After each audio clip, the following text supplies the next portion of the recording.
Welcome to the discussions about the law on the media. This discussion is organized by the Parliamentary Committee on Humanitarian Policy and the EU, a Council of Europe project to support the freedom of media in Ukraine. And we begin, and we open, for the opening remarks, I give the floor to Alexander Tkachenko, head of the committee, a Parliamentary Committee on Humanitarian and Information Policy.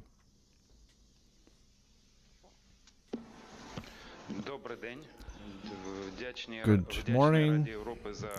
We're very thankful to the Council of Europe for this initiative to have these talks, these hearings today. Give me a second.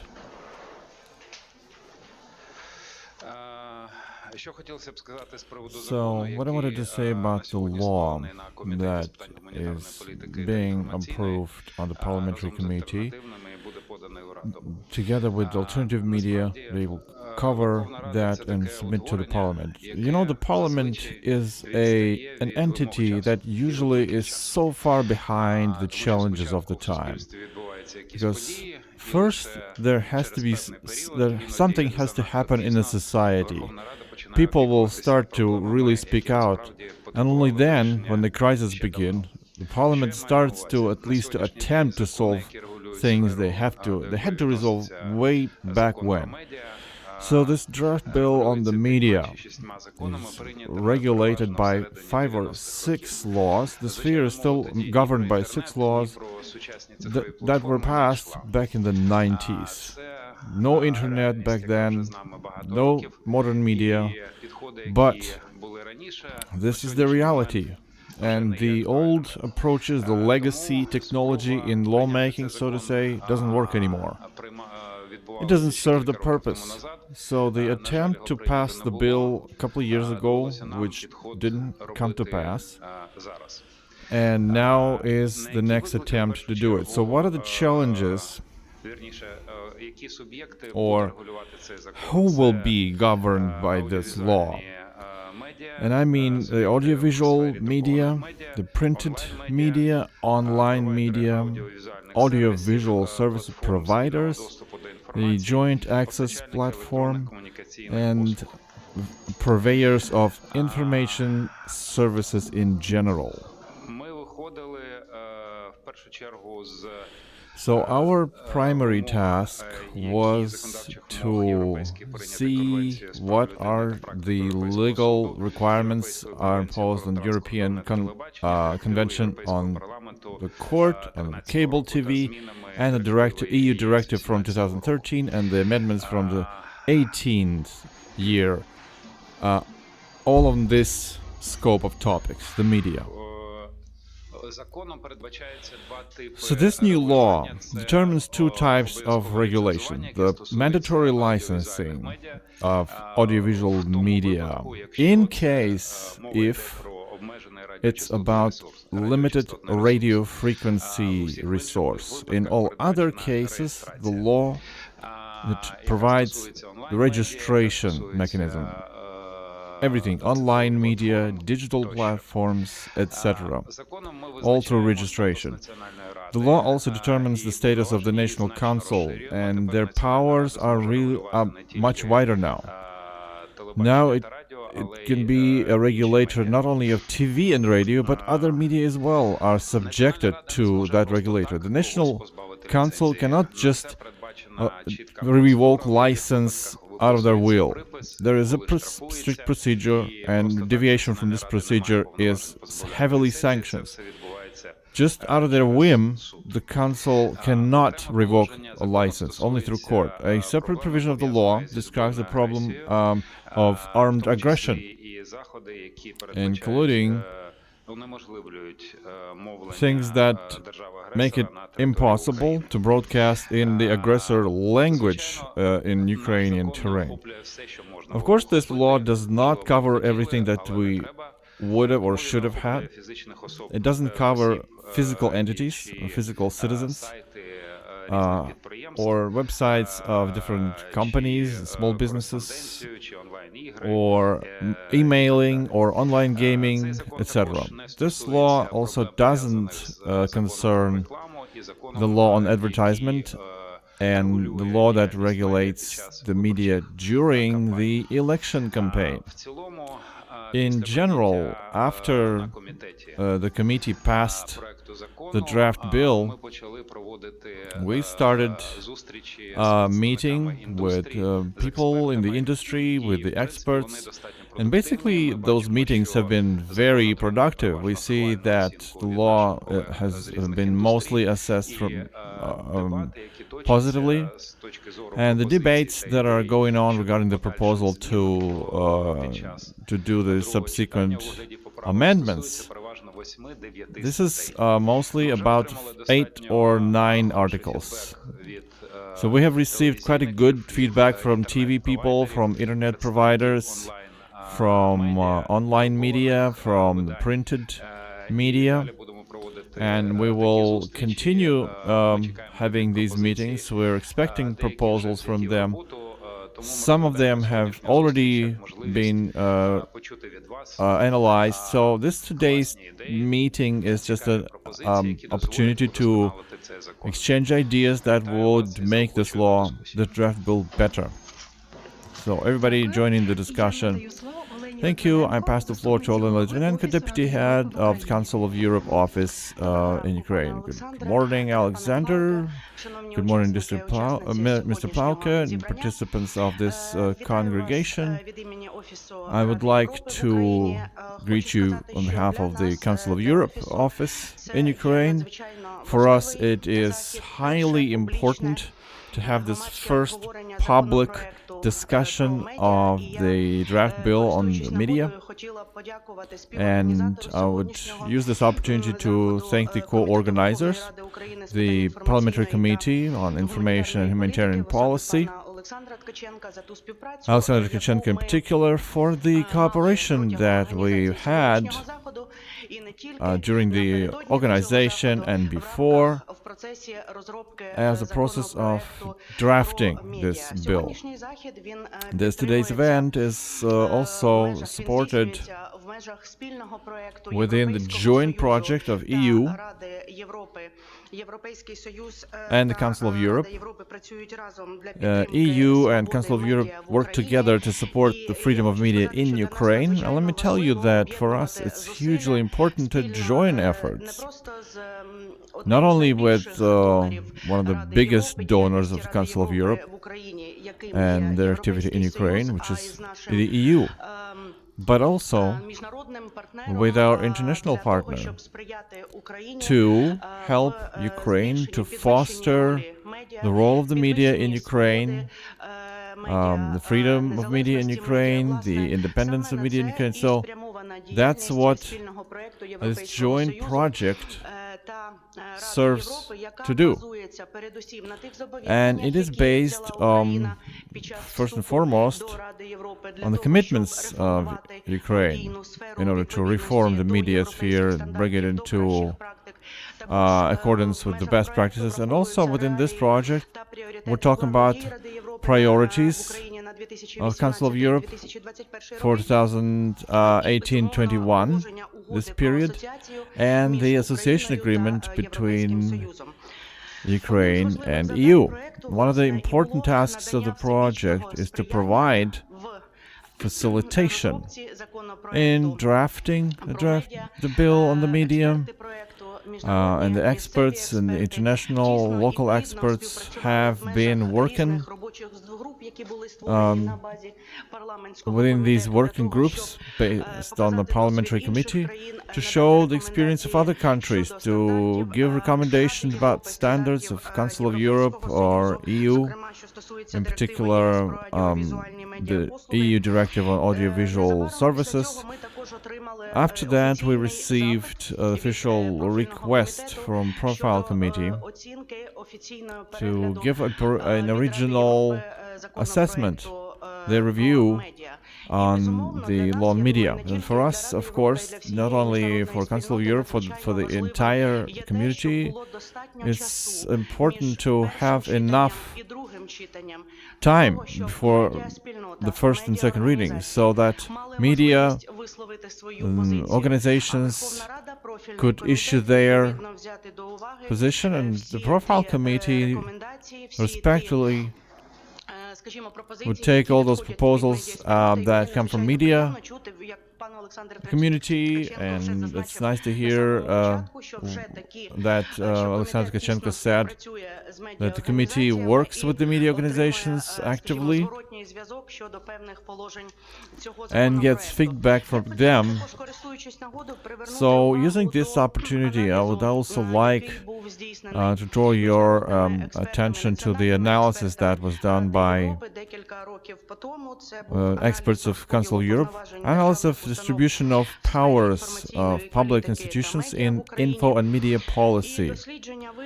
And the study exposed a hugely important a hugely sophisticated and complex system in TV and radio broadcast, which is split into a huge number of laws. It's very fragmentary. It's overloaded and bloated, and it's too detailed in every instance.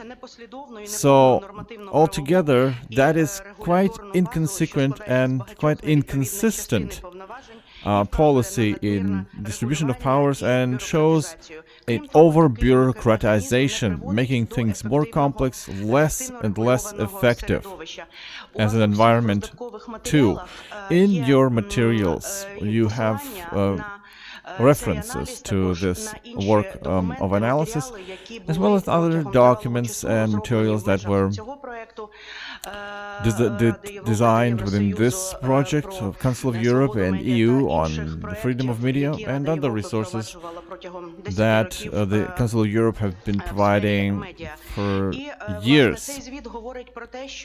And this report says that all those loopholes, contradicting rules, they only stand in the way of transparency and legal determination, and they increase the corruption risks, which is banditism.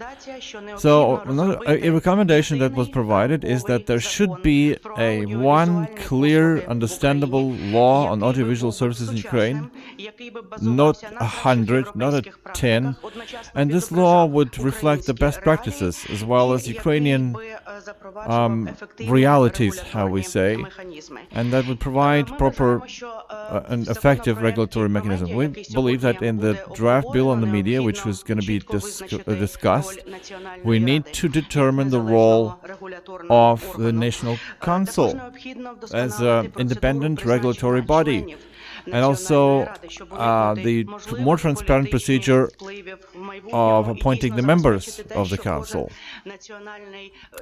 so that every member of the National Council is really independent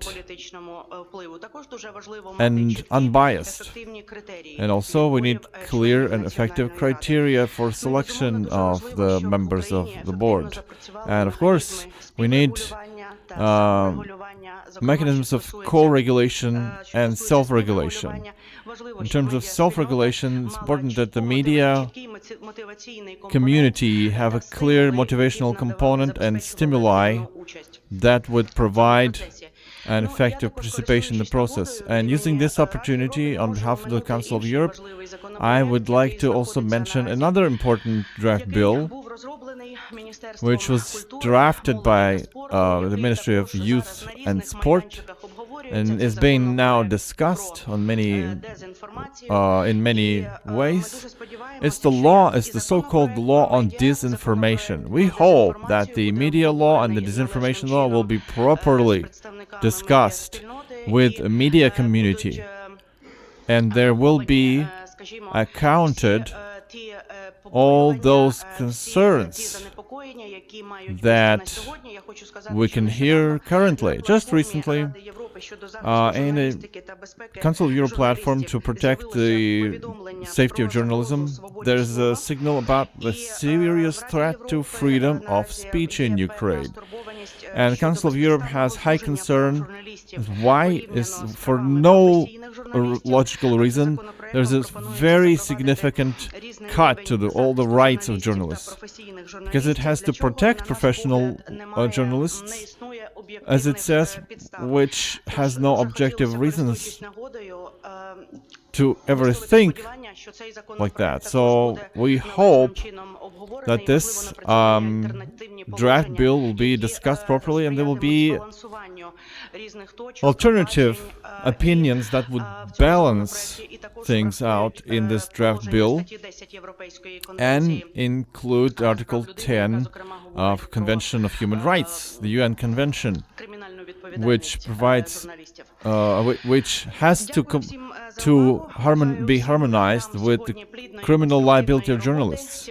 So wish you great discussions today, and we will, of course, be recording everything, and all those recommendations that the media community will give us will be given further down the pipeline to the parliament. Just a small remark. The number of this draft bill, 2693, it's the law on media. Current discussion is the law on media, so let's stay within this discussion, because the law on disinformation is a different discussion. I also have things to say, but let's not mix it together today, at least. Right. I give floor to Martin Klauke, head of the democratization and due diligence of the EU representation in Ukraine.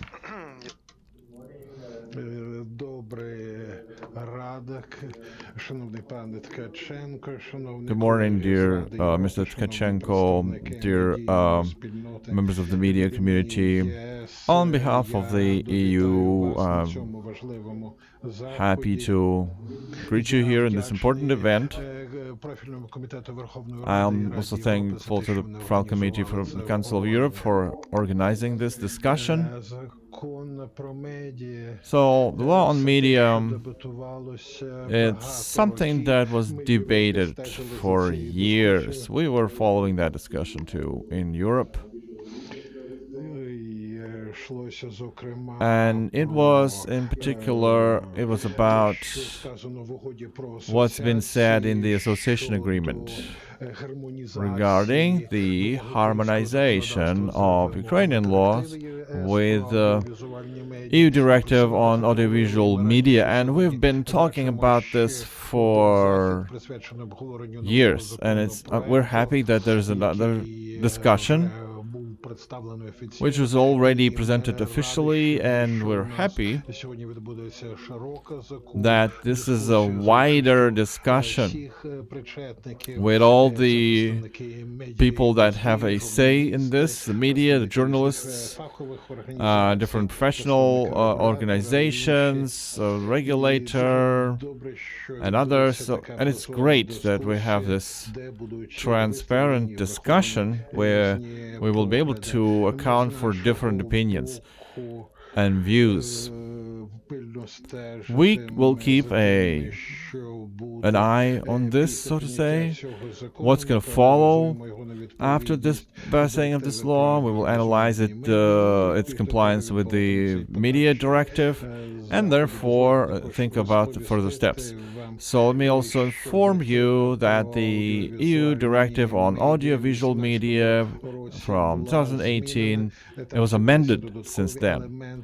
There are additional elements that appeared there, and we have to account for them in view of the earlier discussions. So, today you will hear comments from EU Council experts, from civil society, about certain parts of this draft bill. So, now I'm not going to delve into the essence. Let me just stress several important issues that EU thinks deserve a deeper discussion. And first of all, the general definitions. The media, what are their structural units, what is considered media, regulation of online media, also transparency and ownership, blocking online content, strengthening of the Council as an independent regulator, and improvement of the appointment procedure for Council members. Also, in the law, there should be proper provisions on media market and also co-regulation and self-regulation in the media. Another important thing, which is going to be important for you, there are many instruments to support media. There are programs of Creative Media, Creative Europe, and they have different support measures for those who produce content, for those who distribute content, support of professional associations, and these kind of support measures determine the support in the country overall. So when the new law appears, it should bring new opportunities to get additional funding. So wish you all a productive discussion. In the end, we would like to pass the floor to Christina Zguni, our international consultant, PhD in communication at the Vienna University. She's a counselor on regulation, and she actively consults governments, regulators, private companies, and international organizations. Thank you, Galina, and thank you. Дуже дякую, Галіна, дякую за запрошення. Дуже рада бути сьогодні тут з вами. Thank you, and happy to participate in this highly important discussion.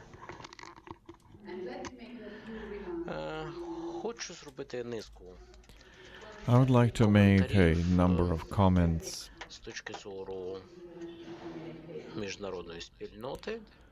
from the point of view of international community.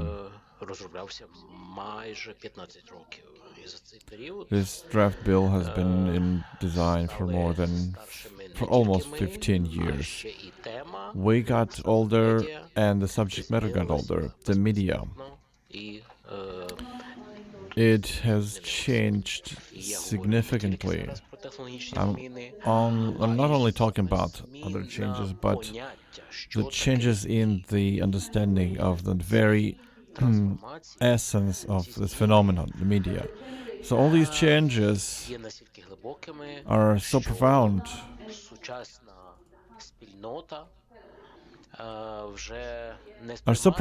that a modern community is not only perceived in the context of TV. So I can ask my students, when was the last time you turned on the TV? And more often than not, they say, well, I don't watch it at all. My grandma and my grandpa, they're watching TV, but themselves, those young people, they cannot even remember when was the last time they took an effort to watch TV, but at the same time they consume information all the time, only through other channels, and that's where the question lies.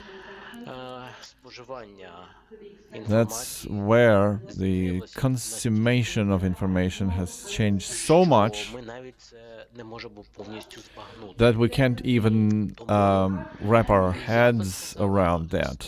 So I would say that drafting this new bill on the media would be much more difficult in other periods, but right now it's probably the hardest task, because this the best law should account for all the best practices on one hand, and on the other hand has to be the kind of law that will not go obsolete in a day or a month. Сьогодні ми не знаємо значно більше, ніж знаємо. Today we don't know much more than we know. And this draft bill, 2693, Серйозна, ґрунтовна робота, is a very яка serious спирається type of work, на величезну роботу, яку which провела велика is робота юристів, a work of many lawyers пробували напрацювати who attempted to важливу create, важливий шмат роботи, to do a considerable amount of work величезну кількість and bring together different notions, describe and determine many details and nuances. Тут я хочу And this is where I would like to не втрачайте agree терпіння, поки ми не and завершили tell you, please be patient till we законопроект. come up with the Треба final приймати version. тільки тоді, коли повністю вся робота завершена. The Мої колеги, bill should be passed into the parliament експерти, only after all this work is completed. My colleagues, the experts from OSCE, from the Council of Europe, and many other organizations, вже they наполягають для now того, щоб дати work свої рекомендації, to give their як recommendations покращити цей as законопроект to так, how to щоб він make став this draft bill найкращим. better, to make it the best. Тільки після цього Only after that, колеги, not prior to that, які так the наполегливо colleagues працювали, who досі were можуть working on it so far рекомендації can account for all these recommendations і зробити останній and to make the final step forward. I will also be saying my own recommendations. I will be Ми вже маємо чудовий giving my proposals, but we already have the wonderful foundation. гнучкість, And there's flexibility of definitions here. глибина, There is depth, all the depth we need here. багато позитивного There is a є. lot of І positive. тому мені залишається There are a lot of тільки positive things here. подякувати вам за So чудову роботу I і can only побажати thank you вам, for a що wonderful work те, that що you've done, залишається and ще зробити, буде wish зроблено you to вчасно tackle і what you still have to tackle on a proper level. So thanks a lot, Christina. Let me give you a couple of information what our agenda is. We work the entire day.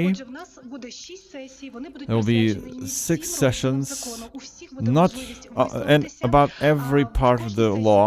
There will be opportunity to speak for everyone. In every session, there's going to be key speaker who will present the main novellas of this draft bill. So there will be a moderator who will moderate the discussion, give floor to all the participants, and we expect that everybody will be able to speak up to 3 minutes, provide their comments, proposals. In the end of each session, our international expert Christina will give her view of the discussion. We have online broadcast, and in your materials, you'll have the text of the draft bill, you have the translation of the directive, and you have the presentation of the experts. So, let me give floor to the. Can I have a word on the first part from the Parliamentary Committee on Humanitarian and Information Policy?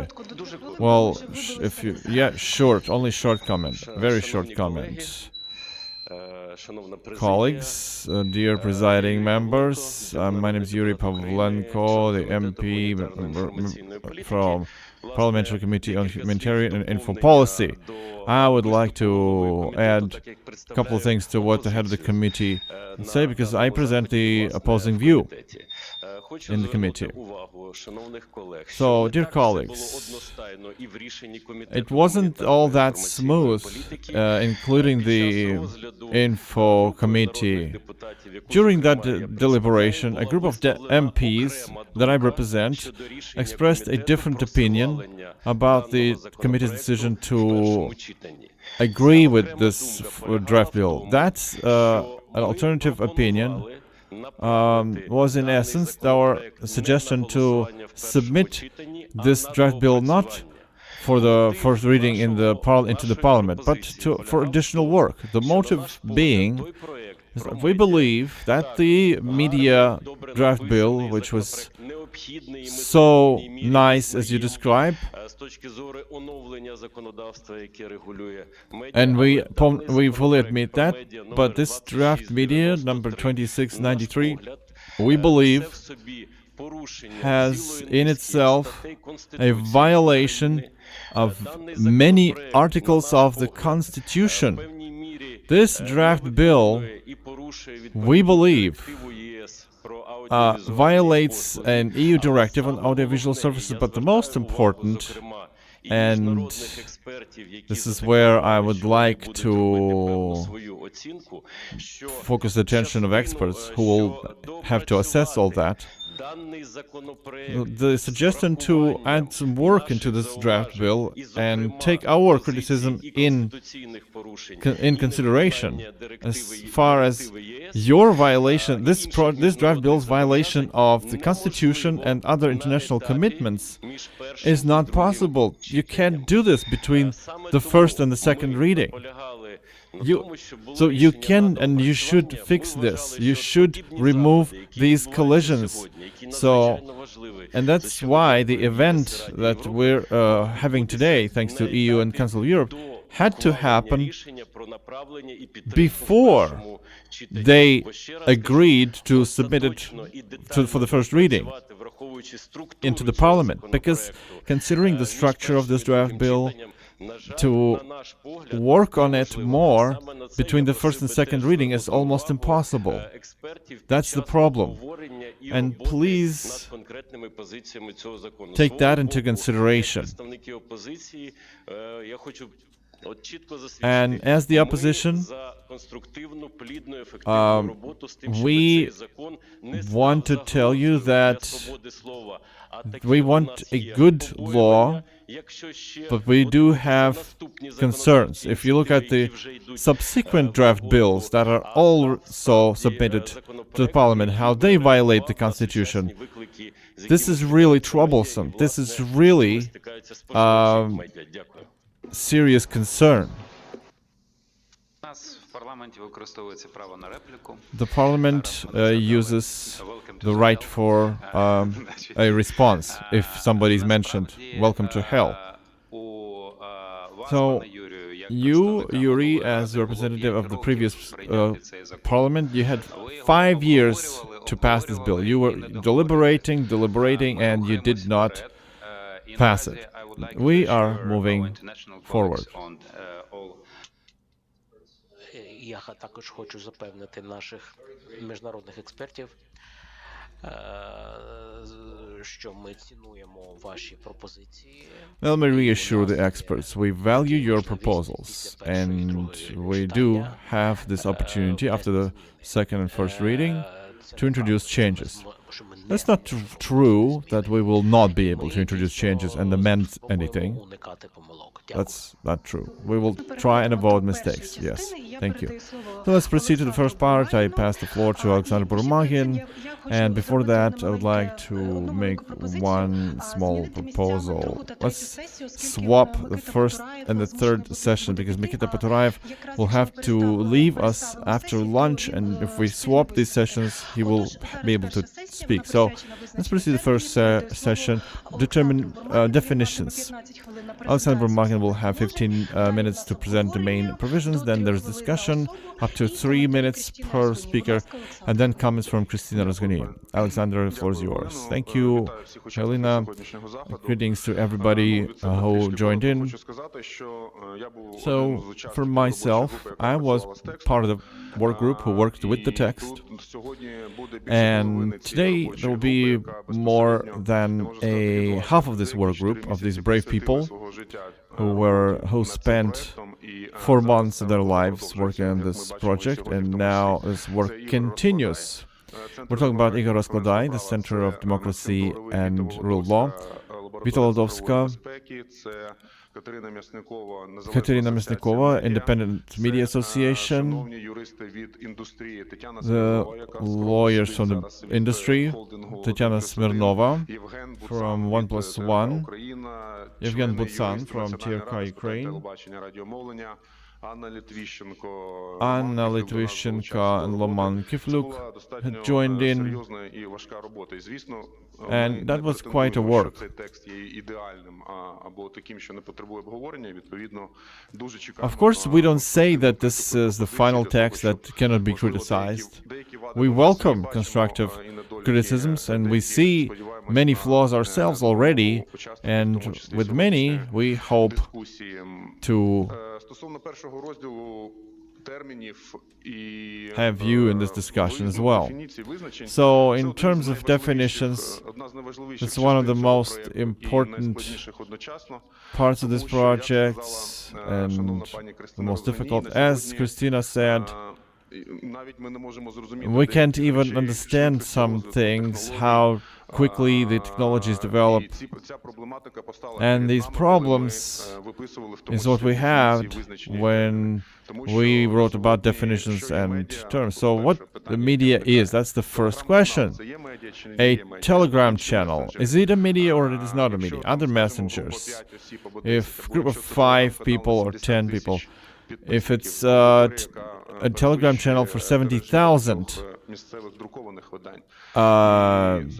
that goes above all the printed media and social media, is that all media or not media? Bloggers who have millions of their audiences, and all that was the reason why we had to provide description for all these things, but on the other hand, get the criteria straight so that we understand what the law really describes and where can it go, where it should not go. So all these were serious challenges, and we understand that in part of definition, in harmonization of with the EU directive, there will be comments and criticism from international experts. We are ready for that, but still, the way it is right now. And the first thing I wanted to stress is that the definition and the understanding who does this draft bill govern, or what does it govern. There should be a systemic approach. We should determine the definitions of general media, but we have articles that there are things that this law doesn't cover in the Article 2. We need to determine who will be the subjects to this law.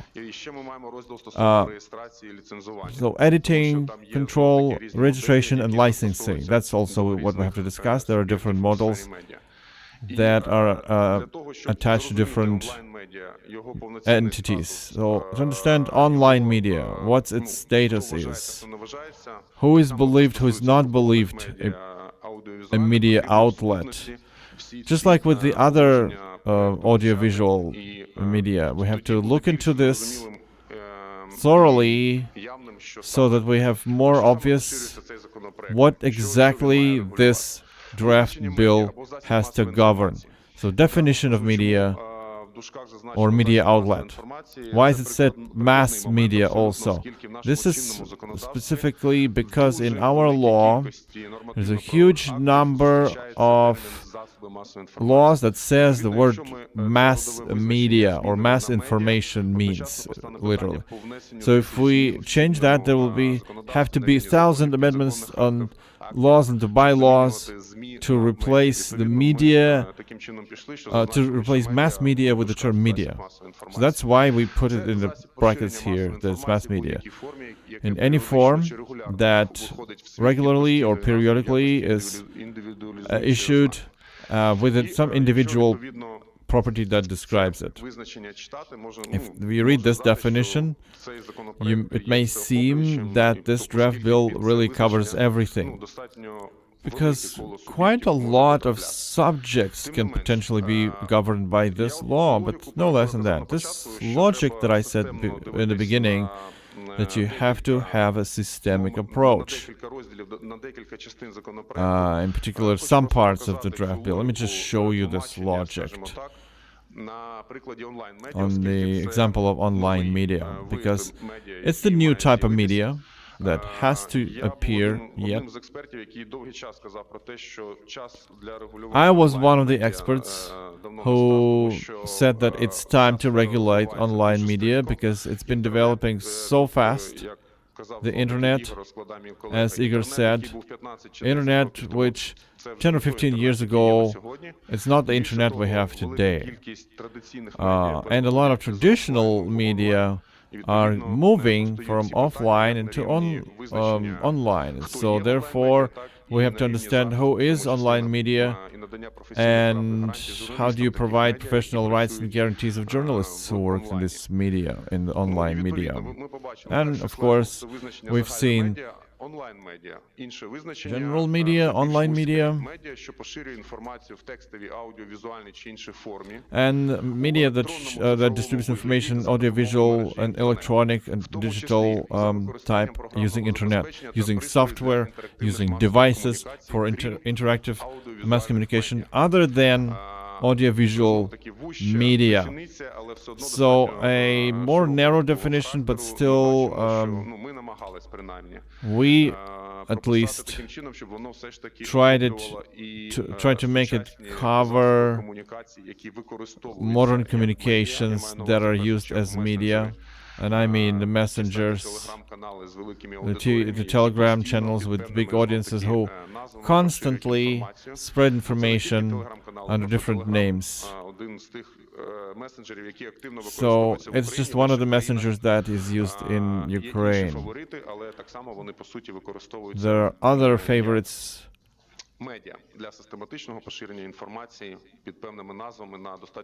So it's systematic.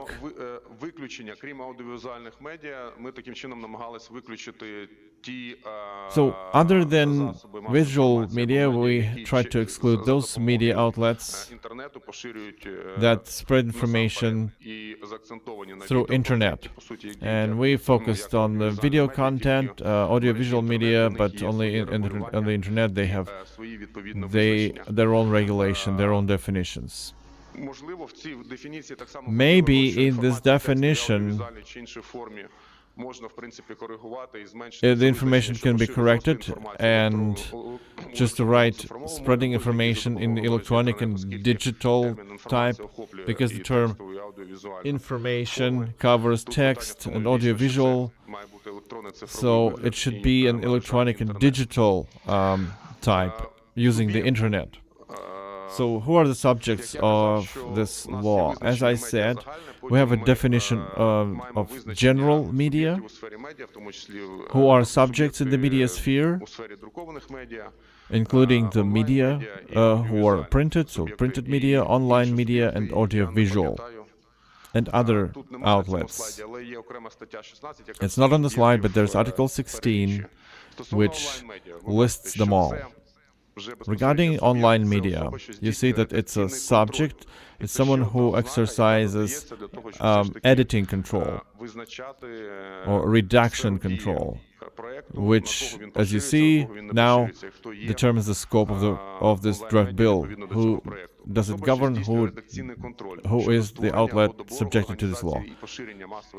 Those who exercise the editing and redaction powers in mass media and online media, other than subjects determined by this law. So this exemption from audiovisual media, but there's also the redaction control or editing control. So what is it? It's the decisive influence on the choice and periodization of the mass information. Mass information as a term. There's also Article 2, which defines the scope of the law, which is also important because we've heard a lot of concerns that, anyone can be considered media and therefore be subject to this law, including online. But Article 2 says the list of exceptions and what this law does not govern. I will not dwell on this article for a long time, it's rather big, but it's important also because it decides the jurisdiction. That was another difficult thing to resolve regarding how to put it into text, how to put it into words, and include the EU directive into it, into the reasoning. And trying to properly describe the scope, which will also determine the powers of the regulators. Now it's the Radio TV Broadcast Council. So it doesn't cover physical entities who are not media outlets, who are not subjects to this, who only have their own websites if spreading information is not their main type of activity. We're talking about the virtual platforms for sales, internet shops, e-commerce. So we tried to use Article 2 to exempt these from this scope of the law. Correspondence, mail, corporate correspondence within a company, which can be quite significantly big, but they don't have to be governed by this media law. Other than mass information, online games through internet, other than giving access to software through online games, including integration of audiovisual services into the interface, the websites of public agencies and self-governance agencies, if this spreading of information is not governed by Part 2 of this law. E-communication within one residential housing without the rights of getting paid for this information from others. And using electronic networks and special networks of closed type that use the system of equipment of spreading or receiving information, and they all belong to one subject, one company. And information is mostly aimed at employees or related to this business people. Restaurants, transport, where these media are used often to spread mass information. So Part 8.10 of this law determines the jurisdiction, and it's a subtopic in itself. We don't have the time to go into it. Hopefully, when you read this text, let's discuss the jurisdiction and implementation of EU directives. Because we had quite lengthy discussions about this part of the project as well. Audiovisual media. So Article 1 has a catalog of definitions and terms, but in other parts of the draft bill, you can also meet different terminology. Article 1 contains basic definition. Audiovisual media. Media is that spreads information in text, visual, or audio form through radio, broadcast, line broadcast services, TV, broadcast, and non-linear audio services, audio media services, and non-linear audio-video services on demand. So maybe you have proposals how to correct this text later. So printed media. It's another circle of subjects that this law will govern. So it's the media that spreads information in text or visual form. On printed media, has certain type, and is periodical, is issued as the material is collected or the deadline arrives. So, and maybe from the printed media, we're welcoming recommendations and criticisms in this part as well, because we tried to pay as much attention as we can, but maybe not as much as to the internet audiovisual media, both linear and non-linear. So that's the main thing what I wanted to say in this part. Let me get back to the first slide. This one that says that terminology, working with the terminology, should be seen in sum total. Again, we don't want to claim that this is ideal, some kind of ideal definition, because in many cases it was not easy to come up with a definition. So we're expecting your comments and feedback. Format is very simple. 3 minutes comments or questions on terminology, and after that we pass the floor to Christina Razguni for general summary and assessment, as well as international experts. And also let me reassure you that all the recommendations, all the criticisms and concerns will be collected, will be taken into consideration, and will be provided to the committee so that it will be turned into improvements of our project. So therefore, please, if you have comments, if you have questions, proposals, fire away. My name is Gleb Golovchenko from Mykolaievsky Press Club. I'm the head of this press club for 16 years, and I'm now head of the Ukrainian Association of Press Clubs. So my question to Alexander and also to our international colleagues. I wanted to thank the head of the committee for this wonderful discussion, but the situation is that the old term, the media, which should be history long, because the world talks about mass media communication, not information, but communication, and how Weaver and Shannon found the formula for communication. Since then, the world uses that definition. We, on the other hand, somehow again go into post-Soviet terminology, which we inherit from our not-so-friendly neighbors. And as you remember, maybe Mr. Kravchuk, together with Kolovati, called Moskalenko on the telephone and asked, how do you call the outlets for agitation and propaganda, which we don't have officially in Ukraine? You know, the Russians use the word media, mass information media. So mass information outlets, MIO, that's the term they come up with. But I am PhD in media in the US and Canada. I can give you references to more than 300 authors.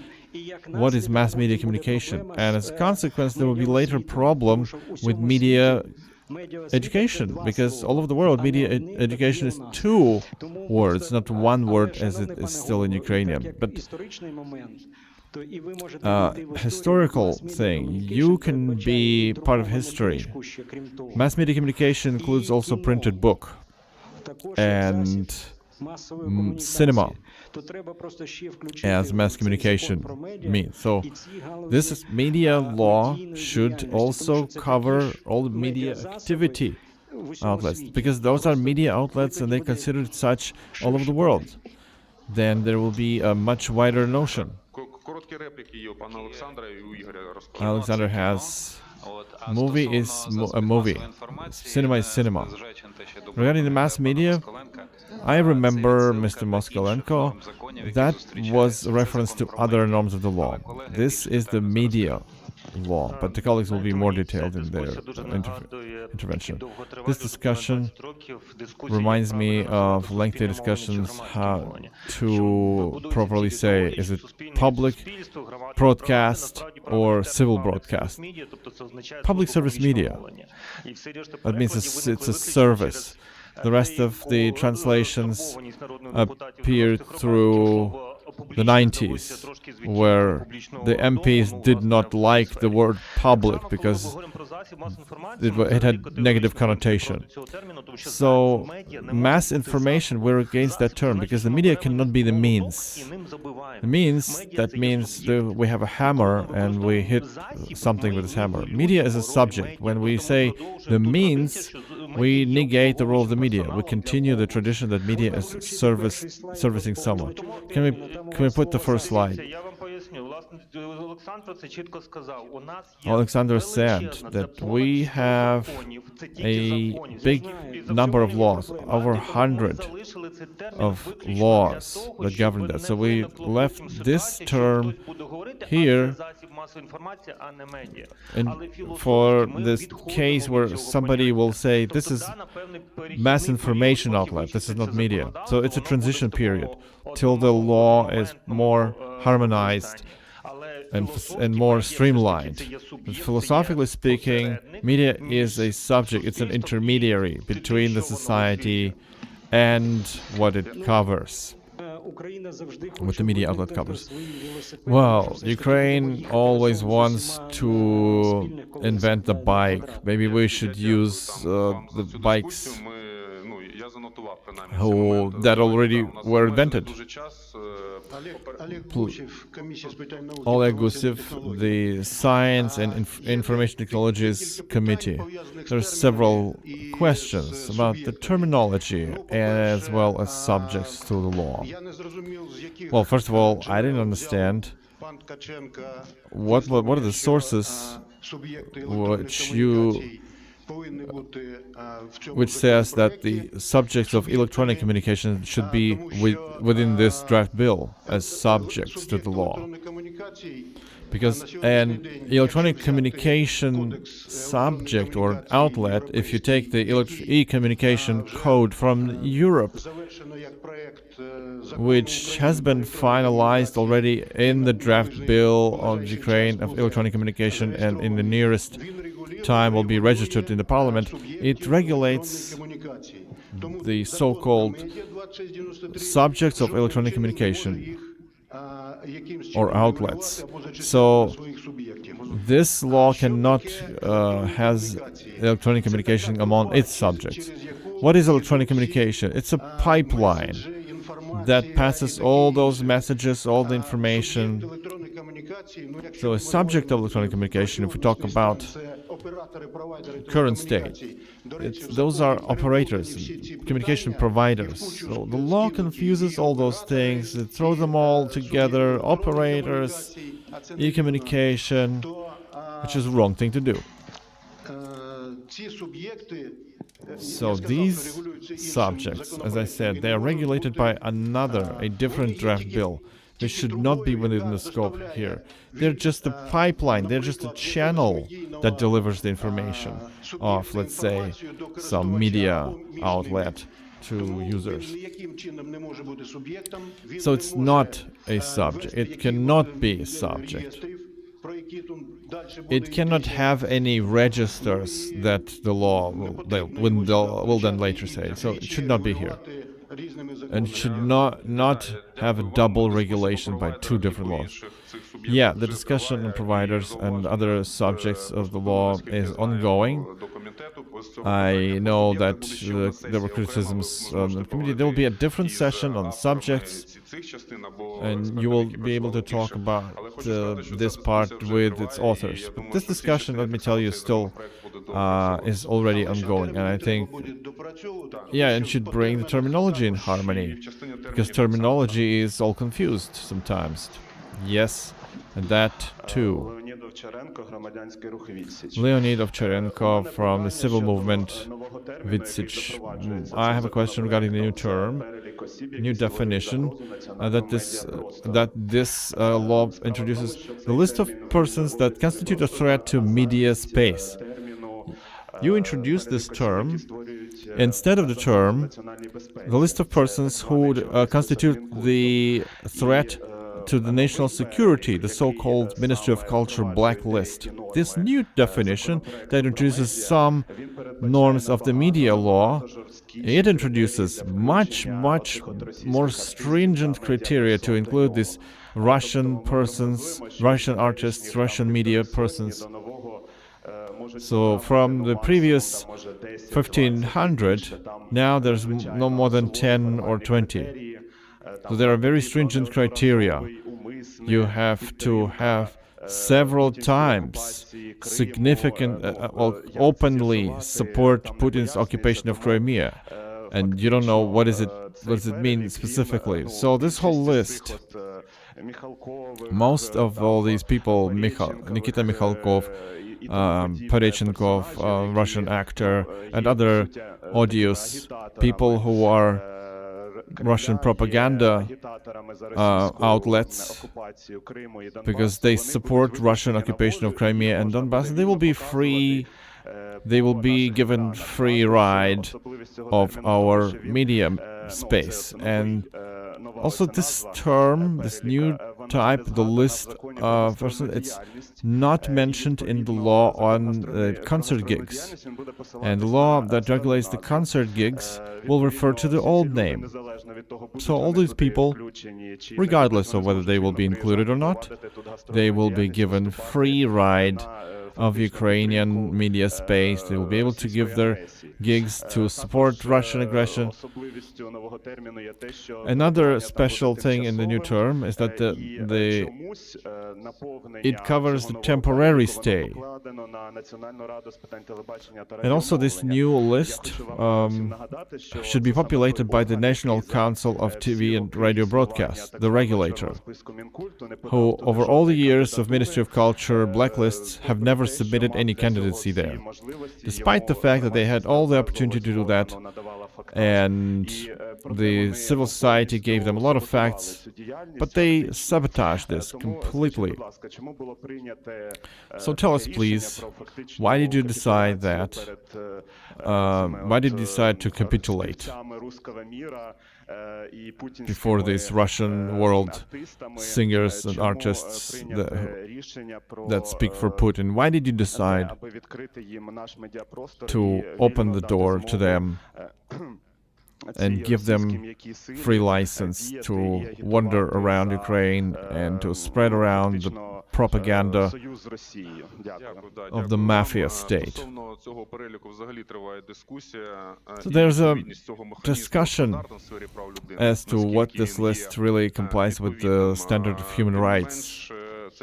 But still, this mechanism remained in this draft bill, but Maxim Dvorovy will be telling you more about it. With this list, from the very beginning, there have been problems in terms of human rights protection, because any of the lists like this cannot be discretionary. There should be clear grounds why a person is in this list. And only then it will comply with Article 10 of European Convention of Human Rights, let's say, which we have to adhere to, which we have to protect. And that will enable us to avoid further lawsuits from these people to European Court of Human Rights. So therefore, it should have criteria how to include people into this list, how temporary is this inclusion, how the court can revoke this inclusion. And of course, we understood after there was a criticism from your organization as well that there is a need to scrutinize and update the conditions of why the person should be included into this list, and this should be explained much better. We also know the clash with the law on concert gigs and concert activity. We forgot that the list is also contained in that law. It was also part of the law on cinematography and the law on TV. And we're going to be thinking how to correct this mistake, how to introduce changes into the law on concert activity. So why was this put for the National Council as a regulator? We're trying to create one powerful regulator. So in this case, the main source for this list was, or the main bans in this list were in the TV and the broadcast. Since we're creating a big and powerful regulator, we arrived to the conclusion that these powers should be laid on the regulator.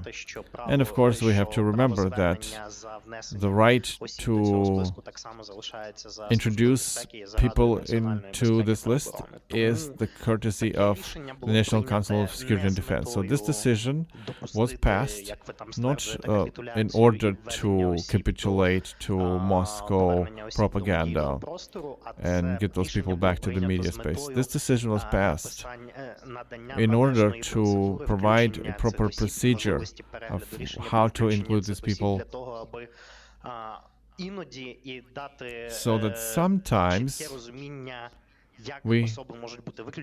when we need, we could understand how to put a person away from this list, but not the way we did with Dr. Album, where first they included him for some strange reasons, and then they excluded him again for no clear reasons. So we know the procedure, we know the clash with the law on concert gig activity. We will try and eliminate this collision, and we will, of course, discuss the conditions to inclusion, and we're expecting your proposals as well. I'll tell you a couple of things. Our attempt was to put it in the law. So these procedures and mechanisms are in the law, because otherwise, if it's going to be still a decision of Ministry of Culture without no procedure, then there will be decisions in the courtroom, Boyarsky versus Ukraine and such. Я просто So, репліку, бо згадали, що Нацрада жодної кандидатури не надали. От you нещодавно said that our council that never provided any candidacy. відвести до рангу матюків, ну от те саме і As Krasovska said, when you say nobody writes, nobody does anything, this should be a swear word. The whole list was started with our monitoring mission back in the year 14, when we filed a lawsuit to ban Russian TV channels. And that's what then later determined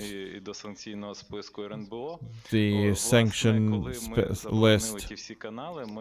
That's when we banned all those channels, since we only monitor our licensees and only those channels who are in the list of foreign programs. So we did not receive any proof from those TV channels. That's why there are less of them submitted each recent years. But that doesn't mean that we never filed any candidacy. It all started with our candidates. Lena Kuch, National Journalists Union. I compare the first reading of this draft bill and the final draft, and I see that in the definitions we no longer have the definition of what journalist is. It's now somewhere in the end, in the page 101 of this draft bill. So I think that it's principally important to have this definition, what a journalist is, who a journalist is. First of all, we should put it in the first part, not the last part.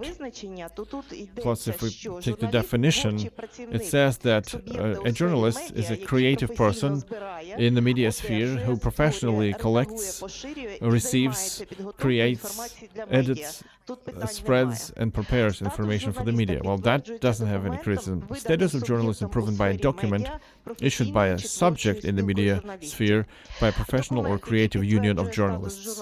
The document that proves the status of a journalist has to contain a name and the type of media, its identification in the media subjects register, the picture, the name, and the surname of a journalist, the document, date of issuance, and the signature of the issuer.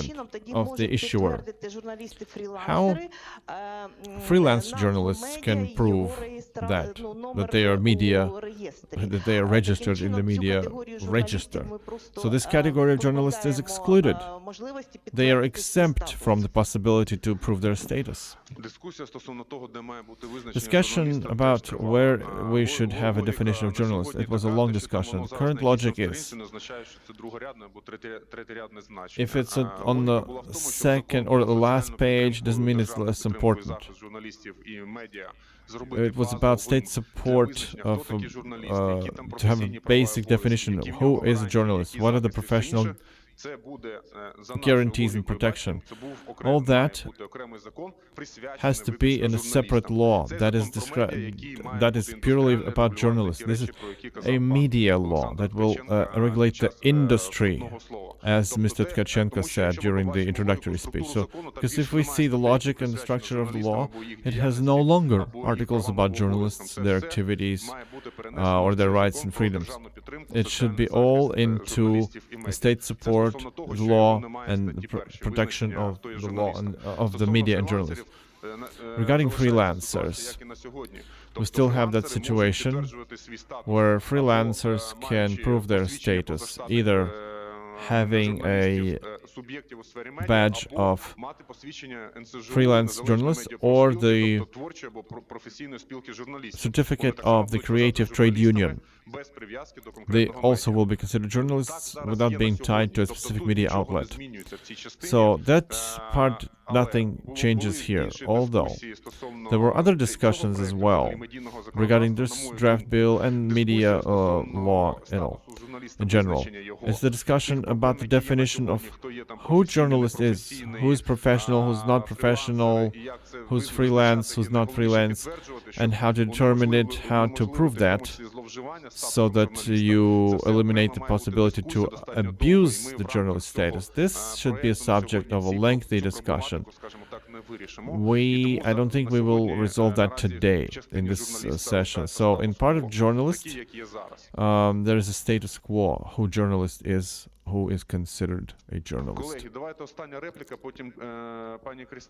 Okay, last remark, then we give floor to Christina, because it takes a lot of time. We will have additional 3 or 4 sections. You will be able to discuss it further. Hello, my name is Viktor Zhik. I'm the journalist and civil activist. My question is regarding subpoint 2 of paragraphs 1, article 2. Physical entities who are not subjects in the media sphere. It's great that Alexander gave reference to the article 16, who says who are subjects in the media sphere. But unfortunately here in the text of this law, it doesn't have this reference. So it's not easy to find. You have to look throughout the whole body of text of law in order to understand. Now, since all people are very active in the media sphere, I think that the definition of physical entity that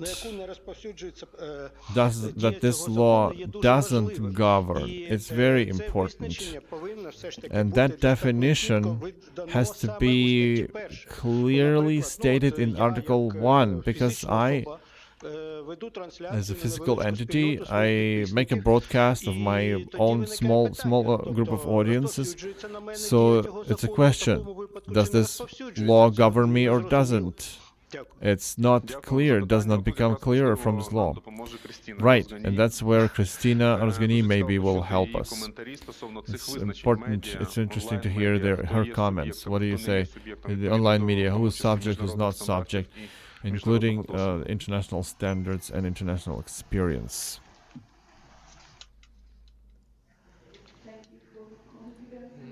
Добре, дякую за коментарі, зауваження. Right, thank you for the comments. Ну, звичайно, що я не маю рішень для стосовно всіх Of проблем, course, але все ж таки I don't have solutions to all of your problems, but a couple of thoughts first. Що стосується роботи, яка вже As проведена, for the work that's already being done, що стосується особливо pertaining юридичних to the legal нюансів, в першу nuances, so to чергу say. важливо попрацювати із Well, first and foremost, first you have to work with definitions, because it's there над чим працювати. where you have a lot to correct. привести все до відповідність in order to put everything директиви. in От ви accordance сказали, with the directive. що ви хотіли б, щоб Like you said, визначення були you більш wanted такими to have міжнародними. Ну, ви знаєте, more international наразі, definitions, but you на know, сьогоднішній день не існує ідеальних right визначень now у світі, there are no оскільки, ideal definitions in the world. становище I дуже wouldn't швидко say there are, змінюється. because Але the все ж таки, що стосується the environment директиви changes so quickly. ЄС і останніх But правок, and in terms of вони EU все ж таки directive більш-менш and the достатньо latest добрі, latest і накопичено чимало досвіду, використовуючи їх, revisions, там they're good. недоліки, They have fixed a lot of і problems, особливо останні правки внесли and the most позитивні recent зміни. І тому я би радила revisions were very positive. So I would rather Крім use the того, terminology from the directive.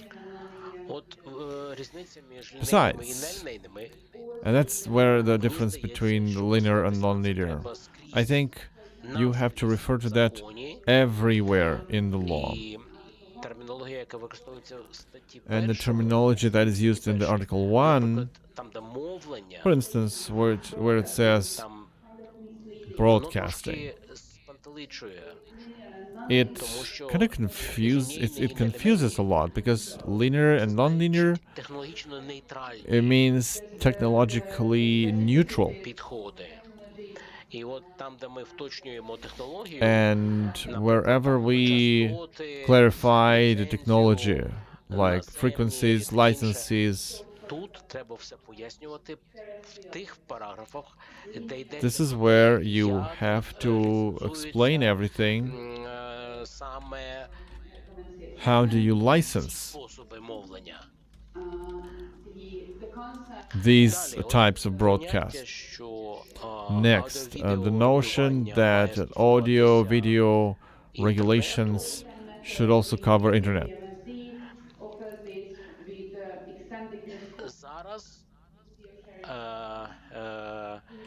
поняття це розширюється Nowadays, на соціальні It is expanded as much as to include the social media тобто, in the directive. якщо вони поширюють That means if they cover, контент, if they spread то audio-video тоді їх content, також треба враховувати.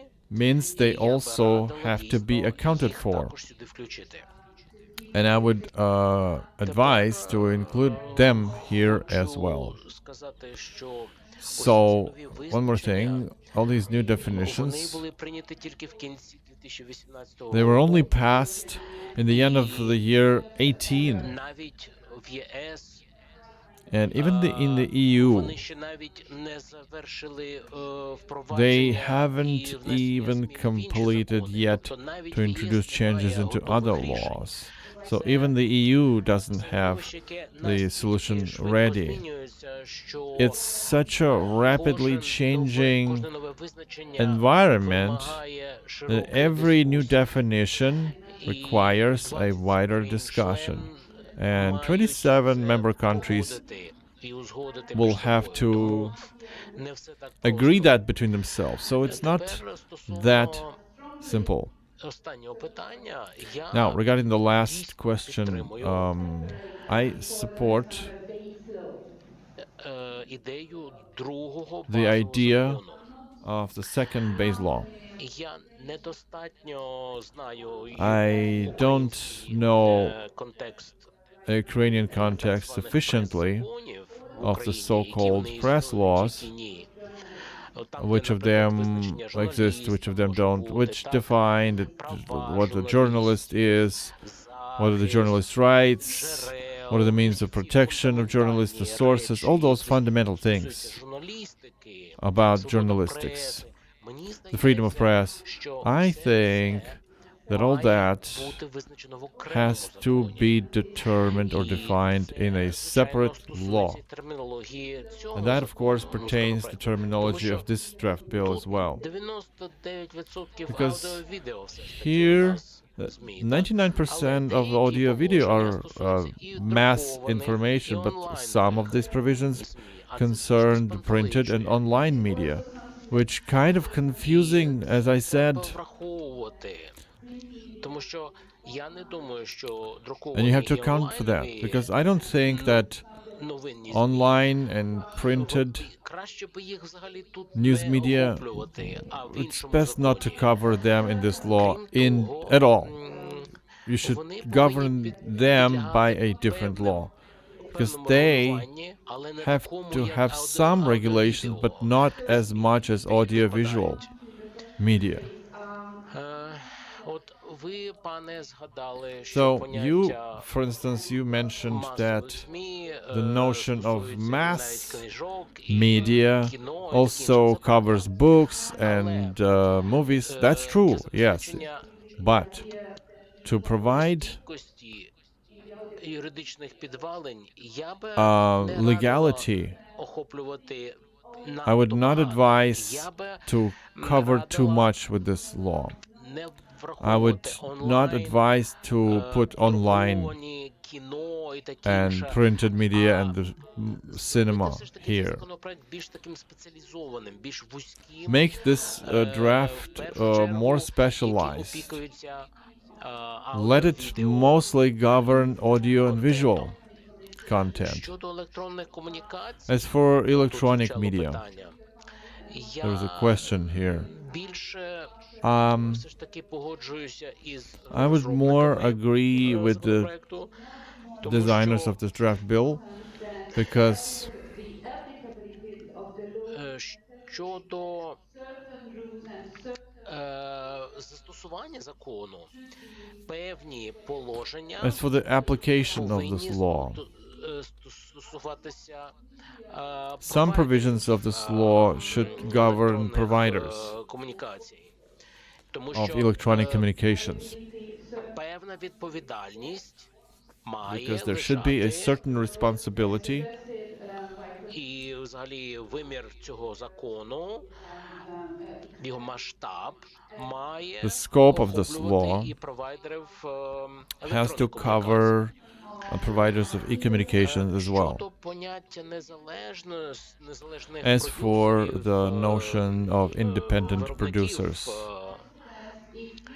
тут я би рекомендувала таке. Якщо I would rather ви recommend the following. If you introduce the notion of content that is user-generated, і що таке аудіо-відео and сервіс, what is an і я audiovisual наголошую слово service, сервіс, то чи послуги, так? То цього достатньо, щоб розділяти that would be enough поняття to distinguish ті, хто створюють контент those who create на content, YouTube, то for instance, тоді on YouTube, регулятор, який then the використовує regulator закон, застосовує закон, зможуть визначити, who чи uses особа, яка the law will be able to determine whether a person who is the author of the послуг, service як сервіс аудіо-відео, as a service of на audio-video YouTube, чи підпадає content він on під цей YouTube, закон, чи ні. Я are думаю, they що цього буде covered by this достатньо. law or not, governed by Дякую. this law or not. So this Зараз should у be нас sufficient. буде сесія 3, оскільки ми їх Okay, we змінили will have the місцями, third сесію session now другу because та we третю. swapped І до the нас second and приєднався third Микита session. Потураєв. Він буде And we have Mikita презентувати Poturaev with положення us, who will be розділів presenting 4 та 5 the законопроекту. І ще хочу сказати, provisions що 4 and комітет 5 надав of the draft bill, and the committee has provided contacts for the secretariat. Valeria Petasuk, please put the slides on the screen with the email, with the email address that you can use to send comments to this draft bill. I'm going to just read you the email for those who are watching this online. Petasuk at rada.gov.ua. Larissa, Deputy Head of Secretariat. And yes, please submit the proposals in the proper wording, specific amendments to specific articles. Yeah, when you provide a comment, please state what is the article that your comment refers to. Vita Volodovska has the floor. She will be moderating this session, and Mikita Poturaev. Так, доброго дня, So, шановні good- учасники. Будемо Good продовжувати. morning Отже, again, dear третя participants. сесія Let's у нас continue. This is the присвячена third session питанням as dedicated вимог to законопроекту requirements закону до змісту in the медіасервісів, тобто future вона включає в себе law певні and the обмеження content of щодо media services. незаконної There are some інформації, яку limitations забороняється regarding the поширювати в unlawful медіа. Вона information також that is включає banned from spreading in the вимоги media, стосовно and національного there are та also європейського requirements продукту, about яких the мають national and дотримуватися European медіа, products надаючи медіасервіси, також that вимоги щодо the мови. media producers have to stick with. Also requirements Крім цього, regarding ми the також language, будемо обговорювати and also we will be розділ discussing 4, розділ part 5, який 5, присвячений, власне, і деталізує which процедури реєстрації та describes the ліцензування procedure of суб'єктів у сфері registering мовлення. and Не licensing буду затримувати, оскільки в нас часу дійсно дуже небагато. broadcast Розділи subjects. змістовні, дуже So багато новел let's not пропонується, тому я waste одразу передам time. There слово are панові many Микиті. novellas that І are одразу на правах proposed, so I will модератора pass the floor to задам, Mikita. скажімо так, вектор, And якщо let можна. me Тобто ключові новели ми б start хотіли почути, with the а key окрім цього, ми novellas також that I would знаємо, like що to hear комітет about. багато And as вже far as проводив I know, the зустрічей з різними committee стейкхолдерами. has Можливо, ви met вже different можете поділитися stakeholders, якоюсь and you can інформацією, share some які information зміни already. вже на цьому етапі What are the changes плануються that до, are being власне, таких planned розділів. to these parts of the law? Thank you. I will not go into high detail of the text because I hope everybody read the text, and I don't want to spend too much time on that of everybody present. What I would like to dwell on is regarding licensing. There are nothing significantly new, principally new. About registration, there was an interesting discussion because you can see from the text it is suggested to have voluntary registration of online media, so if they wish to. But during the meeting with heads of Ukrainian online media, we suddenly heard that they are against that. They are against that liberal norm, and they stress mandatory registration of online media working in Ukraine. We will get back to this conversation. We suggested that they write their proposals in draft amendments. We offer to everyone submit proposals as new revisions of articles of the law and provisions of the law, the way you would like to us to consider them in. And just yesterday, there's an electronic form of a proposal that we've received. It's a joint proposal from the American Chamber of Commerce. They will make it as an official statement paper, and we will be looking at it. So, from the first reading, as I've studied them yesterday, I don't have any principal criticisms, but we're going to be discussing some more. As regards their proposals,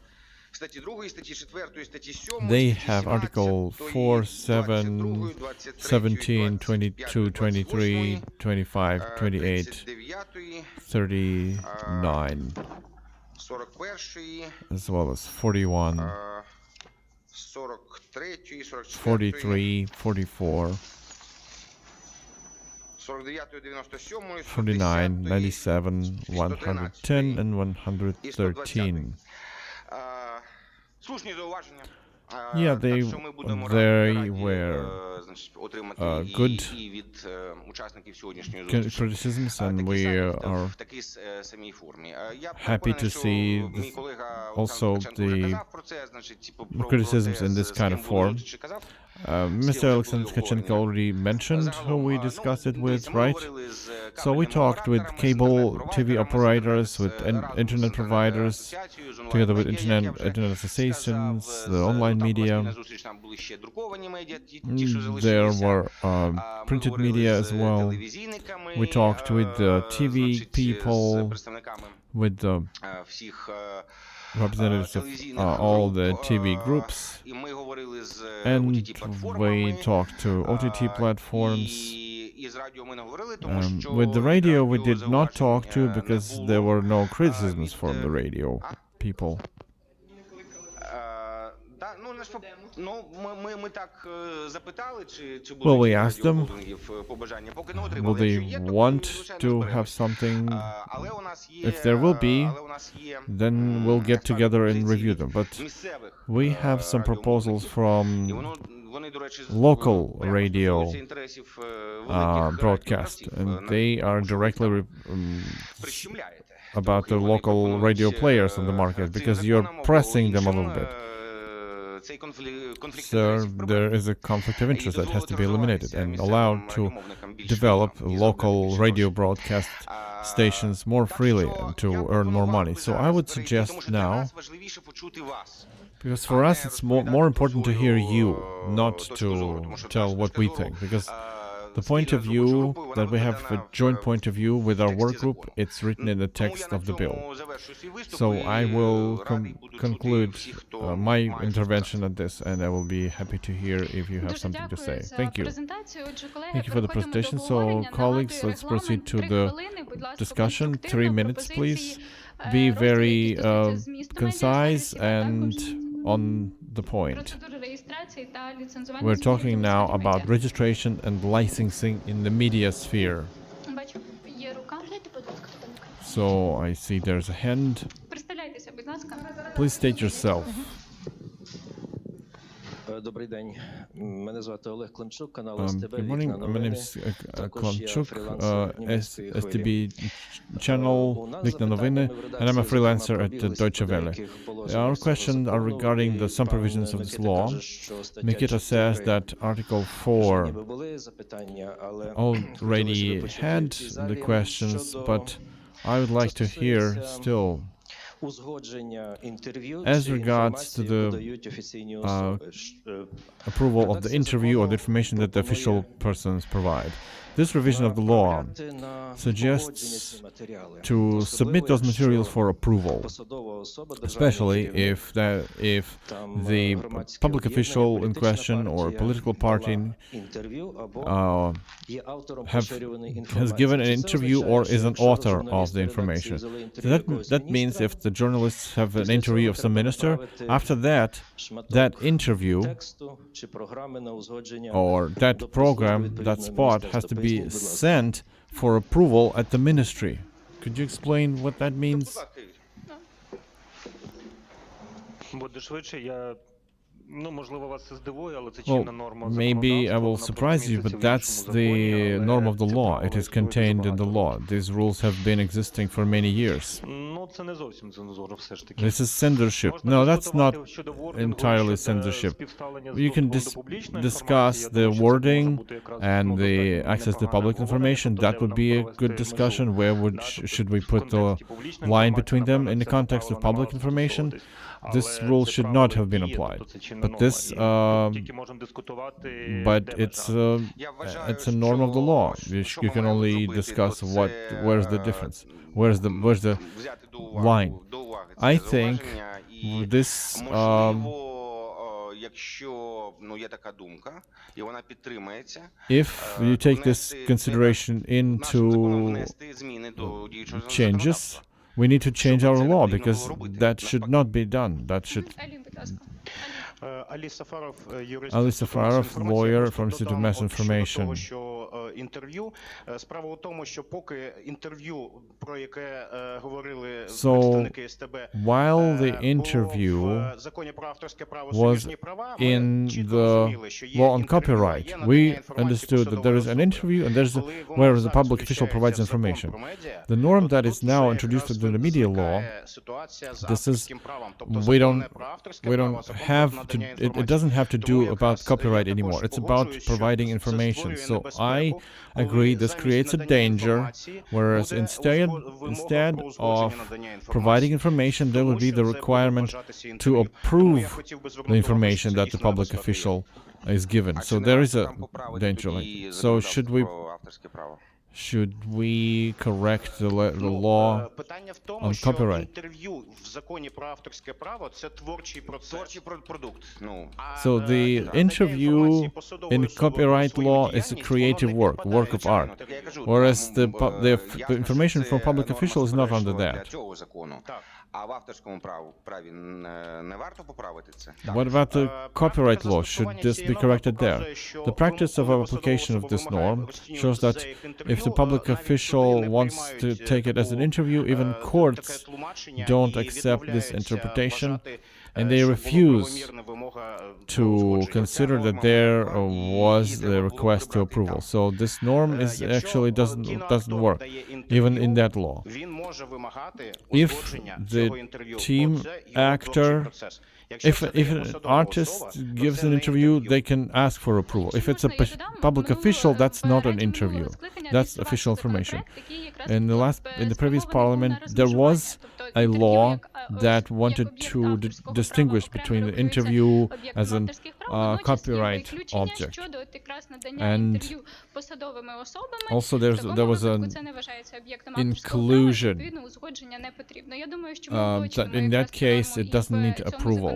So we will put this norm in this draft bill, and that will eliminate the collision, Будь ласка. Якщо можливо, просто the contradiction. заручитися ще експертною думкою. We believe we need to hear expert opinion of Nikita Potorayev. We were just arguing about the terminology, because we know you are a person of innovation who wants the industry to continue to design. Let's not use the old Soviet term mass information outlets when we describe the media.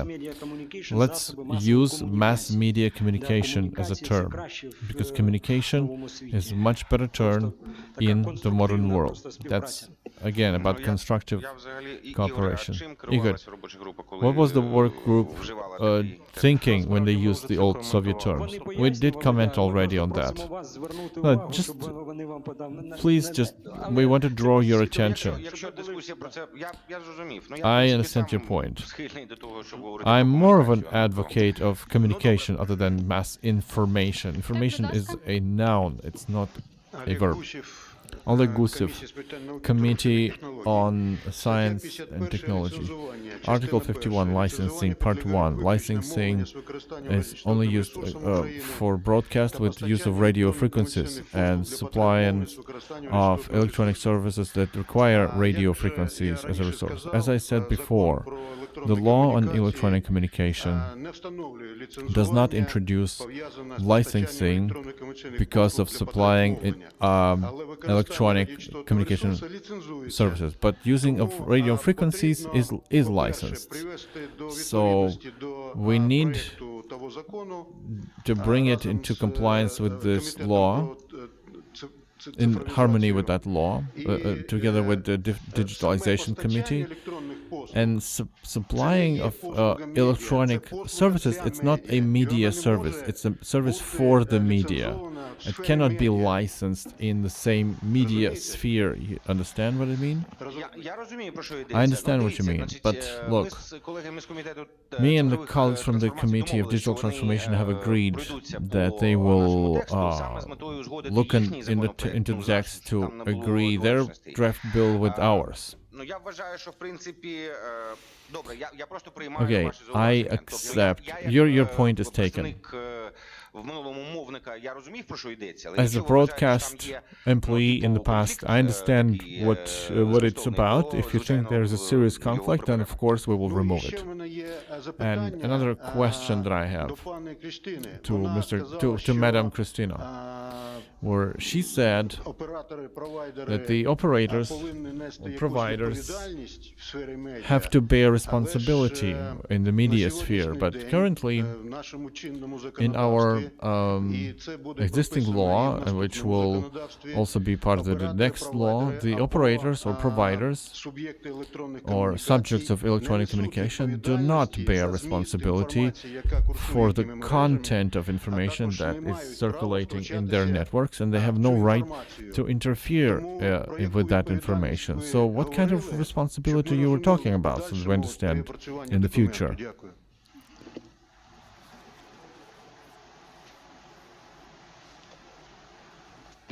Thank you.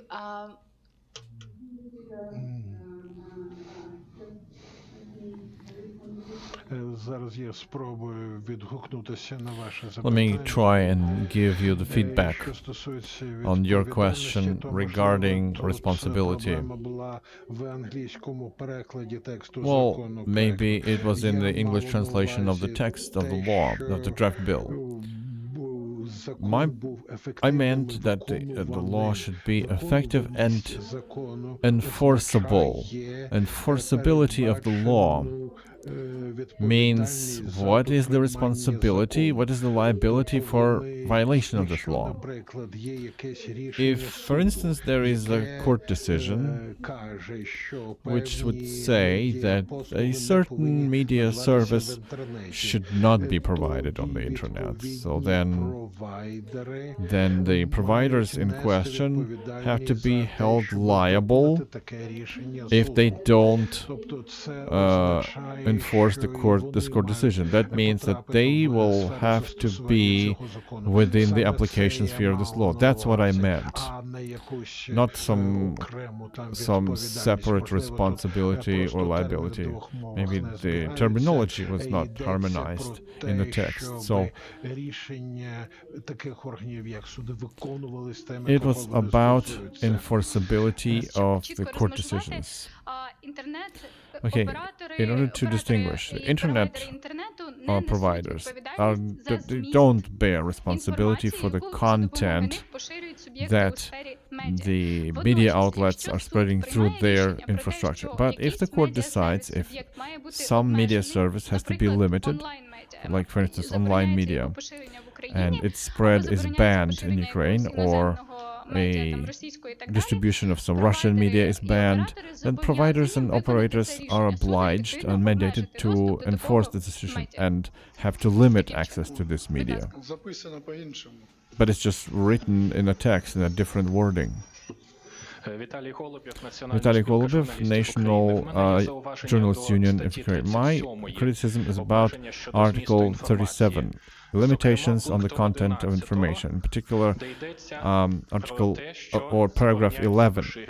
It is prohibited to distribute or create information that justify or deny the crimes of the totalitarian communist regime in the Soviet Union 1917-2001. That is a valid point, of course, but there is a provision which I believe looks like censorship, like pushing journalists to self-censorship and as an intervention into media policy.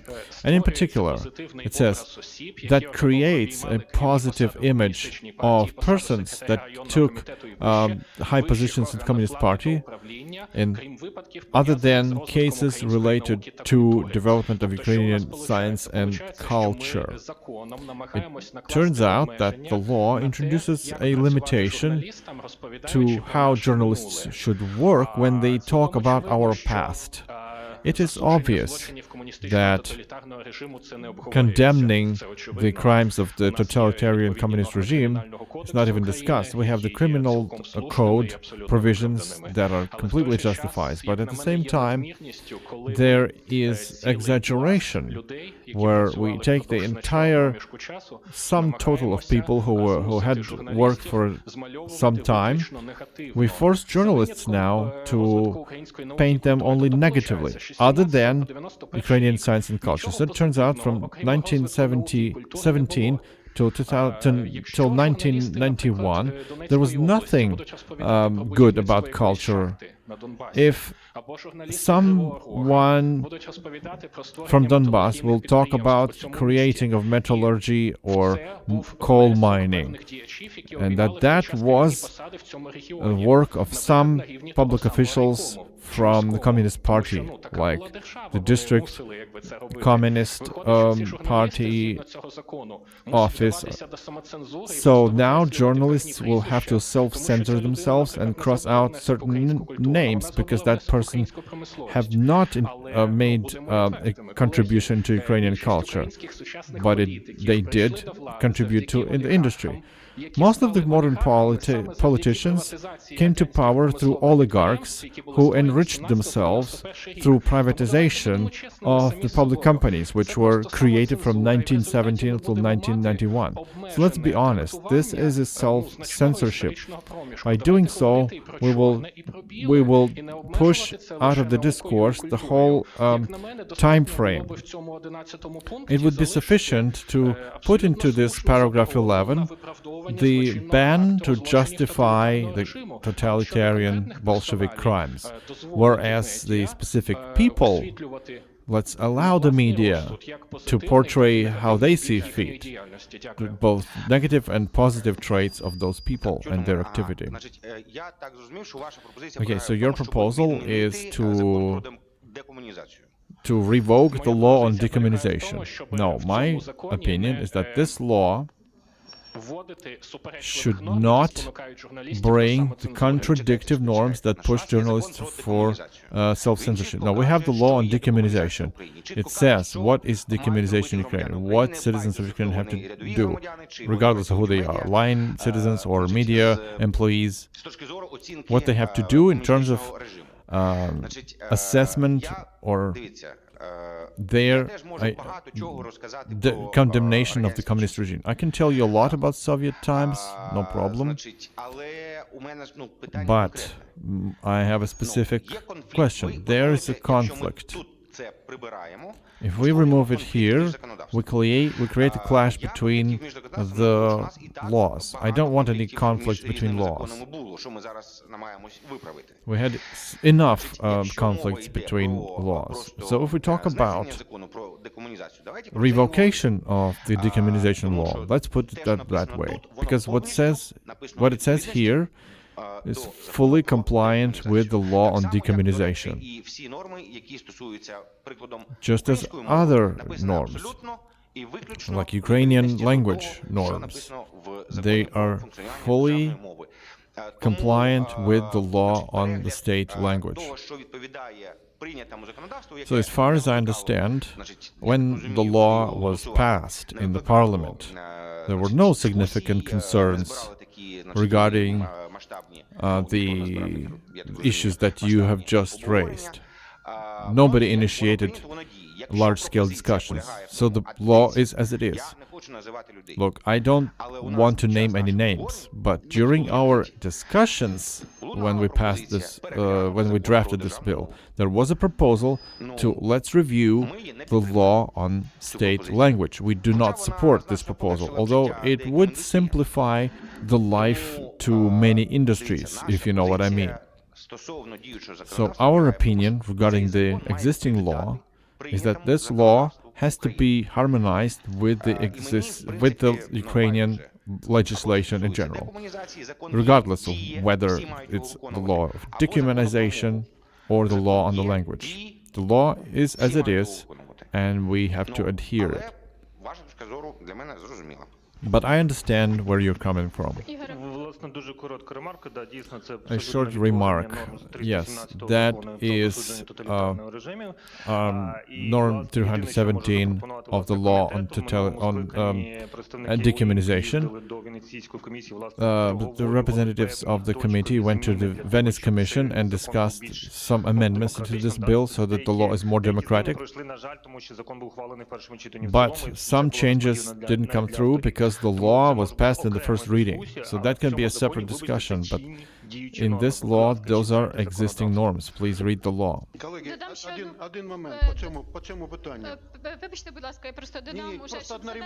Just one remark regarding the same issue. There is a law on regulatory state policy, which says that the newly created laws and draft bills should not repeat the text of the laws that were passed before. So that is for the consideration of the legislators. If that is already listed in the previous law, you should only put a reference to it. You don't have to copy-paste the text. цей законопроект однією з Look, новел передбачає те, що всі ці критерії, які These, визначені в all these статті 37, criteria які that are достатньо in широкі Article оціночні категорії, вони 37, потребуватимуть they will деталізації, require і a детальні критерії detailed будуть criteria. розроблятися спільно з органом спільного регулювання. And Тобто і на that will be цьому designed етапі ви together якраз with the можете деталізувати regulator. так, щоб не So at зводити ці this норми до point абсурду, you can а, власне, detail орган it, спільного but not to put регулювання it разом з into Національною absurd. Радою якраз пропише And детальніші the критерії, чіткіше regulator will роз'яснить, then що, власне, розуміється write під цими more обмеженнями, які clear вводяться, criteria, законопроектом. what kind of limitations the ласка, law колеги, introduces. когось So є please, коментарі? more comments.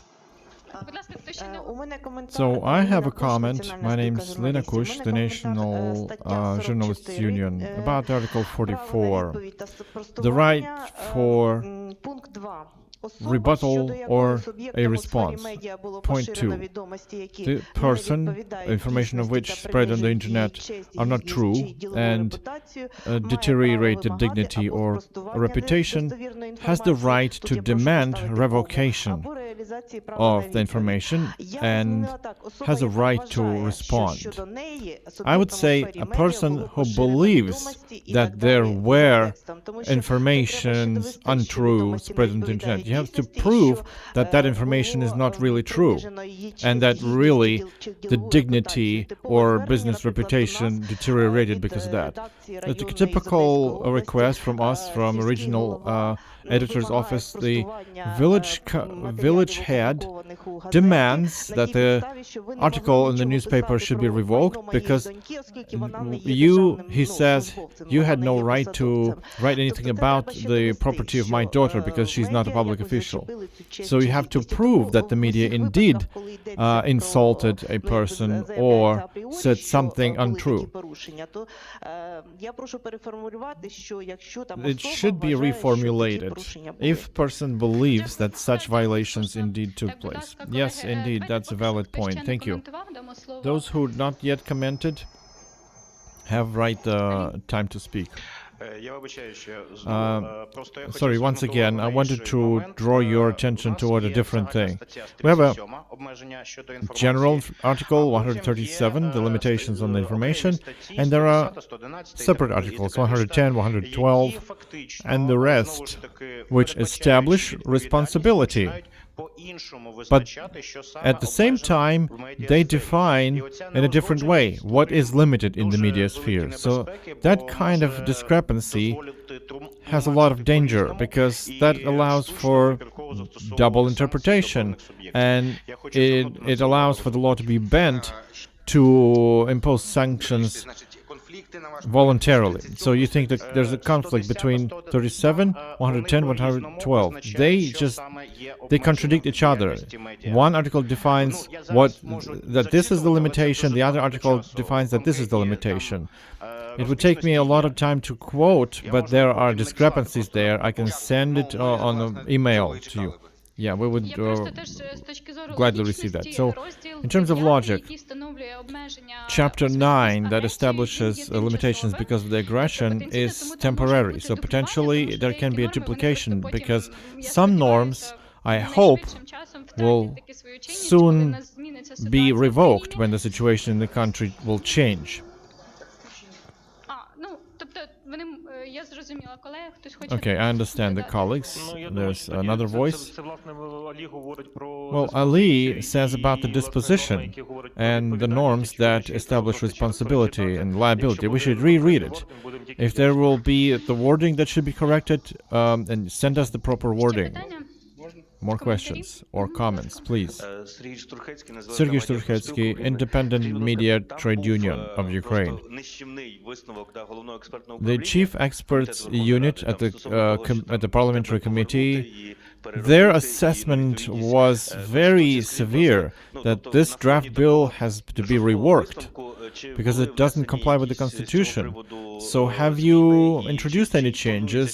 Are you planning to change anything, and how are you planning to respond to these kind of criticisms? Well, first of all, I don't agree that you said that their criticism was very severe. That's just your judgment. We looked into their assessment. We don't agree with with everything that they said. There are certain things that are right, there are certain things that are not. There are three of us here who represent the industry, Mr. Tkachenko, Mr. Kняжицький, and me. And we had direct relation to creating and founding these industries in Ukraine at all.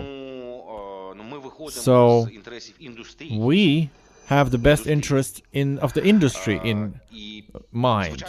And of course, that's why we are conducting all these discussions, to have a proper feedback from the industry, from the people who work in the industry, because our objective is to give the industry the law which would say clearly what are the limits for the business. Yes, it is a business with high social responsibility, but still a business.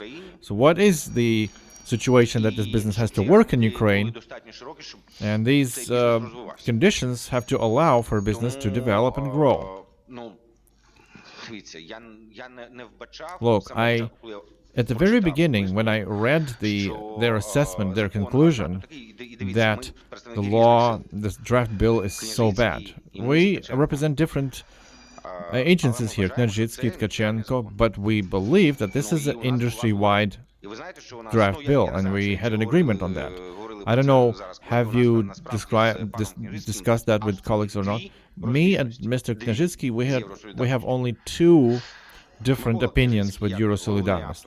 Mykola Kняжицький of the alternative draft bill stresses that there should be much more stringent norms as to the transparency of property, of the funding of the media. He requires much more stringent limitations. And we had a different discussion with different groups, so maybe we will present these proposals, because part of them are valid. Part of the criticisms are very spot on, because we were cautious not to create problems for the media functioning, but in order to provide the consensus in the voting room, maybe we will present these proposals. So I would offer to everyone to take a look at the alternative draft bill. And there are chapters there that pertain to transparency of the property, of the funding of economic activity, because maybe we will take that into consideration. Another story about blacklists, but I think that within the committee we will resolve this in a very constructive manner. Either we will define the criteria that we would suggest for this law, or we will return to the practices that exist now, when there is a practical application, but there are no clear criteria. Yesterday we had a meeting with embassies of our most important Western, and not only Western, partners. There was a Japanese embassy present, and they have a lot of understanding when I said that I was a little concerned about the future, where the first case, the first lawsuit that will land after this bill about blacklists, when this first lawsuit will land in the European Court of Human Rights, that's where the problems begin.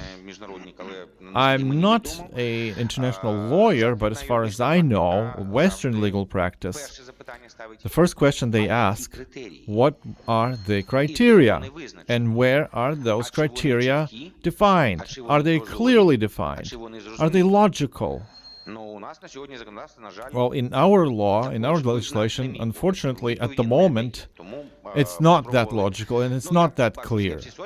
I see Ali being skeptical, but that is where we have to discuss, because I can guarantee you about myself, I don't want Ukraine to start losing lawsuits at the European Court of Human Rights. And the lawsuits will follow.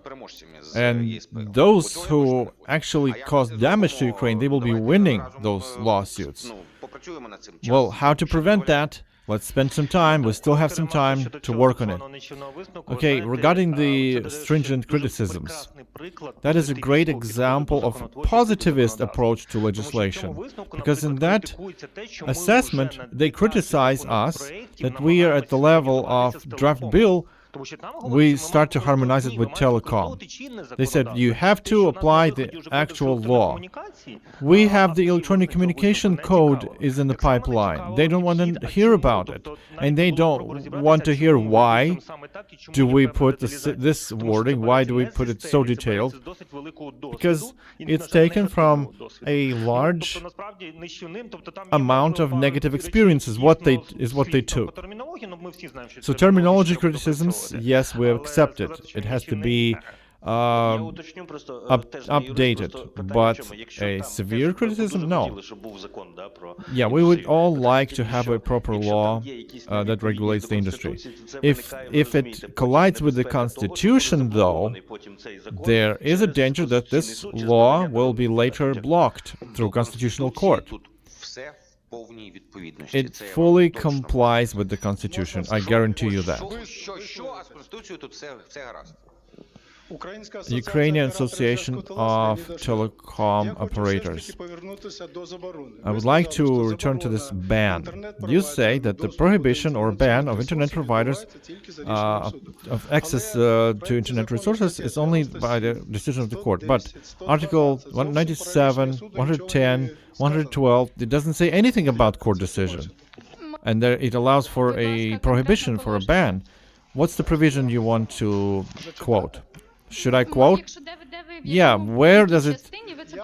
Where do you see that there is no reference to the court? Article 97, paragraph 8, Article 110, Article 112, where it says about the ban, it doesn't say that the ban is imposed upon the decision of the court. It doesn't say that. So it's a response toward lawsuits. Where do you see the court's not mentioned? There, it is lawsuit. It's the lawsuit. 7th paragraph, Article 97. If, according to this law, the ban encompasses the whole of Ukraine and it limits the access to websites, etc., but it doesn't say that it's the court decision that then it introduces the ban. Wait, don't interrupt me. Can I answer? It says above, sanctions, but here it says only about limitation. In the other part, it says that about the decision of the court. Here, although, it only says about limitations. So that's why we read above it that the response of the National Council is a special waiver that allows for double interpretation about coverage of the media. You can interpret it that way, and the whole telecom industry will read it that way. So in order to avoid this double interpretation, you should put it, like I said, based the ban introduced upon the decision of the court.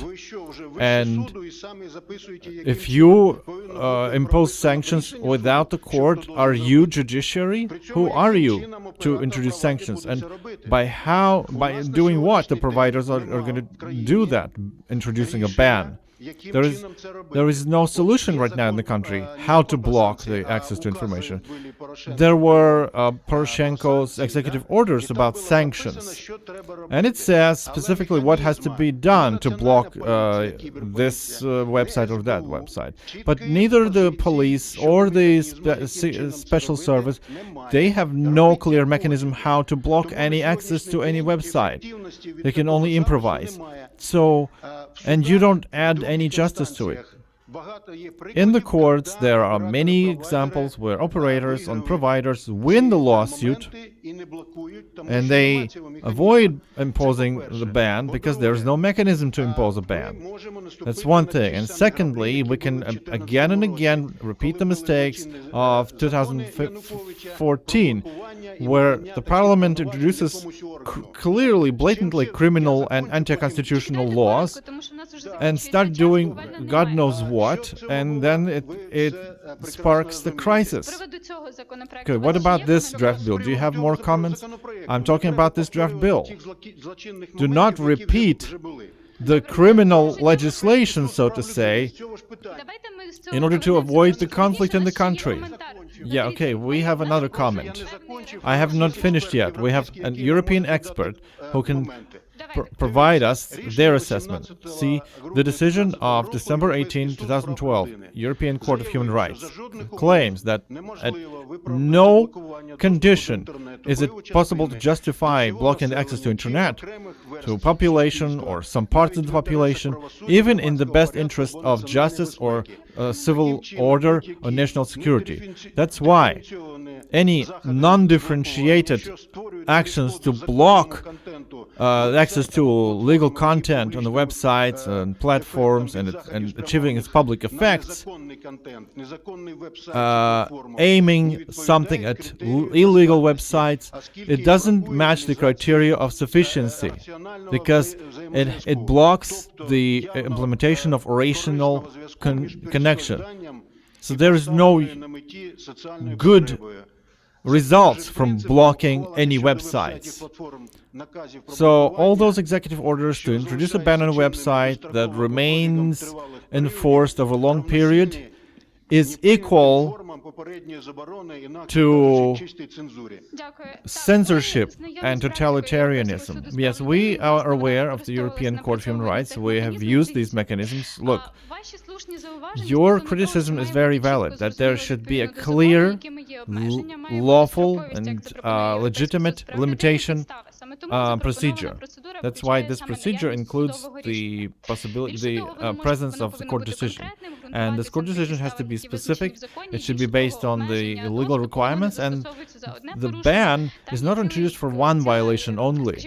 There's a number of guarantees and safeguards against violating these standards of Court of Human Rights. Regarding the interpretation of the Article 97, you have to take a systemic look at it. You only quote one part of this provision, but you don't see that before. It does clearly define at what conditions the ban on access to some resources can be introduced and how is it done. I think there are already people from the Internet Association. They provided their comments at this part, and there will be another discussion where these provisions will be detailed and smoothened. But we cannot exempt the regulators, internet providers in these kind of things. We cannot exempt them 100%. So let's go one more comment and we will wrap this session. Okay, I see another hand.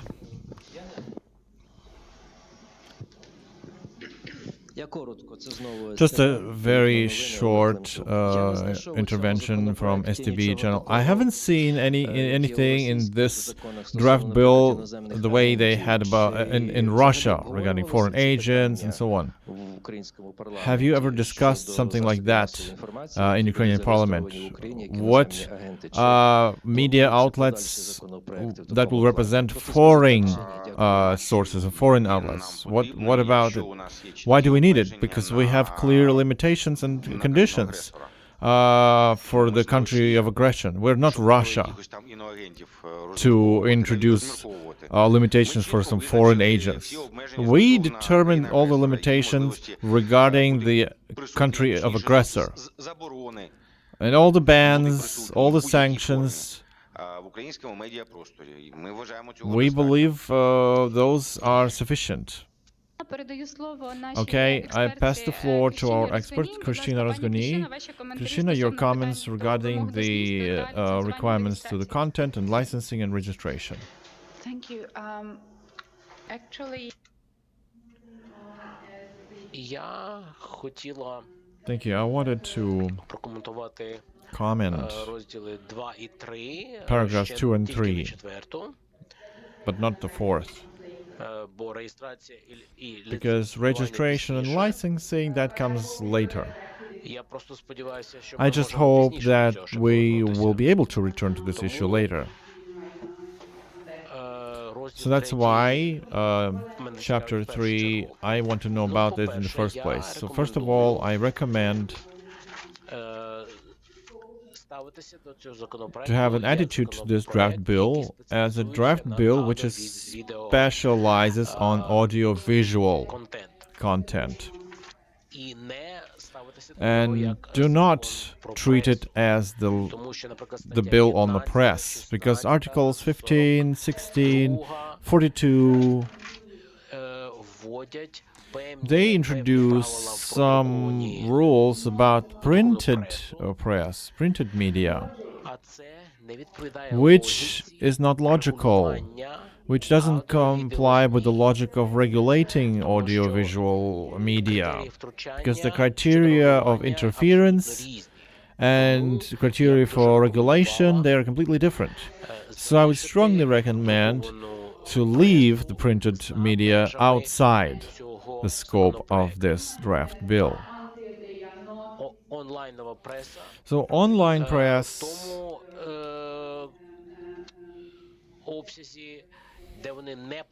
where they don't spread audio and visual content. My second comment was about civil broadcast, civil outlets, because the law introduces this category, civil broadcast, and that's a very important step forward. So therefore it's important that the community broadcasting, that should be reflected there. Plus the law also says that for linear audiovisual and radio services, which is more than 90% there, should be provided in the national language. That's difficult to provide, because if you take music, for instance, music channels that broadcast international repertoire, like what I like to listen to with my kids, it's impossible to stay within the quotas for Ukrainian language and to have a proper playlist. I would recommend to change this requirement, at least where it concerns the musical content. It's impossible to maintain 90% of Ukrainian musical content. So next, Article 25. In the translation that I have,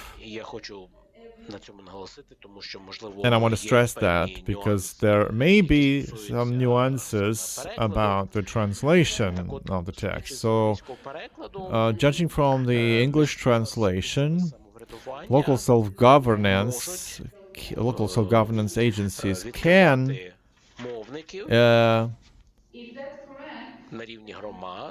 determine the broadcast outlets and broadcast sources and communities.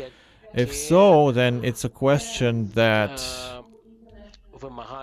requires a very careful treatment, because there are no clear international legislation against that, but still many European countries have negative experience in that. For instance, in Serbia there are problems about that, because there are hundreds of local media outlets that cannot sustain themselves, and that is often abused. That is often abused by turning them into propaganda channels, propaganda outlets. So it's not so much a legal issue than political.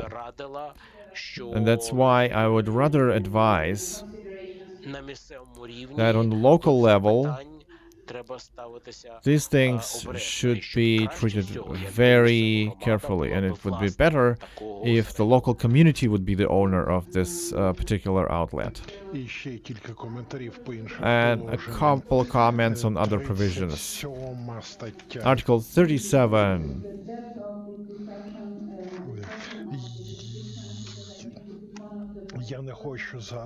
I don't want to go into detail about limitations, because that's a very sensitive topic, politically, historically. But I will express some of the thinking regarding gender aspect. If you take this article and if there will be an effort to harmonize it with international standards of freedom of expression, expression of views, in many countries, as you know, there are provisions and laws which prohibit denying the Holocaust and such things. So there are limitations regarding the content.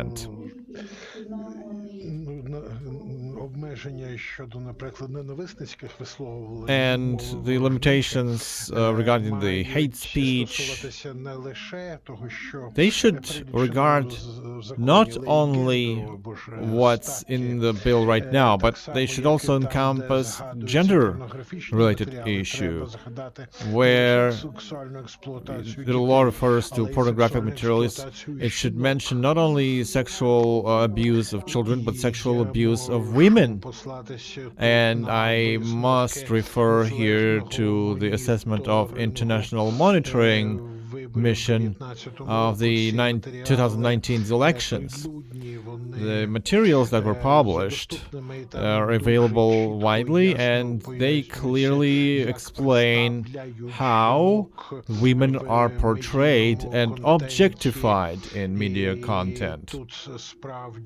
And indeed, there is shocking information regarding the problems with coverage and portrayal and objectification of women on the internet. So that should be accounted for. Article 47. This says about access to information, the events of significant public interest. In my translation, it only says TV broadcast. And that's where we return to our discussion on definitions. If, for instance, Netflix or Amazon gets the exclusive rights to portray some significant public event, then the respective norms do not touch them. So I suggest to go back to definitions and to work on them a little bit. And then later use the terminology, the same terminology in all of the body of this draft bill. I understand that is not an easy task, but it has to be done, because in a year the law will lose relevance and maybe even legitimacy otherwise. Okay, now Article 50, protection of consumer rights.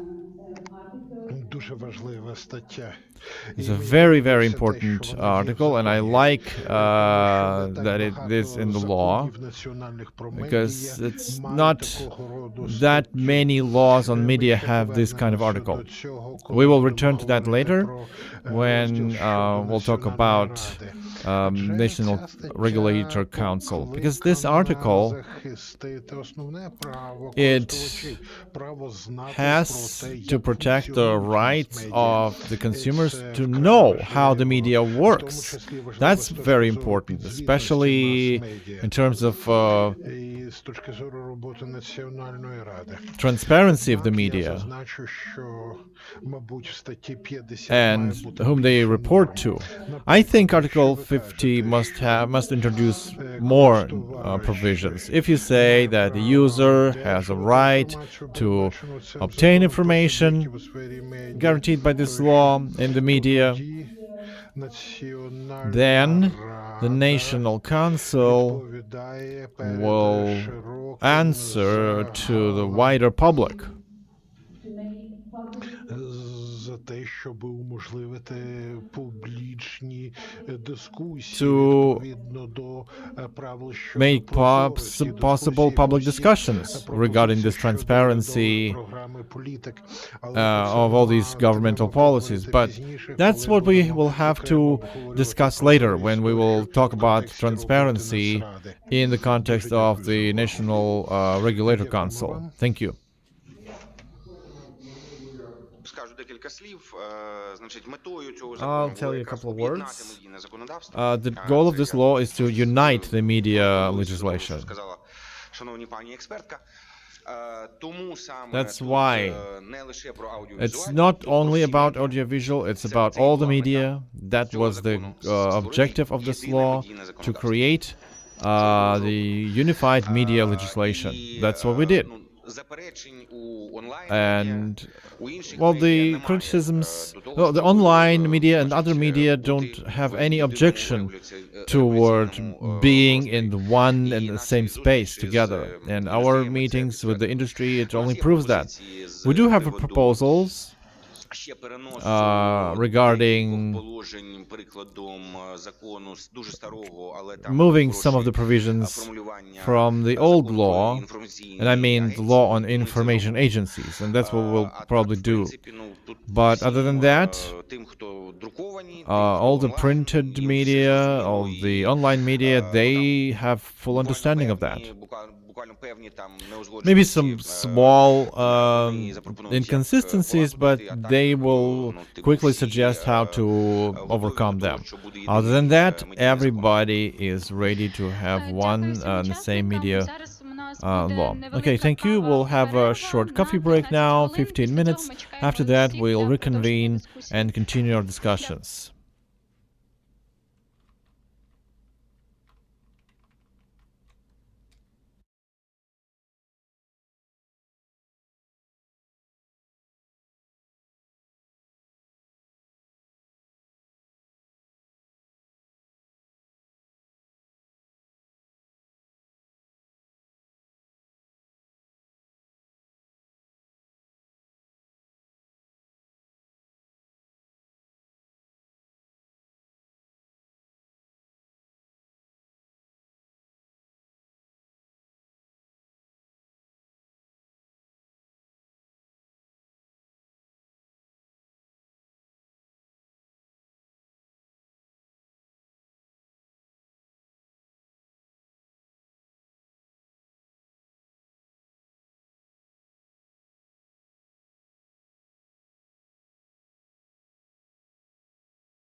to the chapter 2 of the draft bill on the media. This is where we talk about the subjects that will be subjected to the law and subordinate to the law, and then the communities. And I would like to pass the floor to Igor Raskladai for the presentation. He's expert in media law from Center of Democracy and the Rule of Law. Igor, the floor is yours. Thank you, Catherine. Thanks, everyone. I understand that the break was long, but still we have to move because there are a lot of important things to discuss. So before we proceed to Article 12 and furthermore on the law on the media, I would like to give a couple of points why we have some discrepancies and why the logic of this bill is such as it is. First, you have to remember that the directive, the EU directive on visual audio services from 2010 and then amendments 2018 will be covering EU members. Ukraine has signed association agreement, or properly saying Ukrainian trade agreement. It doesn't have the full scope of instruments therein, and therefore cannot have several commitments provided by the directive because of the limited toolkit that's ARG and some other tools. The second thing, which is more Ukrainian, although it also has influence over the Baltic states, is the Russian military aggression. It's not only about Donbass and Crimea, it's about the Russian Federation having an intent to destroy Ukraine as a state. That is an axiom. It doesn't have to be proven. That's as it is. So having this kind of threat, we have to have the effective means of declining it. To remove it completely, the only thing we can do is to destroy Russian Federation, but we can't do that. So another thing is history and revolution. When you look into the documents of Council of Europe, those documents have decades of history. And this history has two lines. The first line is the human rights. Everything begins with Article 10 of the Convention. Everything else is has a referral to this article. And this year there will be new documents from the Cabinet Ministers of Council of Europe and the Parliamentary Assembly regarding media and the freedom of speech. The second thing is quite pragmatic, and that's what Ukrainians forget a lot. Everything that there is in regulated, every regulation has business interest and economic foundation. Therefore, some of the things written in a directive, they often have business interest, protecting European market from other markets. The only thing is that historically, the development of Ukrainian media market, unlike European market, because we had a history of Soviet Union and everything that happened later still is influenced by that. It's different from what European processes look like. So initial provisions were dead from the start because we don't have that problem. We don't have any problem of independent productions not allowed to the market because we have very little independent production studios. So we understand the commitments, though, and we understand that some things can only sit on paper for many years without practice. Although everything can change, we have a very dynamic market, and nobody can guarantee that in 5 years it's going to become quite different. Another peculiarity that we have a very positivist system of law. And unfortunately, in our we have laws that try to determine things like forest. Forest is ecosystem of 3 layers, having grass and bushes. In the West, they say forest is a forest. If you look into services directive, there's services, and services are services. It's not economic activity of the companies that is such and such, but we are in the positivist system, and that's why we keep describing the wheel. we can change the paradigm, but that's not about the law in the media. Another two things that are very Ukrainian are social media. If you look on Facebook and our colleagues, our experts as well, what do you see? They post their picnics, their bakings. What do we see in Ukrainian? The politician, they are bad guys, those are bad guys. So our social media are very politicized, and that makes us very different from Western Europe. And the role of social media in Ukraine is different, therefore. The same with the Telegram. Telegram of the last years has become unfortunately even, a big source of information, although Telegram has no public policy of spreading content and there's no responsibility. If something, okay, you can register an abuse and that's it. So all of these peculiarities, they impact this draft bill, and that's why we have the draft bill like we have it.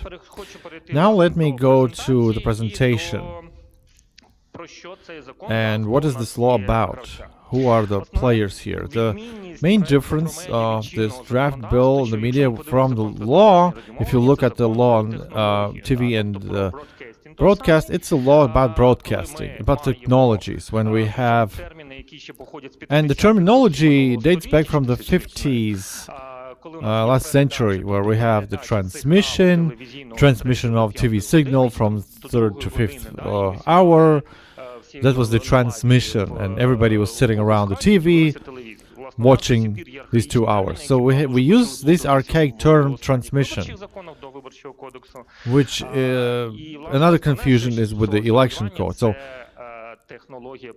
the regulation of the technology of transmission. The law on media is about content more, is about what we spread, and that it's spread in different ways and means, convergent, regardless of what receiver we have. I don't have TV for 12 years or something, and if I want to see TV, there's YouTube, there's social networks, and there's PTV at home, and I watch it. Regardless of what is the transmission specifically, it's about the air time, it's about using the radio frequencies as a national commodity. So we're talking about types and means of delivery and the content itself. So the content is the key thing. So, and that's how where we have traditional linear media. We talk about TV and radio as traditional, and also we talk about air, then cable, and there's also wires. I don't even know how to translate it because it's a copper wire that was built into many homesteads. We also have in non-linear media, it's Megogo, Netflix, catalogs of content that we can consume if we want. We don't have to wait till 3 o'clock to see the movie. We just pay the money and that's it. Also, packaging and delivery. That's the most conflicting thing with the telecommunication legislation. And we also have subjects with social platforms. Primary directives, they're called user-generated user-sharing platform. It's a platform where users spread content, and we went a little further, and we talk about social media through the fact that social networks is not only about dogs and cats, it's a political thing. If we look at definitions, let's look at the definitions again. These definitions were taken out of the glossary into articles. That was done on a purpose so that we understand what is this law, what kind of services is provided, and how it is provided. Article 13 determines the subject of the law. We have audiovisual media, we have printed media, online media. I also use the term online press. It's not audiovisual. It's Ukrainian Pravda, text.org. It's text content that is a little bit interspersed with pictures and video, but video is not the main product of these kind of outlets. And Article 14, that means that we have radio broadcast, linear audio service. TV, it's linear audio, so radio and TV, and there's non-linear and linear, audiovisual and radio. So if we talk about subjects, there's radio broadcast, there's TV broadcast, and we agreed to keep more traditional terms so that we don't layer complex constructs, because saying provider of non-linear audiovisual services much more difficult than just to say provider. Or if we talk about the speaker and broadcaster. Other than that, among the subjects, we also have platform of joint access to information, most popular in Ukraine. For dinosaurs like me, it's Facebook. For younger generation, it's of course YouTube and TikTok, eLikey. There's constantly new platforms being created. We can't keep track. But at least those platforms, they have the rules of engagement, they have the public policies, and it's a great tool.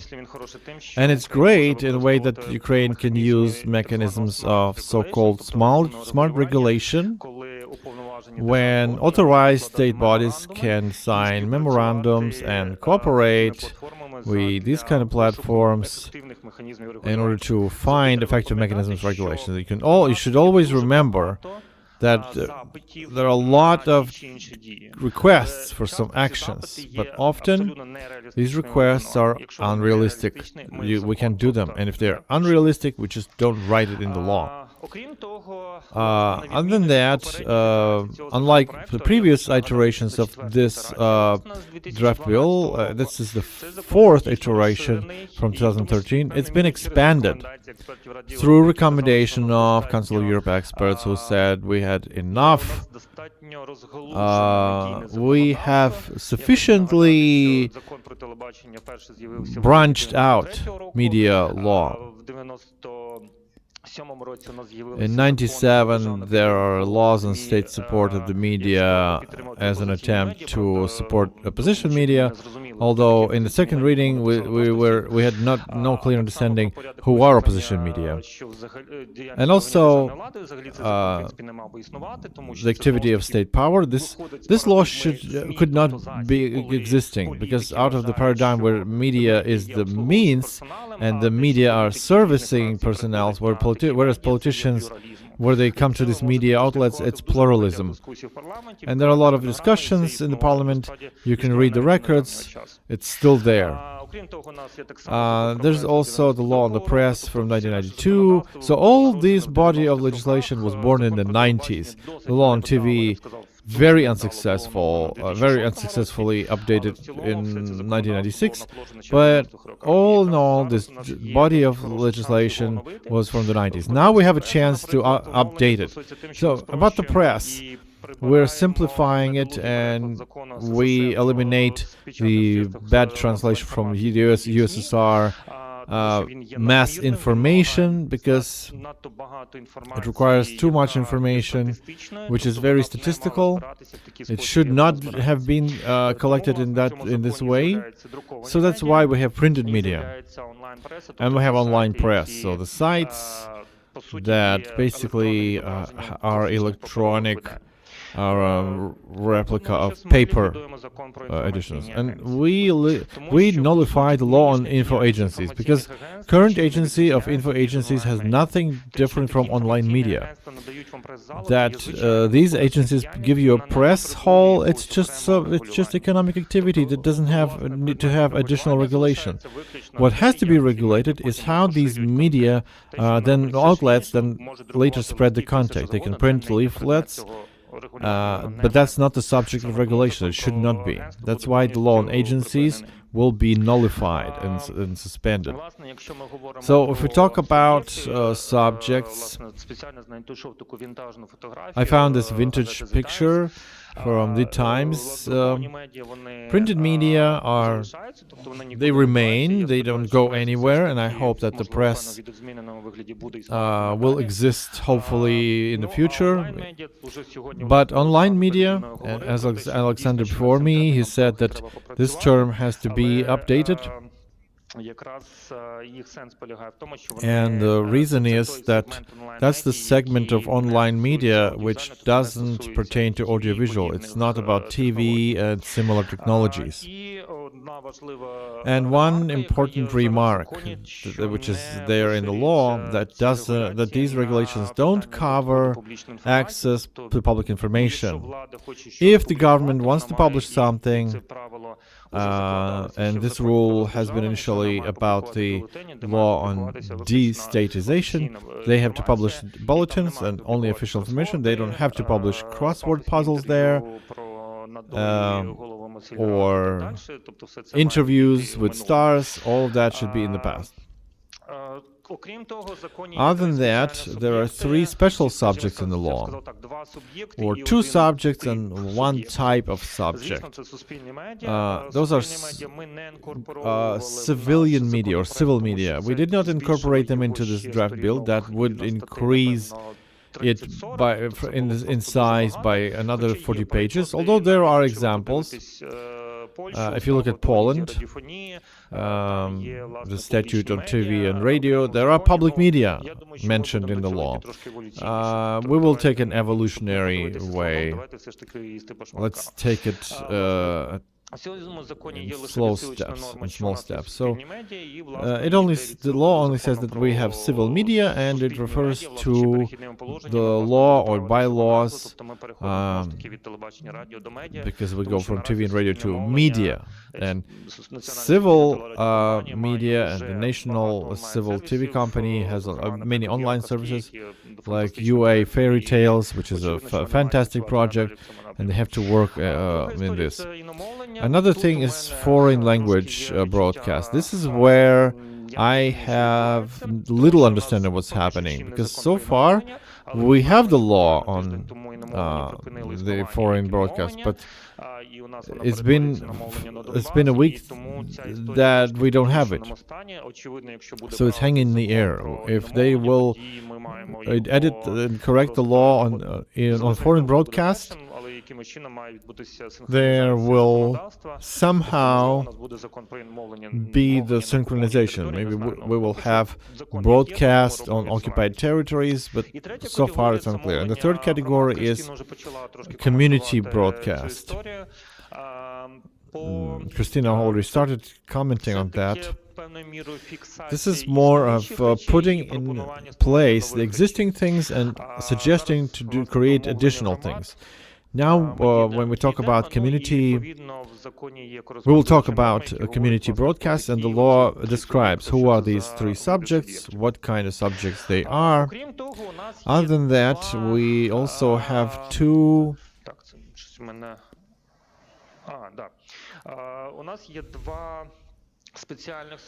special subjects that are not media subjects, but they are still within the law. So if we talk about, simply put, it's about cable TV, and that's the article that you can see now about audiovisual services. Those are those who package the TV channels and add them as additional service when they sell internet access. And the second thing is own bud and own budek. MRT concern has joined in, who recently got a license for a separate multiplex. Why these subjects are there and what do we want from them? Obviously, we have no interest in knowing how they lay their pipes. As Volodymyr said, telecom is pipelines, cables, hardware, access to wells, which is still not resolved, access to houses where there's still war with condominiums. So there's a scope of problems there and challenges. We have an interest in those subjects in two aspects. If we talk about Zone Bud and Zone Budek, it's about state security. As the company with non-transparent property, proprietary and ownership can do shady things. And right now, the council, the regulator council, is not fully independent. So it's important for them to do something, because the way it is, it doesn't work. There's a huge risk for the whole media sphere. The issue of packaging is also regardless for us. How do you lay your fiber optic or coaxial cable? That's technology. We want to know how providers select the package of TV channels and how they offer it to the user. Right now, the National Council is trying to catch the providers who try to put Russia 24 into their package, thinking that nobody will take notice. And the interest of this law is limited by this fear. Other than that, Vita is here. Yeah, there's also passive commitment. If the court decides to block the access, but Kristina has made her clear point that that is the concept of limited liability of intermediary. To compare, YouTube is not kept liable for any piece of content which is over there, because Pick2 or other 10 in whatever power bytes of information. But if YouTube has a complaint that your platform has piracy content, YouTube has to block it. That's where passive liability, how it works. If they don't do that, that's where they begin to be held liable as co-violators. So that's for you to understand what we talk about. So we talked about this concern MRT. That's a great story for media communication story. What is consent? And that it's a problem that impacted the civil and public broadcast. And this, in our country, we still don't see any concept, but we need our taxpayer money to be used effectively. Now, community broadcast. I would like to ask Katya to add her thinking here. She is moderator, but she should explain, I think. Let me explain what it's about. The classical sense, community broadcast was born as micromedia, the small radio stations. Like in the US, it can be just one person who has some $1,000 of spending, they buy some cheap equipment, and they start broadcasting for their own community. It can be a territorial community, it can be a community with interest, just sharing what they have. Just broadcast channel. Another concept which becomes more popular nowadays, it's, in terms of globalization, it's domination of big groups, and there's huge demand on local news. And it's not only the Ukrainian problem. I remember 2 years ago on the Stockholm Internet Forum, African countries were complaining that these global social networks dominate, like Facebook, but local outlets, there's a catastrophe for them. They don't know where to get them. So this law provides two types of broadcast.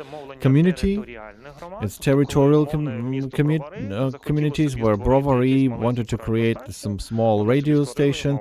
They created it and they broadcast. So there's no commercial goal. It's just providing information, information rights of the community to know what's inside the community. A second type is the interest outlet. Like we are enthusiasts of fungi or cooking, and we can start broadcasting only on this topic.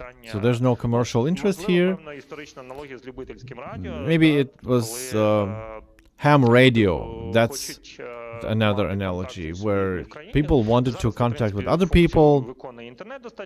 Now there's internet for that, but still there are old school people who like obsolete and legacy technologies, and they can use ham radio.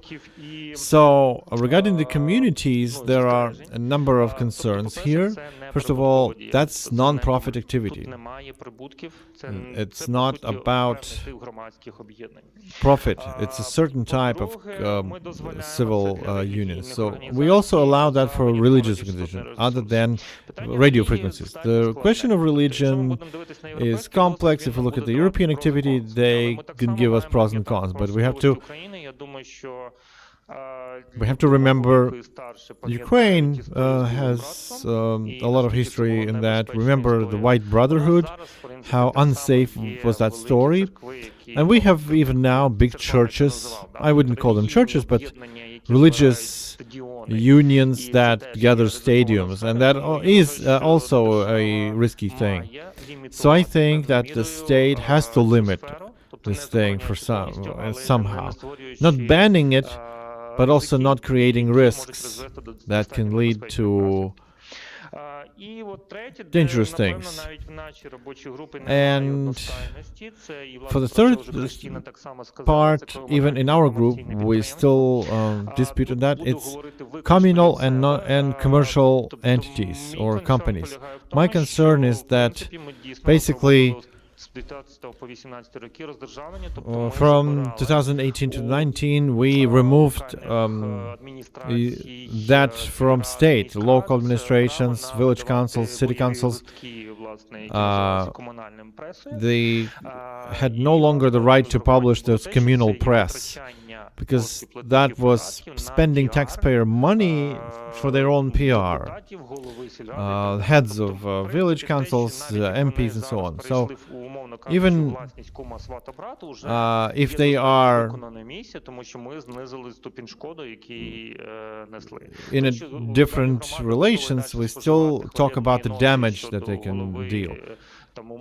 Or if somebody's writing, if the community wants to praise their heads of civil council, maybe that's too old school. So audiovisual sphere is such that, and I have some concerns that we might create not the press but audiovisual media instead of them.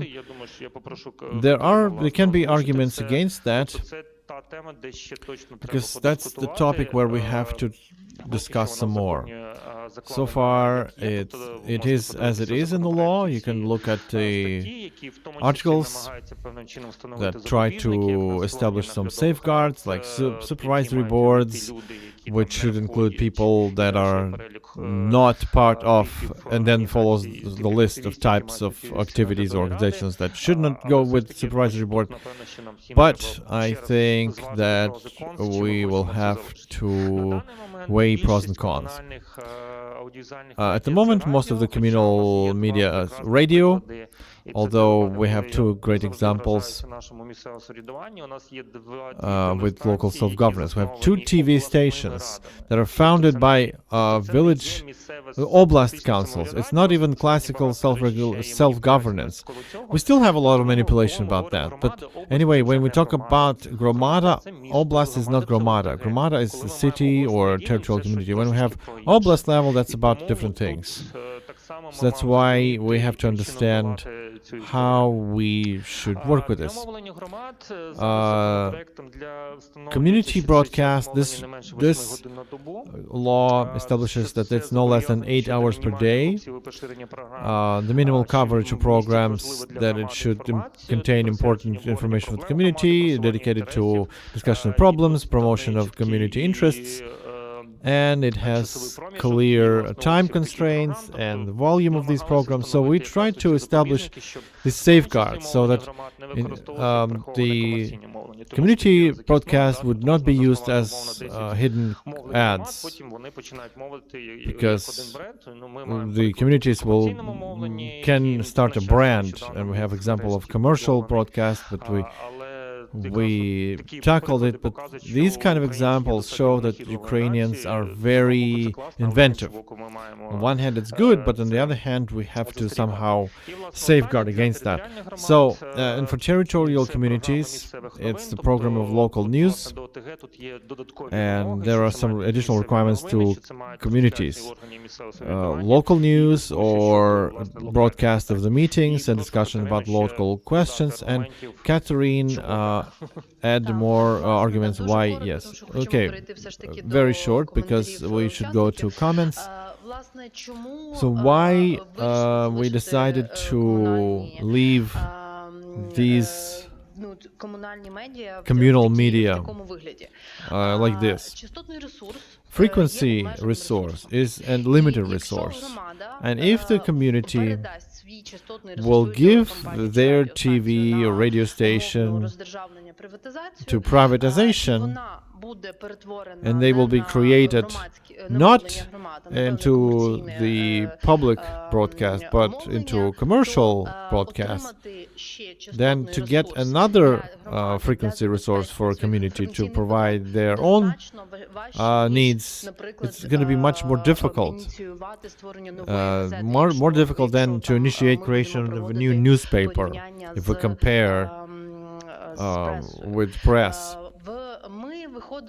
So we even introduced into the law the notion of general economic interest, which basically is part of the agreement on EU activity, which determines what is economic interest. It's an activity that doesn't bring you commercial interest, but is necessary for communities, schools, kindergartens, medical facilities, and the public and the community broadcast is among these.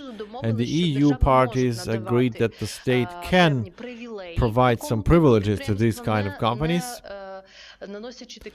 without dealing the damage to economic competition. So community broadcast, being able to exchange information, is an actual need of a community, rather than opportunity to create a commercial company. We have introduced and understanding the challenge, understanding the possibility that these media will be used to praise and to PR local bureaucrats. That's why we introduced some safeguards regarding the programming policies, and we are more than open to discuss them. If you see some other possible safeguards to be created that would prevent us from using these kind of companies wrongly, please come up with this suggestion. Remember what's the number of territorial communities? Let me finish. No, remember the numbers. How many communities are there? Who will control that? Who will be controlling this? Can I finish and then there will be your comment? Thank you. So the question of safeguard. We had another discussions regarding findings, so that these companies would not serve as funding their own information interests or supporting only biased interests. So there's the annual financial reporting, and answering to your question, like other media, these media outlets will be controlled by the National Council on TV and Radio Broadcast. So, now comments and criticisms. Please, I remind you, 3 minutes. And be very specific regarding which article is your proposal or criticism. I've seen the first hand there and there. Oleg Gusev, Science and Information Technologies Committee. First of all, I would like to remind the legislators that the agreement that the Ukraine signed does not say anything that we should copy, we should write everything into the law, down to the last period. What is your thesis? It says that our sustainable principles have to act further, regardless of European norms. Europeans themselves, they say that these directives of them, for every EU state, is a document that they take and adopt the way they see fit. Now, here's my question in essence. As we read the Article 13 of this draft bill, in paragraph 6, part 1, supplier of electronic communication services using radio frequencies as a resource. I would like to hear provider that gives access to some media outlet using radio frequencies. Are they also going to be mentioned as a media subject? Now, second question. KRRT, Zionbud, Ether, which also had to lose license 10 years ago, but they were granted the license. So in what kind of perspective the activity of these companies will be mentioned as suppliers or purveyors of electronic communication services with using of radio frequencies resources? Nowadays, RRT concern as operator of telecommunications, they have to transmit, whereas the TV organization has a license with frequency and they broadcast. Now it's vice versa. The concern RRT will be subjects of broadcast, which is media, but that's something unclear. How will they be part of this and part of that? That the law on electronic communication that I mentioned previously, which says that it's the subject of TV communication, electronic communication, as a scope of the previous law, not this one. So this has to be delineated somehow. And the third question, where...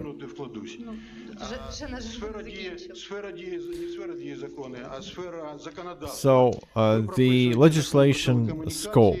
You write the law on telecommunication, but you mentioned supplier of electronic communication services, which is not in the law of electronic communication. What do we do with that?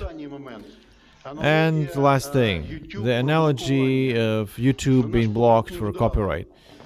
That's the wrong analogy.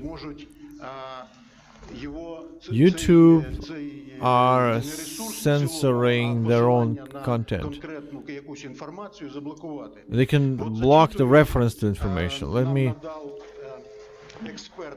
An expert from RIPE ANCC gave us the explanation regarding the blockage.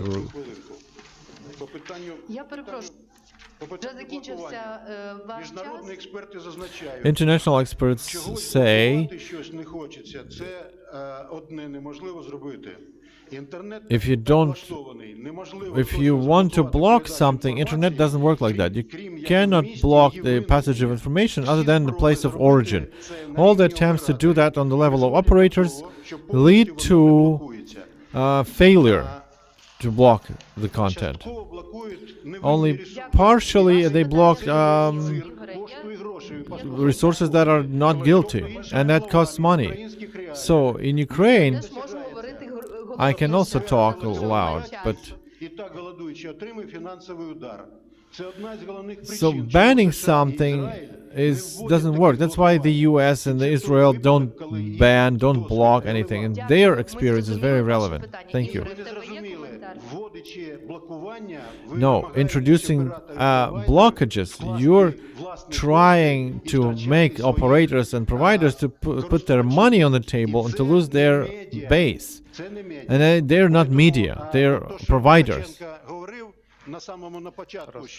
So what Tkachenko said at the very beginning, that there was a positive attitude to this law, Telecom do not take positively this law. Can we answer now? Okay, Nikita already mentioned that in any case, you have to understand that in parallel we are working on 2 draft bills. We have several information exchanges, but every draft bill is drafted separately, and on the stage of legislation there can be discrepancies. They will be corrected. Now, about the blocking.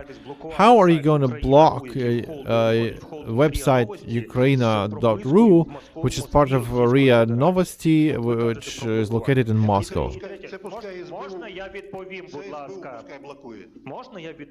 The special service should block them if you want. And the goal, if you think that the order of the president wanted to block 100%, that's false. The blocking has a chilling effect. There's no 100% blocking of anything. And there's no 100% battling corruption or crime. But that doesn't mean that the criminal code doesn't work. Yeah, there's always criminality of some sort.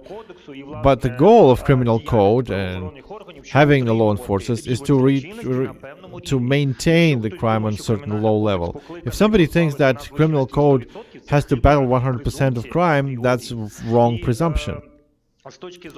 And in terms of your question on Zumbud and Zumbudik, we have several regional subjects.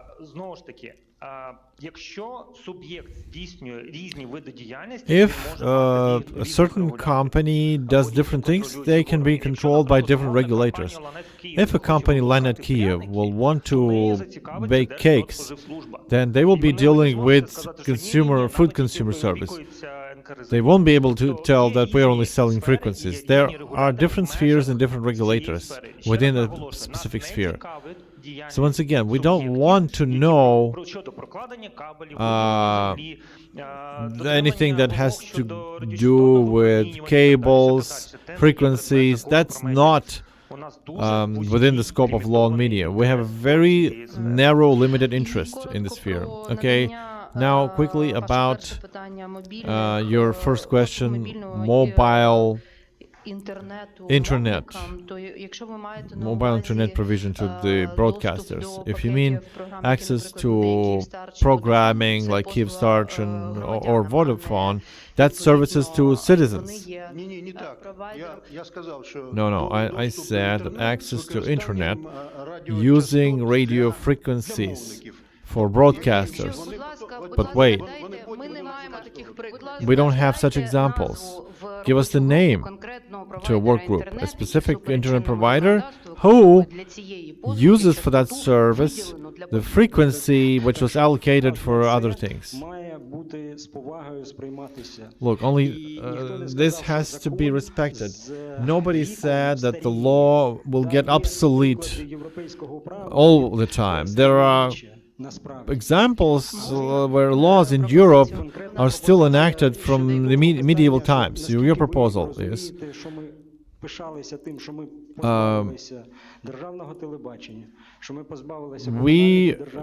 can we be proud that we got rid of the communal media, communal enterprises, and now we go back to community broadcasting, which is the restoration of this communal radios, like Soviet radios. If you look at the territorial communities on the south and east, those are amalgamated communities. And you want to give them the opportunity to found media outlets.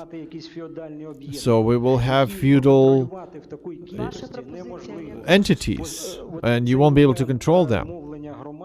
I'm talking about communal broadcast. It should be outside of this law, the way it was suggested previously. Okay, thank you. What? Natalia Лященко, Ukrainian Association of Community Broadcasting.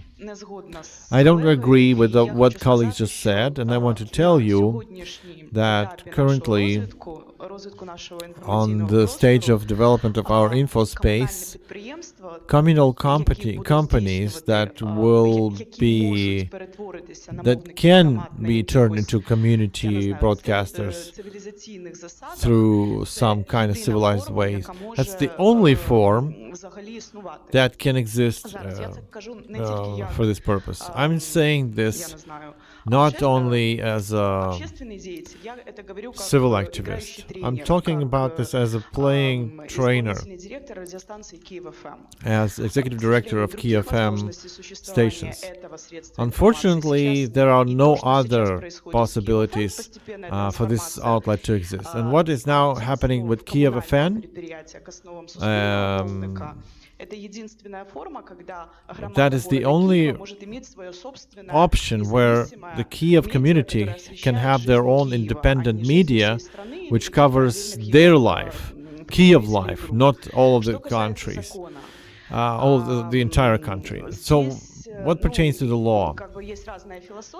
There are different philosophies, different approaches, but still, having to express the association member and playing coach opinion, I think that we must draw some preferences for community broadcasters that are formed based on some territory. You see, the frequencies are very limited. And if some frequency like radio or TV are put for a competition, then largely only the common sense of the National Council will tell us. Is it going to be a city TV channel or radio station? Or is it going to be a topical radio station for dog lovers or cat lovers or cooking and so on? What could be done? We could introduce some limitations to the statutory goals, to programmatic concepts of broadcasters of territorial communities, amalgamated communities who have to cover all of their peculiarities of life, what the territory lives by. Because territorial community is a small model of the state, where all the battles happen with the political life, cultural life. So, to retain but have preferences, right? I see all the hands, but we only have time for one comment. Oksana Bernikova, I'm from the community broadcaster Uman, a community outlet Голос Громади. We only broadcast for Uman Rayon, and we are community broadcast. We participate in the competition that Igor supported, and Mr. Kostinsky was at the beginning of that. But your law provides that 8 hours for community outlet. Why not 7.5? Why not 3? I wanted to see the calculations. What are they? How small territorial community will use these 8 hours without repost, rebroadcasting? What will they fill this air with? It's surprising. Most of my colleagues who wanted to participate in that discussion, they couldn't participate. So regarding the safeguards that could be there so that the local content would not turn into propaganda outlet for politicians. There should be the norm that a certain percentage of budget, if the community is capable, they should go overboard with the budget, like 105%. If they deliver on the budget 105%, they can then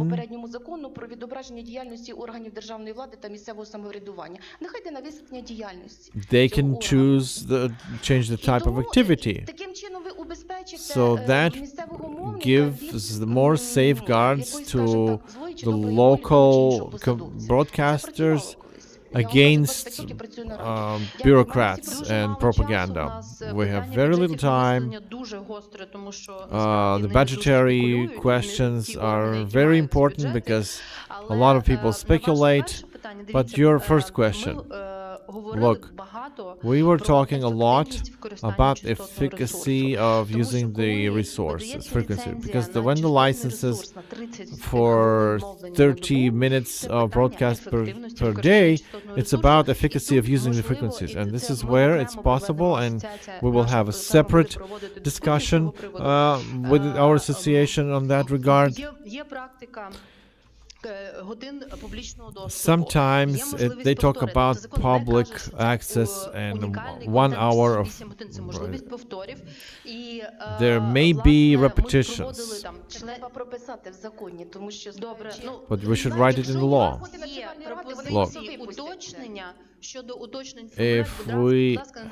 if you have some clarifications, provide them to me.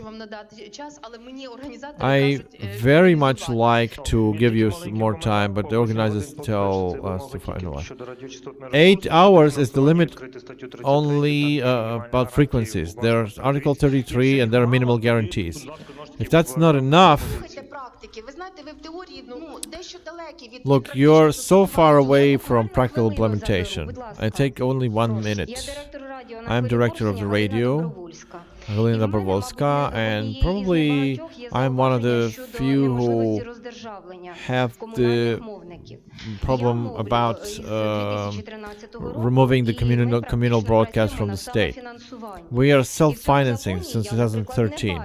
And in this law, I don't see myself or my colleagues and our communal company. In these final provisions, point 25, 3 months of time from this law being enacted, we should be reformed. Our council, our founders, they have used to self-financing, and they won't take us to their balance sheet. We will just die out. And what will you suggest to us? We need more information about that. From what you were telling us, I mean, this law should contain an option for broadcasters like us to get away from the influence of the state. There is a mechanism like that. We provide Christina some time for comments. Okay.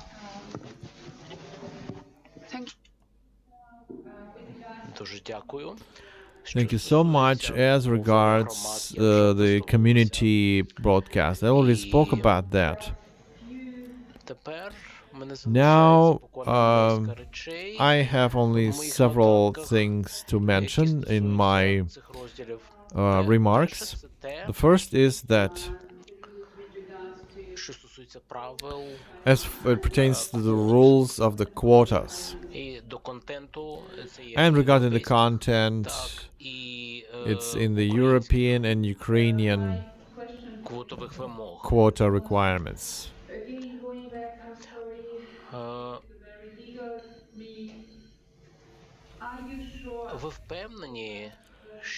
Are you sure that in this current revision of the text, these current requirements are pertaining and including the content like Netflix, Amazon, but not only traditional outlets, because it's an important issue for the future, so that the law doesn't get obsolete too fast. Because currently, those services are still spreading and many people use them. We have the special provision regarding Netflix and special quotas. I just don't remember maybe they're different from traditional and linear, but they're there. Okay. That's Article 40, Paragraph 3, but what concerns me is that in the text it says only about the volumes of broadcast. But переконайтеся, що це please стосується make і sure онлайну that також. it's also about Там є online. проблеми з перекладу. There is a problem with text translation, maybe. Справа в тому, що ми, коли ми говоримо When we talk, мовлення, це може бути OTT, when we say OPTV, це broadcast, немає it can be значення. OTV, OPTV, Але справа в тому, regardless. що But the Netflix, problem is that він взагалі Netflix сам стоїть itself побачення всього. Він, is так outside of мовити, everything. Зовсім інший. They are a thing in Тому, itself. бажано було б його також So that's охопити why в we цьому should плані. cover it in this law. Ще одне зауваження Another стосується того, thing що regarding тут 30% і 30%, 50% quotas.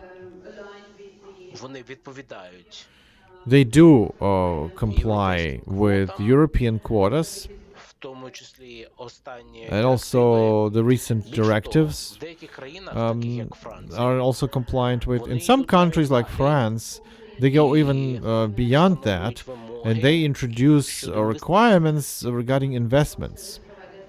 на провайдерів. Investments for service providers. Я That's б why I would рекомендував, що тут recommend питання не тільки про квоти, to think that this is not only about quotas, it's about certain types оподаткування, of наприклад, taxation. у Франції 2% Like, as I said, in France, it's 2% від доходу from має the бути revenue фінансовим that внеском, has to be a financial contribution щоб інвестувати в to аудіовізуальну invest індустрію into України. audiovisual industry of the country. Тому що ці провайдери послуг, Because these service providers, такі як Netflix, наприклад, such as вони Netflix, гроші, they make так, money і забирають всі ці and гроші they з вашої take that індустрії. money out of your industry. Є добре, було б добре, And it якби would be їх great змусити реінвестувати if ці they гроші, were at least власне, в цю галузь, incentivized to індустрію. reinvest that money into this industry. So therefore, financial contribution into the content and the national foundations Можна can зробити відповідно be до нової done директиви, according to the new directive, але but це можна називати спеціальне this can be оподаткування на called доходи, special які вони taxation. заробляють тут. And we tax basically their revenues that they make here. But there is no such country яка не потребує that would not додаткових need інвестицій в additional аудіо, investments відео. into audio, video community, and environment. Let me be short about that. Just yesterday, there's a draft bill on taxation of these services. It was part of the profile committee. My colleague, Mr. Gitmantsev, was there. So together with different committees, they work on that. So we have to understand either whether it's reasonable to duplicate it in our law. I'm not convinced, because they wrote it as a separate thing. Yeah, I was allowed to have 2 additional comments from the audience. Якщо можна, то оперативніше, бо часу дуже мало. Dmitro Klemenov, publisher for 28 years. I have criticism regarding terminology. Non-profit as a safeguard. I don't like this term because I don't know any propaganda media which is profitable. They're all sponsored. So that's why non-profit nature as a safeguard doesn't work. That's one thing I wanted to say. Secondly, if we talk about communal companies, media companies that exist on the law, what media market are we talking about? If these media are having all the priorities. Let me comment. First of all, general concept of community broadcast. In Europe, they are non-profit because they work on a territory which don't have enough market to create a commercially successful media outlet. Just one community or several communities. According to the law, this amalgamated community cannot go above half a oblast, if I'm not mistaken. Second issue is that we do have an analogy. We have a community TV and radio outlet funded from the budget, and they have limitations in their advertisement policy, etc. So it's about granting the right to access of citizens or community members their access to information. But look, in Ukraine, we have so many examples. There are many examples of local media in Ukraine that are self-sufficient, and they are a success story. Let me comment on that. Here's the situation with local media in Ukraine. It's terrible. I met specifically people from the regions. We almost have local commercial outlets dying because the networks are eating their advertising money because they have their advertising spots. And we will change that. If you're a network, do not take that away from local suppliers. We lose commercial broadcasts in small and medium cities, and bigger cities like Dnipro as well. And Odessa is not a good example because they have a different situation. They're all sponsored, they all subsidized, hugely subsidized. So in general in Ukraine, we have huge problems with survival of broadcasters and TV and radio. We have huge problems. And everybody, for some years ago, 10 years ago it all started. They first went to networks, and now even in bigger cities, big cities where they have huge amounts of advertisement, they almost don't have any local TV and radio stations. It's not acceptable. Okay, that's the question regarding success and failure.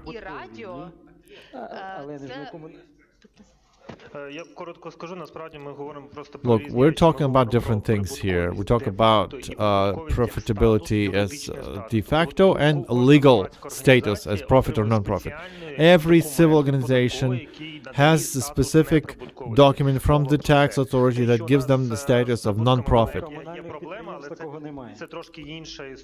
For communal companies, it's a different story. I share your concerns, but it's a different story anyway.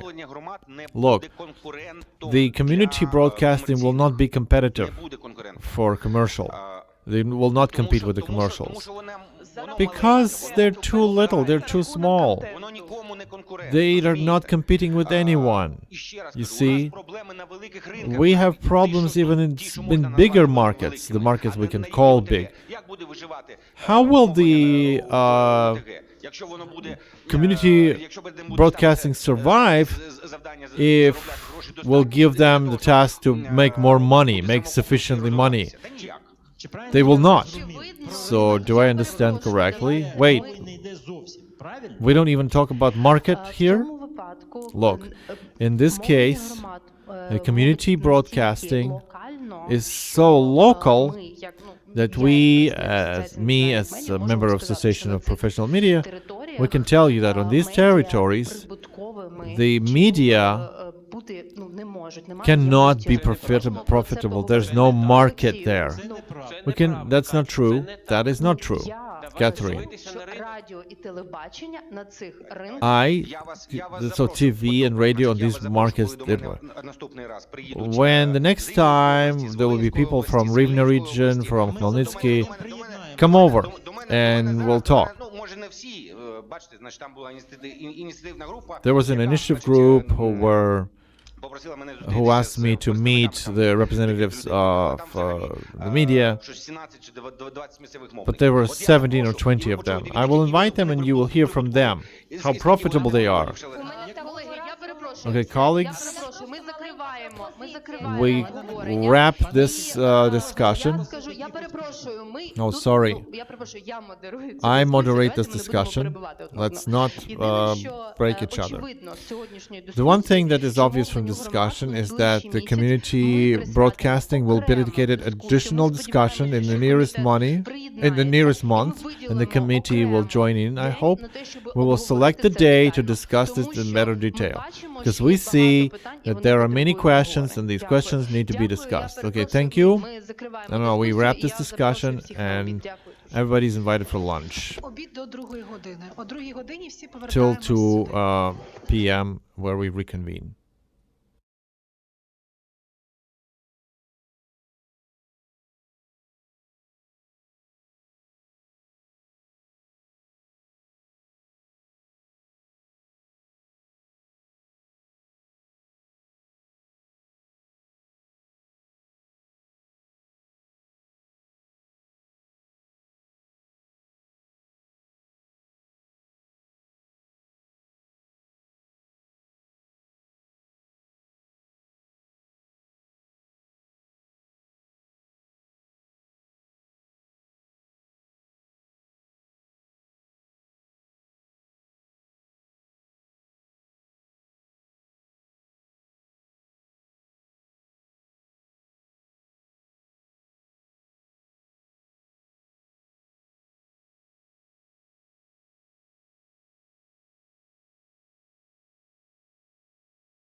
Okay, Katya Telikainen, advisor on gender issues from the Council of Europe office in Ukraine.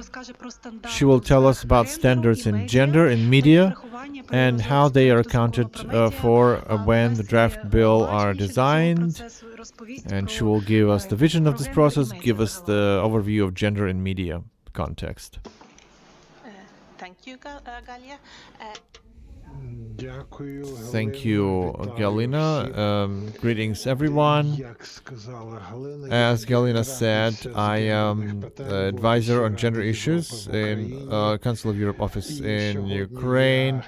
And today, I'm going to be talking about compliance with standards of Council of Europe that have to be accounted for when designing legislation. Why is it important at all to talk about gender equality? Gender equality is about respecting the human rights. It's about equal participation of men and women in all spheres of life, including media. And mass media also forms ideas, they shape attitudes of the wider public. And also mass media play a very important role in spreading gender stereotypes, as well as helping battle them. There are a lot of gender issues in the media. There are not too many women among the owners of media outlets, among the content producers, among the editors, among the experts. And sometimes their opinions are ignored even. Women are also not that visible in the media. Like previous year, Council of Europe has conducted a media monitoring during the parliamentary elections in Ukraine, and that showed that mass media are more supportive to males, and males had 80% of airtime on national channels, women only 11, and representation of women on talk shows, either candidacy to the parliament or experts, it wasn't much as well. So in order to facilitate gender equality, Council of Europe passed a number of standards that have to be adhered by when you discuss the draft bills on the media. In the morning I wasn't present here, but I was relayed the story that in light of Article 37, you touched upon the gender problems, and so allow me to list some of our main standards.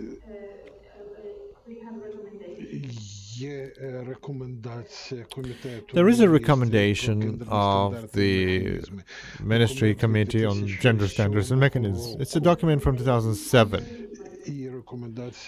And the recommendation on gender equality in media from September 2007 by Cabinet Ministers.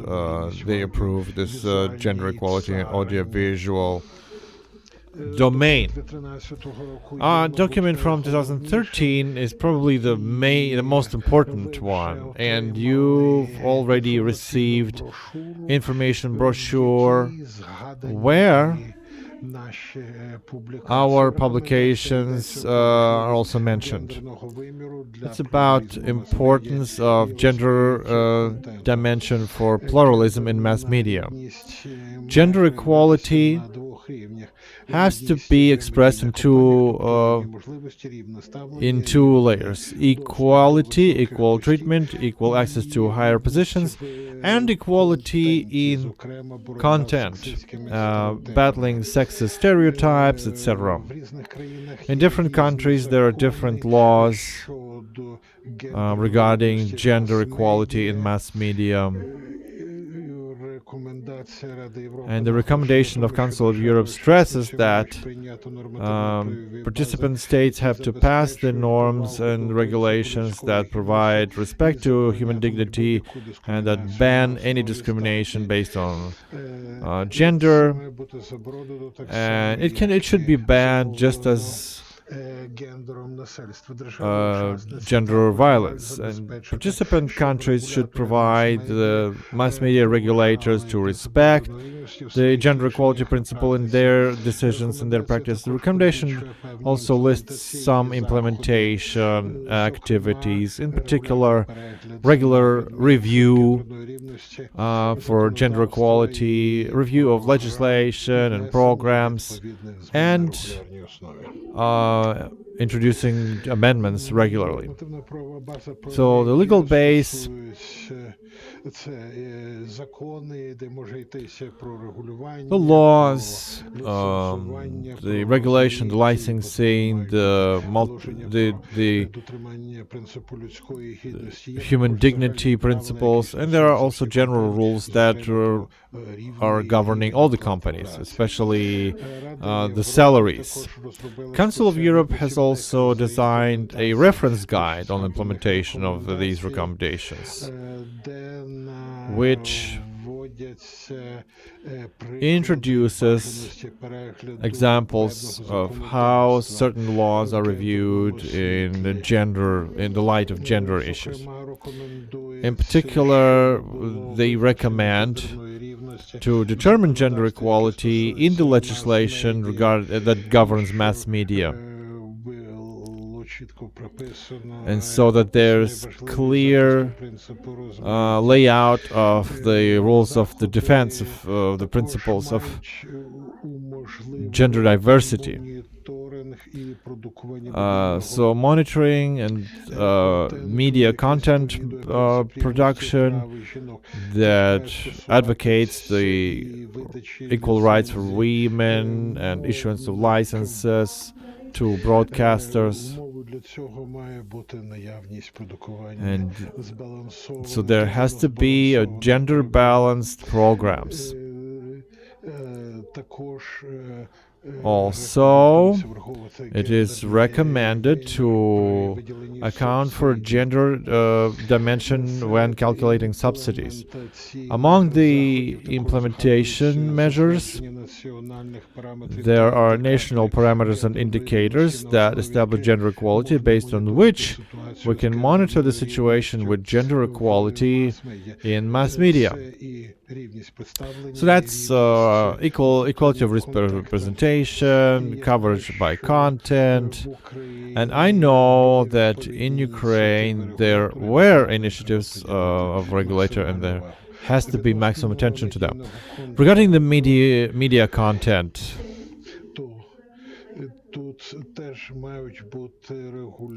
there also have to be regulatory norms that would make it impossible or possible for the wider public to be able to file a complaint because they're not dissatisfied with some components.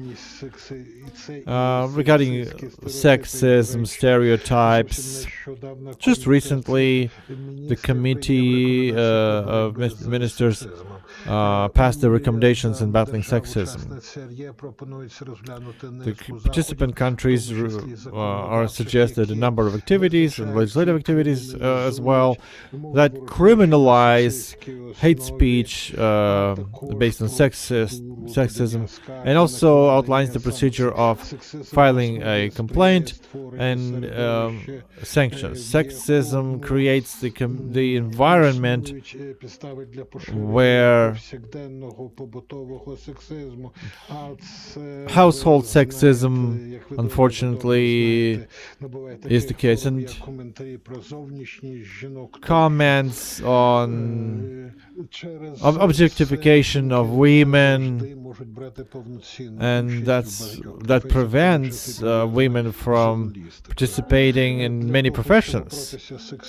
So in order to battle sexism, it is recommended to the participants participant countries to take action to provide the legislation that would ban sexism on mass media, and that would urge the implementation of these things for the sake of providing equal participation for men and women in developing content and discussion of any issues. Also, another possible measure would be to foster gender-balanced representation, including additional funding for those mass media that produce gender-sensitive content. And the text of this recommendation can be found here, as well as the reference. Thanks very much, Katya. And we begin our session number 4. Thank you, Katya. Which is on sections 6 and 7 of the draft law, i.e. of the National Council and on co-regulation. And I give the floor to Hanna Litvyshenko and to Mikita. Hanna Litvyshenko. Dear participants, before I pass the floor to the speaker, let me remind you of the time constraints. We have 30 minutes for speaker and 15 minutes for comments. Every participant has 3 minutes. After the completion of discussion, the comments will be provided by Kristina Rozgody. I would like to give you a couple of words before I pass the floor to the speaker regarding these two provisions. The members of the National Council, they have copied all of the active norms into the law. They have only changed the four appointments to the National Council from the President, which is a new thing in this draft bill, and I think it's a positive thing. Well, the self-regulation, it wasn't there at all, and I think it's a very interesting topic. Although me as a regulator, I probably find this topic interesting only in terms of finding shared points so that this mechanism really works. And that is a big step forward, I believe. Thank you, and therefore I pass the floor to the speaker. Yeah, I propose to do the same as we did before lunch, which means for us it's important to hear your opinion. As for the regulator, you see that we've heard the proposals that were expressed. Remember, we were passing a technical draft bill that allowed for a legitimate work of the National Council as a regulator. There were proposals from the Golos party by Sergei Rakhmanin, who suggested to have a selection procedure of the appointment of the members of the National Council from the President, the presidential quota. If you remember, at the very beginning of the discussion, we maintained that it would be worth, considering the parliamentary presidential model in Ukraine, it would be worth to start using a different quota system. I would suggest 9 members of the National Council, 3 from President, 3 from government, 3 from the Parliament, but it can be discussed further. Unfortunately, currently the situation is that we cannot now put this question to the Parliament to initiate changes in the Constitution. We cannot do that because the National Council as 8 people is described in the Constitution. 4 from the Parliament, 4 from the President. Just as well, through these reasons, we cannot right now have the part regarding the media part of the media reform that concerns television and radio, which also mentions the Constitution. So that's the main new thing: appointment of the council members from the president. Joint regulation, well, I will not dwell on that too much. Let's discuss. But many years ago, there was a lot of skepticism regarding industrial committees. Nobody believed that it would be a success, that the industry will be able to self-regulate in some aspects. And yes, it was a hard beginning. It was difficult, everybody was arguing, laying blame to each other, suspected each other in unfair competition. But in the end, we have a TV industrial committee, radio industrial committee, and a younger generation couldn't even imagine now that there was a time when they weren't there. And when they appeared, there were so many chances that they will not survive. But still, we succeeded. So therefore, I personally believe that the model of co-regulation is a good model. It has a lot of future. When the heads of TV holdings then later express their certain concerns regarding the fact that they wanted to be 100% sure that the National Regulatory Council will not dictate their will, that it's going to be a team decision-making. I am confident that we will be able to provide that with our joint effort. That kind of risk we can eliminate at all. So that wraps my intervention. Let's proceed to discussion. Questions? Ali? Ali Safarov, Institute of Mass Information. On co-regulation, let me quote that the subject of co-regulation is definition of the requirements to spread of information for which the law provides regulation of content by passing the codes and rules how this information should be spread. Article 95 subsequently, that describes the rules and codes, etc., basically creates a situation where the legislation does define all the requirements to the content, but the information outlets can adjust these requirements as they see fit, and that creates a dangerous situation where the law can no longer be mandatory. So maybe we should review the subject of co-regulation in the text, and all the present parties have experience in working in expert committees where media experts pass decisions on disputable issues, whether there was a violation or not. But that doesn't mean that they pass decisions based on their own codes. It was all in full accordance with the law, and they were interpreting the existing norms, not creating the new norms. I must agree with you, but before we drafted these norms, I, as a regulator, I was concerned that these provisions will limit the national independent regulator. But in terms of, in the course of discussion, I realized that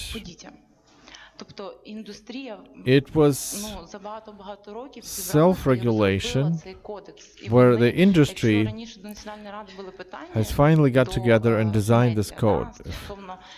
Earlier, there were a lot of problems because people did not adhere to the norms in the law, and that's why the industry came up with the clear rules чи інша тема. how to cover Можливо, це спірне and питання, portray можливо, у a вас specific є topic. якісь Maybe зауваження, але that's для the мене, як disputable регулятора, я була position. переконана в I, тому, що though, as a regulator, саме I ця was процедура, convinced that this is the узгодження кодексів і procedure розроблення цих of кодексів, harmonizing вона є codes and приближеною designing до these ідеальної, codes. яка It's створить close to the баланс ideal, між and it will create a інтересами balance суспільства, between the інтересами public медіагрупами interest, і the media повноваженнями interest, media регулятора. group Ну, interest, or it can argue for ethical standards, but additional requirements to the scope of the law, no, that you can't do that. That violates the founding principle of freedom of speech. Maybe the problem is formulation. Maybe the formulation had to be improved, but as it is now, it should not be left as it is. Якщо є, якби з цієї теми So, ми можемо перейти до іншої, то я if б хотіла we задати will питання, switch to яке another topic, пов'язане I would ask a із question that is компетенцією Національної ради. related to the І, зокрема, воно competency стосується of the National проведення Council. In проведення particular, конкурсу на it's отримання about ліцензії і competition визначення for переможців license конкурсу. and appointing the Мене winners. особисто дуже схвилювало те питання, I що was в законі concerned цьому, вірніше, when I в saw проекті, that який in the пропонується, draft bill, практично не прописані жодні об'єктивні критерії, there are no за допомогою objective яких criteria Нацрада повинна that you could встановлювати, use переможців конкурсу, to establish the winners. у неї надзвичайно великі повноваження, And they have superpowers and authority that they can use in whichever way they want. The only requirement that they should be це обсяг мовлення, that they який can write in the conditions of the competition тим чи is the іншим volume учасникам. of the І broadcast. визначати результати конкурсу вона також And може, виходячи they can з обсягу also мовлення національного judge фонду about the і results там інших based там on штук. the Тобто, як numbers на and мене, figures. це дуже розмиті формулювання, So вони I would досить say підстави this для formulation зловживань. is Не very vague. передбачено жодних It gives a об'єктивних lot of критеріїв opportunities для for оцінювання. abuse. There Я are вам no скажу, clear що criteria for подавала assessment. заяву до Європейського We суду. filed a Ми якраз lawsuit звертали увагу на те, to the що European чинний Court, закон and we містить claim певні that the недоліки, existing але law порівняно з чинним законом is це far from інша perfect, but this ситуація. new law is even worse. Дякую. Я хотіла би надати Thank you. коментар, I wanted to але, provide a мабуть, з мого comment, боку, це but буде незручно, maybe тому мій колега Ігор Розкладай прокоментує. Igor Skladai is better suited to Власне, provide це, this напевно, одна comment. з найбільш проблемних зон, в принципі, That регулювання у сфері медіа. Probably is one of the most problematic Два концепти. zones in the media Концепт regulation. конкурсів, або їх Globally, there are two дуже влучно concepts. називають beauty contest, A да, beauty тобто contest конкурси краси. concept, І є концепт аукціонів, and або, there's an я би auction сказав, я так concept. в ідеалі, да, в ідеальному Ideally, просторі я б радше, напевно, схилявся I до would конкурсів rather краси, до аукціонів з вимогою, opt тобто, for коли ви auctions ставите певні when критерії, хто більше принесе you set a грошей, set of тобто, criteria багато, and да, тобто ми розуміємо, the хто winning принесе party більше грошей, fits the інше best. питання. Of І course, так далі. there's Щодо always конкурсів the краси, money чому problem. виписати щось далі, поки не виходить. Тобто, знову ж таки, будь-які So конкурси, we never які went further than розглядаються, тобто, це beauty не є закритий contests. клуб, There який are нічого не proposals, вирішує. Але, but we should у avoid the нас situation where є it's a club for структурний limited точок, є стратегія, users. є щорічний план. So there's a strategy, there's an annual plan, and there's an analysis of Тобто, what's happening in the country, where the власне, це regulator, я теж такий and мій that's запит my до регулятора, що request to the регулятор має regulator. глибоко the проводити regulator аналіз, has що в нього to відбувається. analyze more Свого часу thoroughly я what саме is happening. насолоджувався There was a time документами, які I підготувала Краєва Рада liked Телевізійної to фамілії, read the коли вони documents переходили на what цифрове мовлення. Polish От для того, щоб regulator робити published цифрове when мовлення, before they вони went to підготували digital аналіз, а broadcast. що у нас є. They did a Є 60-page мовлення, analysis де є what we відео, have, і what вони, kind of власне, broadcast we розуміють, що, have, наприклад, в what are the одному white з них blind дуже серйозна spot, була проблема and з, they з discovered частотами, a вони big виводили problem in one of the спеціальну процедуру regions для with переводу в frequencies, цьому воєводстві. and they invented the procedure for that region to switch to the new frequencies. So the National Regulatory Council has to understand what they have, to take stock, and then announce the competition. But we shouldn't write it in the law. We can write in the law that there should be criteria, that there should be a plan, and the regulator has to be aware of those problems, and then in the competition requirements, these things should be described. But in order to assess the candidates, let's be honest, it's a lottery in many ways. Some people will be presenting themselves better, some worse, and then they will show another side. So there's a good winner, but then he plays dirty. So we can discuss and deliberate, but you won't be able to set stringent criteria in the law. So let's switch to auctions then. That's the only set of rigid criteria. Okay, co-regulation. I thought, maybe I was mistaken, but I thought that there was a principle of voluntary, not mandatory, voluntary requirements. If you are of a different opinion, tell me. But anyway, if it says voluntary, then it's more than enough.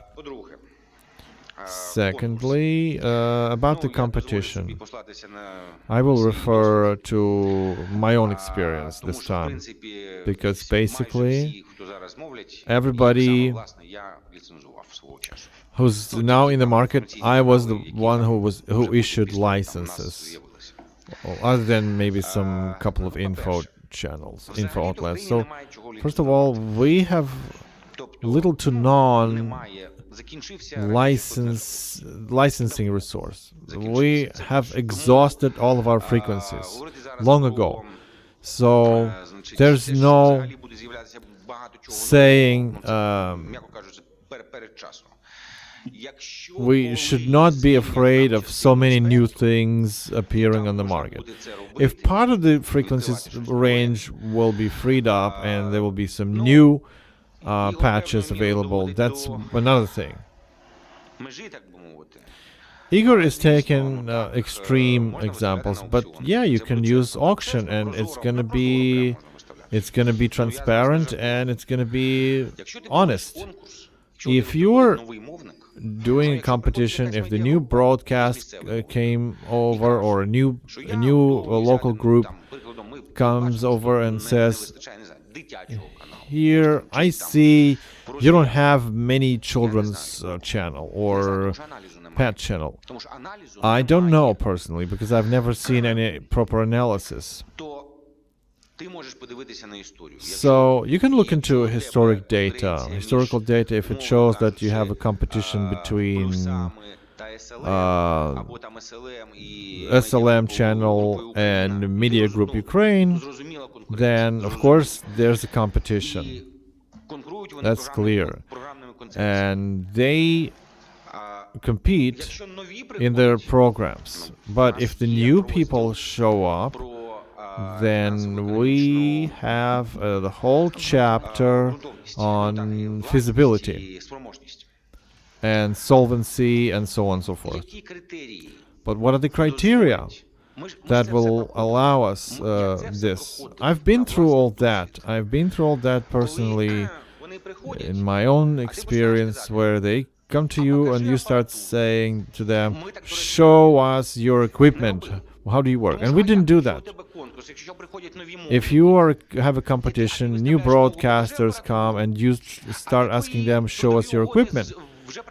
Show us your agreements with your employees. So I forced them to go buy $500,000 worth of equipment, and then we will license them. It's a competition of concepts. And of course, people come over and they bring the concept. That's why we have a team decision to deliberate which concept is better. I believe this way, my colleague believes that way. I have a colleague who was born in Kiev and he worked only in Central TV. He has a different opinion, and there should be a discussion. And you won't be writing it all in criteria, because you can cut somebody from the competition, because that would be your own subjective opinion. And it's only with the new broadcaster.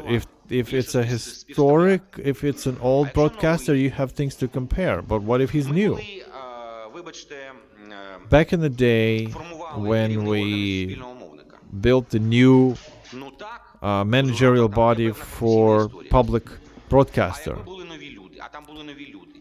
what if we had new people? Береш, як тільки не порівнюючи програмні концепції How can you і select them if you don't compare? And who said that anyone is unbiased? We're all biased. We're all subjective. Okay, what are the safeguards then from abuse?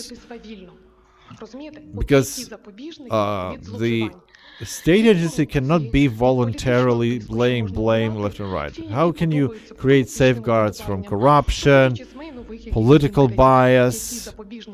What are the safeguards in the law? Давайте розбиратися. Від Look. корупції у нас є запобіжник Corruption. We have NABU, we have the Anti-Corruption Bureau, we have the Anti-Corruption Prosecutor. If not, then we will have to put in every law what the NABU law says. The court uses procedural codes. They have some kind of waypoints. We also need that. We need safeguards against abuse. Look, wait. Just a couple of words. It's important discussion. You can't shut it down. Look, Дивіться. Запобіжники є в there іншому are законодавстві. safeguards, Ну, but почекайте. they are in a different Ну, law. тоді давайте Wait. розходитись. Then Взагалі we have не nothing to розходитись. discuss. We have no country Нічого then. ніколи не буде. Because there will Якщо be ви never бачите, що anything. це If we believe that it's so bad, українські паспорти, it's not let's just give up our Ukrainian passports and go around the world. Ну, годі, давайте закривати проект Україна. Let's close this project. Let's anybody live here who create finally institutions. Look, institutions are created and safeguards are created. If they don't work the way you want, that doesn't mean that we should stop here. Не про це мова. Антикорупційні, зрозуміло. So anti-corruption is a different branch of power. Let's talk about licenses. There are sufficient safeguards, I believe. Вони взагалі не можуть, ну, майже не мають можливості They almost have no way to not prolong the license. They have to do something terrible in order to have their license revoked. What kind of abuse? And you can appeal through court. Ви мені скажете, що суди ангажовані. You say the judiciary is biased, but look, Давайте з цим закінчувати. Це ж закон, який має Шановні учасники, мені здається, look, dear participants, I think you are not discussing anything on the subject matter. You're just sharing your worldview. If, Ludmila, if you have a proposal regarding the wording, how can you somehow avoid this? You asked the question, how can we universalize this process regarding the corruption? I think that if you have a proposal, if you have a specific proposal, we were trying to look the solutions. For us, the best solution was to approve the strategy. Then according to the strategy, we have a plan. And the National Council, if we limit it in the law, this criteria in the law, it won't be able to have the competition we need at a certain point in time. So that's why we opted for this way. If you have a proposal,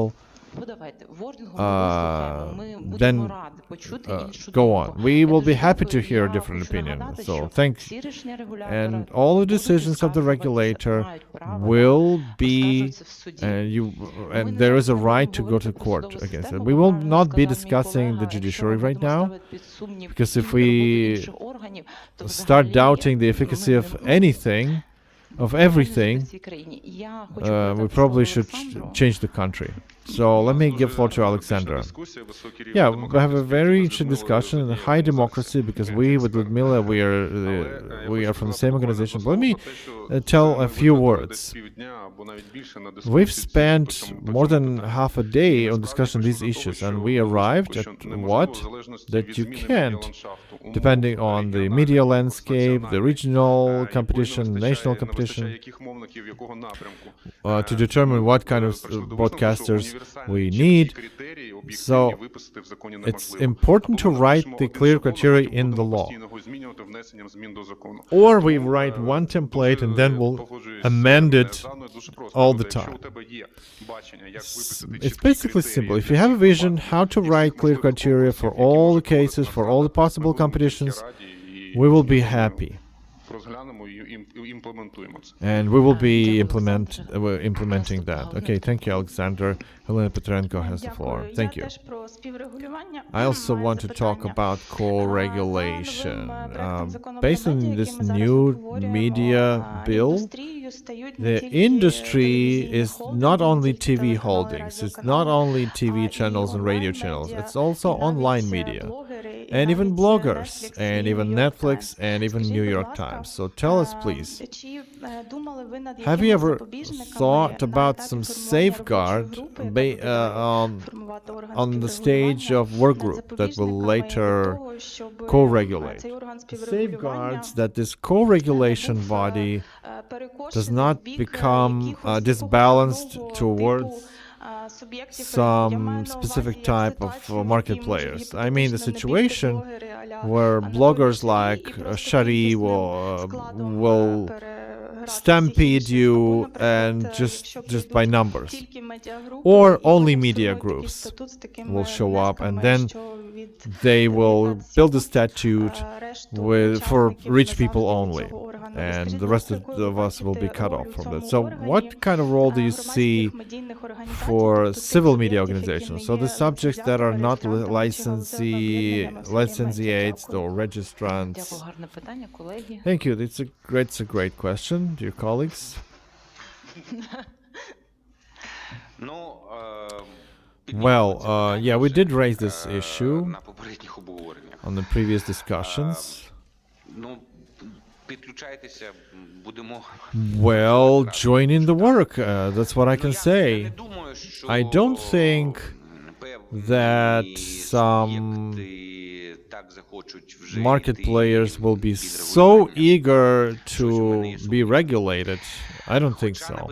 Although there is a certain danger, the colleagues have noticed that. It's hypothetical, but still it's possible. Can there be some quotas? Look, you see, we were quite liberal in what we wanted. We wanted it to be as free as it can be. Because all these quotas, all these things, they are kind of a last result.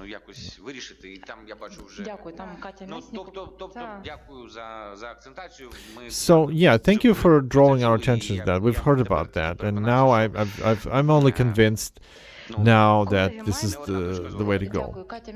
Okay, Katya Mesnikova. The Safeguard General Assembly of Co-Regulation Body appoints the management, which should include the representatives of all media types. We've said that, and on the previous discussion, we said that maybe we should clarify that the initiative group that's going to be created, if several groups will be created at once, then it should say in the law that the National Council puts it into one. Then there will be a safeguard against creating several work groups in the one. We thought it was obvious, but the colleagues said it was not. That we need to clarify this. And as for the this question, I think that the experts and this Article 96, that experts pool, those should be people from civil organizations nations who are equally remote from different industries. Okay, Igor розкладай. Well, in quotas, the previous iteration of the law had quotas, but it was all about the number of founders. So percentage should be calculated from something. At some point, we realized that we cannot limit those who want to be part of it. So, because we will create artificial risk. It's going to be like an artificial union where it's going to be the club for selected people. So the media organizations, there are risks. The organizations can be different, and the media can be different. So there's good media and there's shari. So you should be aware of this risk. So it's only about how to do it better. Ну, знаєте, так-то взагалі-то це питання вирішиться автоматично з прийняттям закону про дезінформацію. This issue will be resolved automatically after the law on information will be passed. On disinformation. You see, that is a different weird story in itself.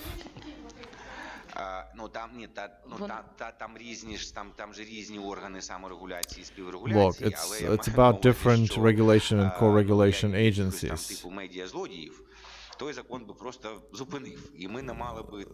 So, if it was about media criminals, I don't think there will be this law. Well, let's not hurry up. I am not confident about its future myself. But, you know, we are all here advocates of freedom, but also security and safety. Okay, let's think about how do we do that without thinking of the law on disinformation. Look, I need to clarify for myself what was mentioned several times about the corruption or biased treatment or preferences. All of that can be regulated if there will not be co-regulation body, but what's in the Article 96, the committee, the expert committee at the National Council. That would eliminate a lot of problems. The only thing you should do is pass the doubtful cases for review to this committee. And we know that this has worked before.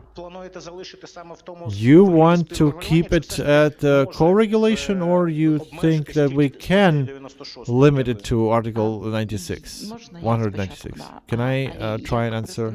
Ali, as a regulator, I must agree with you. It is very convenient, but with this kind of model, the issues will the questions will be asked at the industry. Why there is some kind of expert group resolving our things? At the design stage, as a regulator, I maintain that maybe we don't need a co-regulation body. But my colleagues, again, they convinced me. And I thought about the industry, I thought about the model, and it's a great model, where all market players will agree and will play by the rules, when these rules will be designed by the market and the regulator together. Thank you. Let me comment on that. First and foremost, what the co-regulation body should do is pass the codes. Code a code is a detailed definition of how we should portray suicide or should not, how children can be engaged or not engaged in the programs. If the state will do that, that's going to be censorship. That's where some handful of people will determine how the radio should work and how TV should work, etc. So they should only co-regulate. And secondly, if the National Council will determine the experts themselves, and they will appoint the experts, and they will say that these are the experts who will tell us whether there is a compliance with standards, and we're talking about standards here. That again can be a certain it's going to be taken as censorship. So that's why co-regulation body serves to unite the self-regulation, all those codes that we have to create, and to have the state guarantees that these codes will be maintained. Why? Because, unfortunately, as it often happens, the time for self-regulation has been lost. We have much lower trust of the people to this mechanism, especially where it pertains to propaganda of war, hate speech, hate crime, etc. Thank you, Katya. Ruslan Shevchuk, Starlight Media. I wanted to mention a couple of comments from the industry regarding the co-regulation and how far remote are the people who exercise this.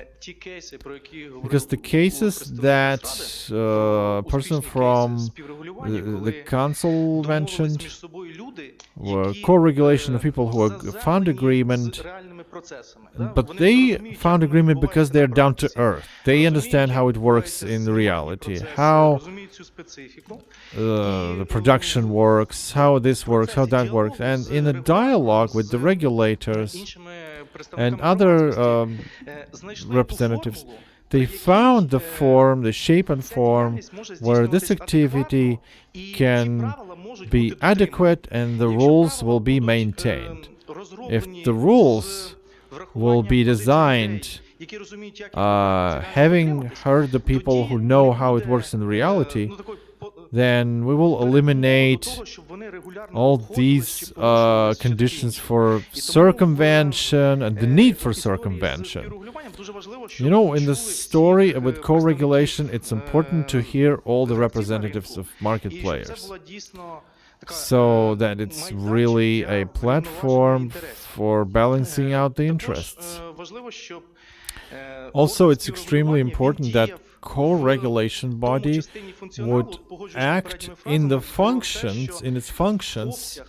It should look that the volume of regulation should be provided by the law on the highest level. There should be certain blocks where it works, and the formulations that still remain, that govern the other spheres, that's where concerns begin, because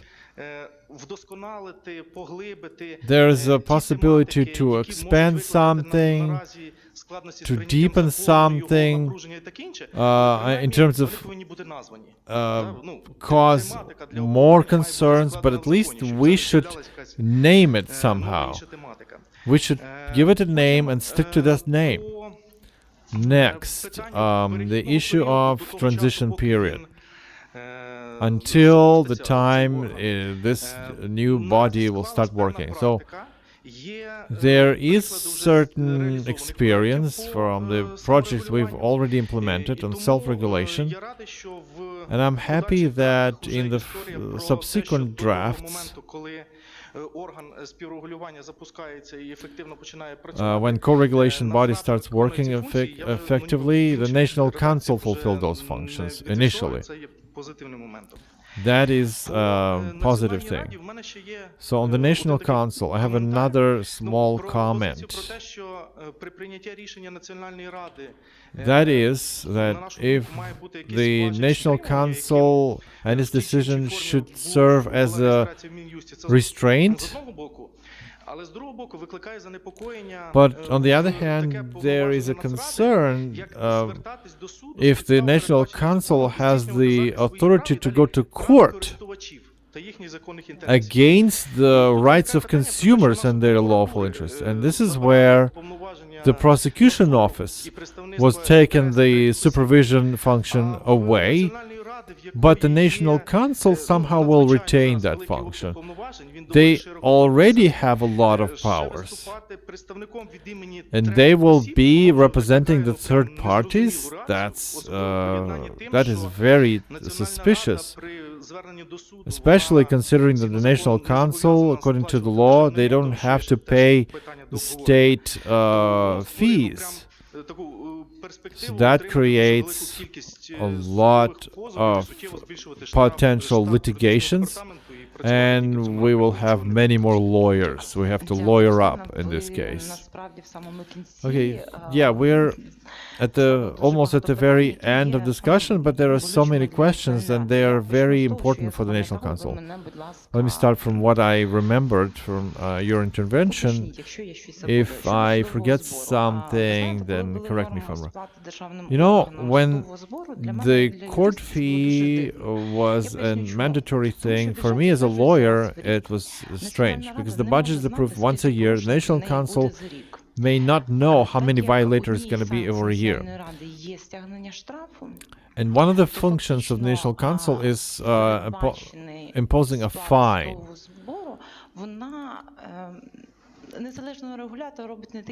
So when they have to collect court fees, they are no longer independent. They cannot fulfill their own functions, and then they go to court to collect the fine or so on, because they don't have money otherwise. And I've seen that in the National Council, and I see that also that we have a litigation with Inter, TV company, 4 million that they have to pay. How do you collect that fine? How do you put that money in the budget? So if you have an answer to this question, I would be happy to hear. So what's your solution? Well, basically, the question of budgeting and changing of the article, that's more of a procedural question that has to be regulated on the procedural level. But to initiate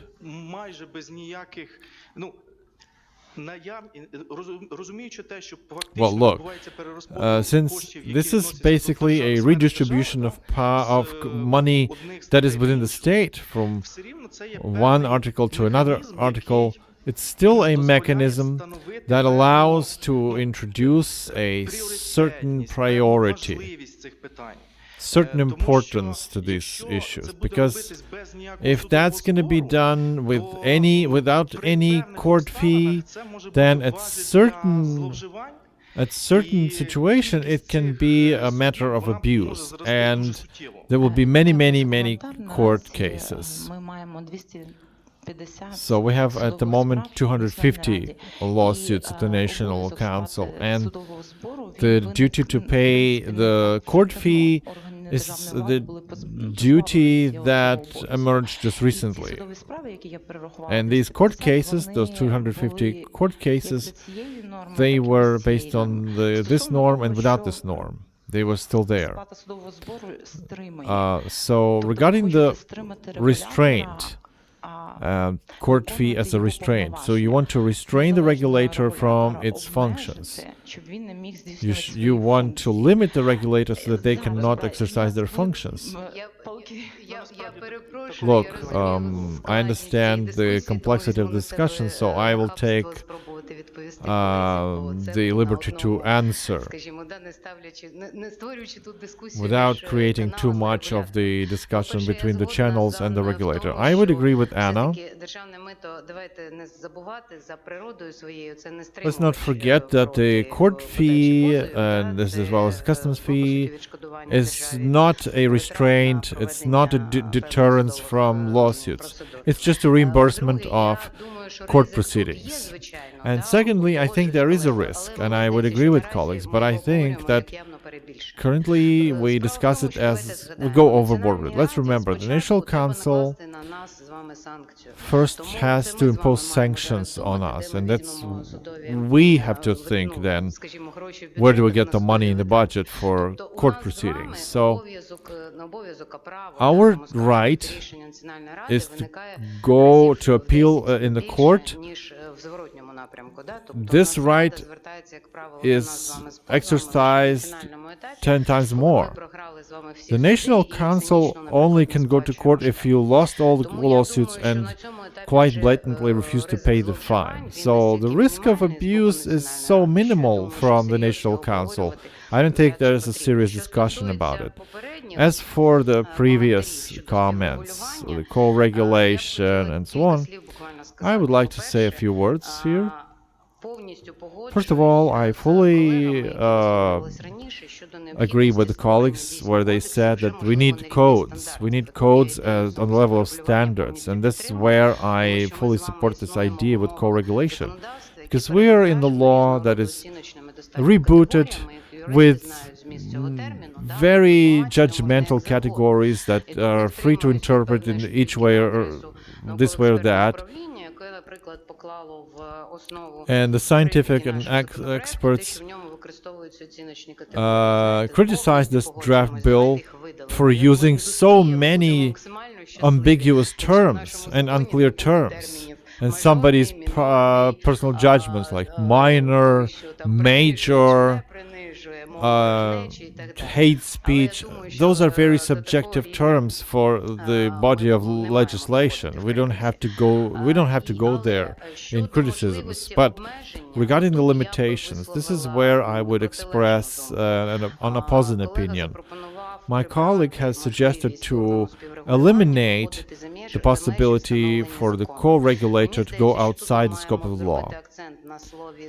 We have to focus on co-regulator as a word and allow to go beyond, because as of today we don't have any problems with interpreting of some term, like I presume so. But in a year or two, as the public opinion develops, as the new trends appear, it's quite possible that these problems will appear. And if we will now limit the co-regulation bodies so hard in their possibility to change the co-regulation, we will equalize it to state power, or state authority, which cannot go beyond the law.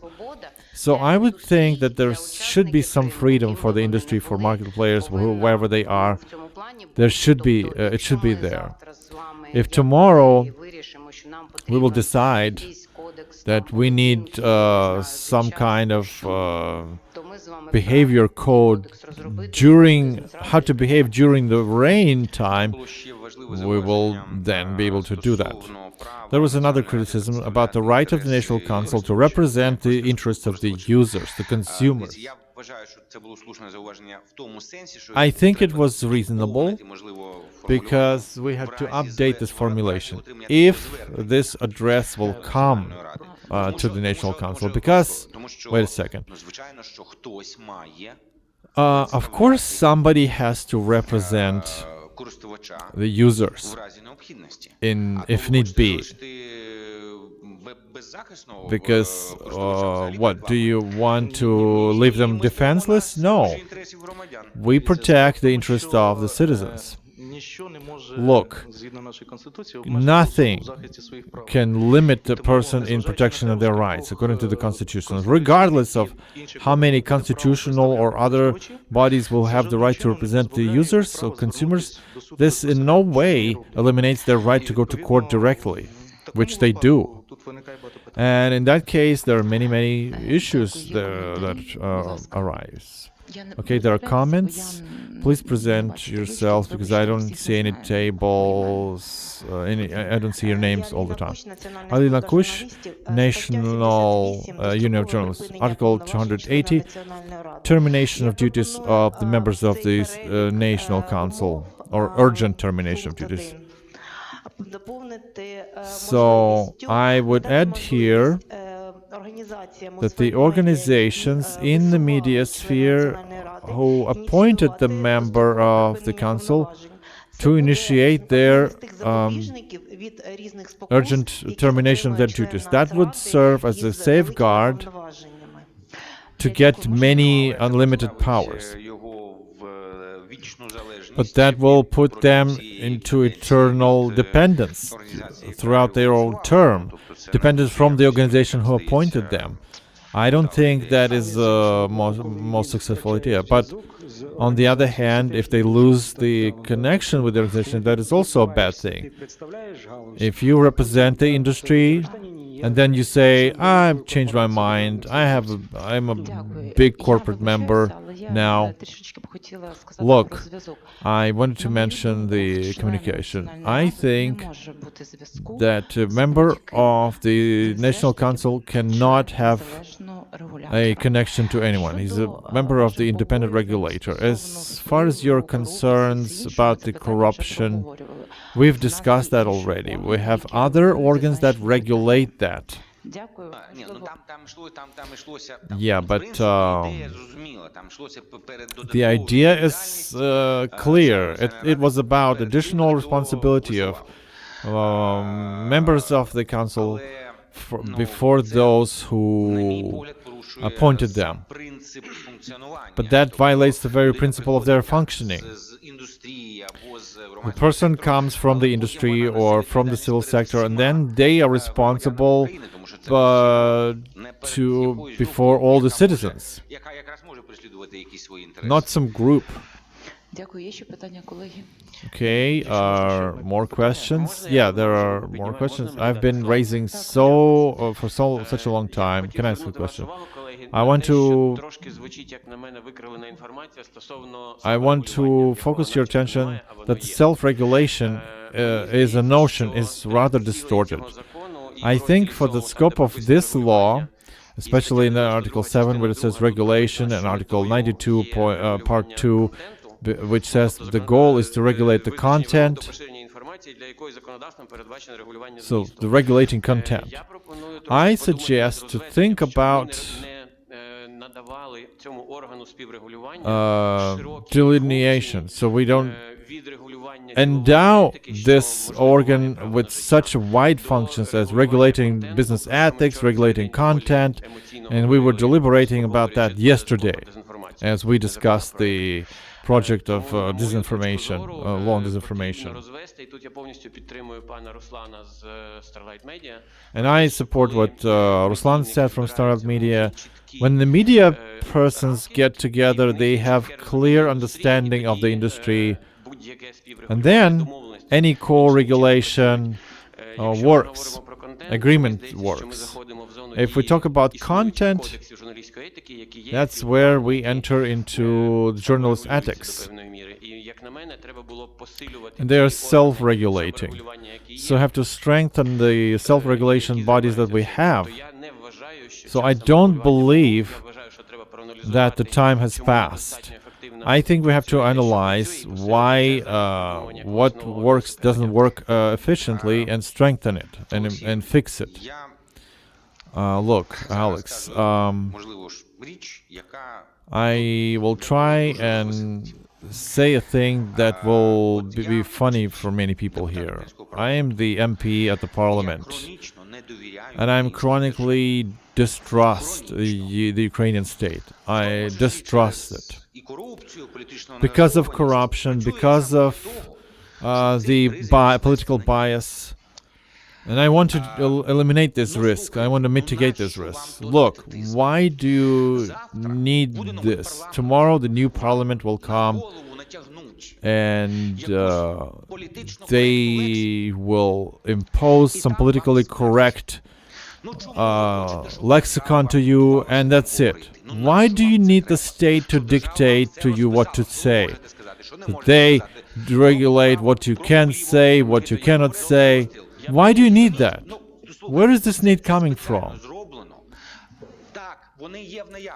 Look, they are there, those codes are there, and you look at them and you say that these are the codes. We want to defend you from risks that somebody will come tomorrow and pass the law on that you should limit your words at all. And you will be, again, in a totalitarian state. And the law will just tell you what to say, what not to say. Otherwise, you have a law where people determine what to say. Okay? Right. It's a difficult situation.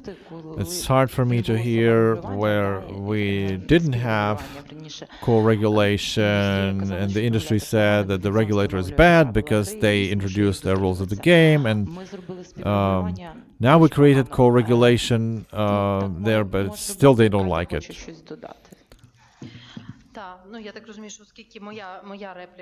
Yeah, since my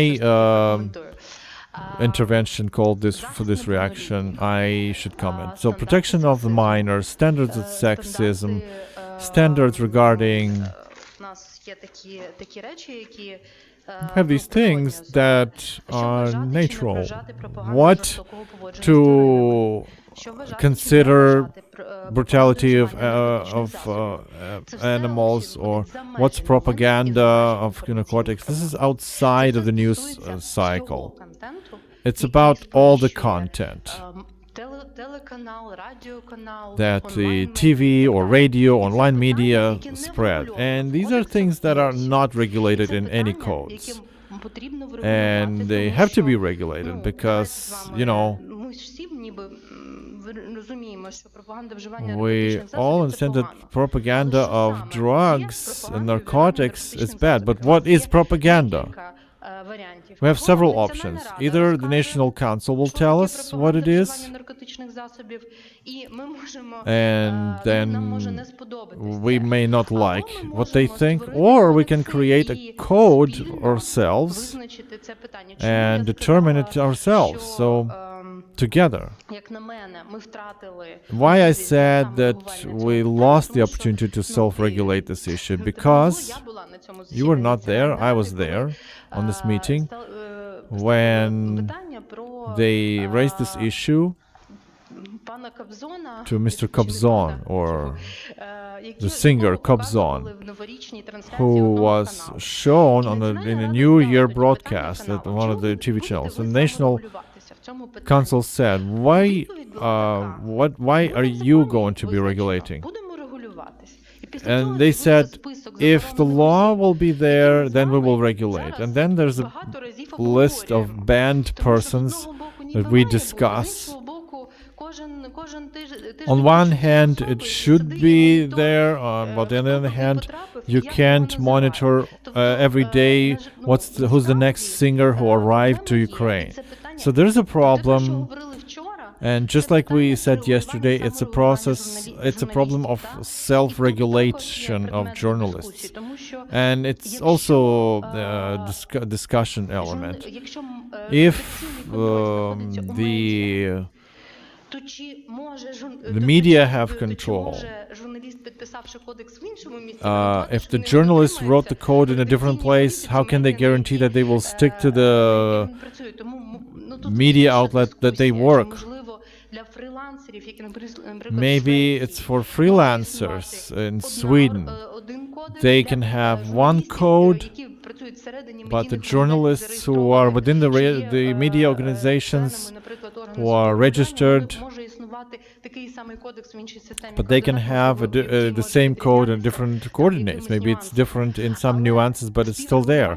But co-regulation is much wider than the journalist standards, because it's outside the information programs, and it's going to be about all the content that can ті речі, про які have these things that we were Я talking дуже about. вибачаюсь, Okay, дискусія дуже гарна, дуже цікава, але it's a great в нас обмаль discussion, часу для неї. Я but we don't сподіваюся, have що much всі свої time. головні претензії, коментарі I hope you will be able to voice all of your concerns today and have this opportunity.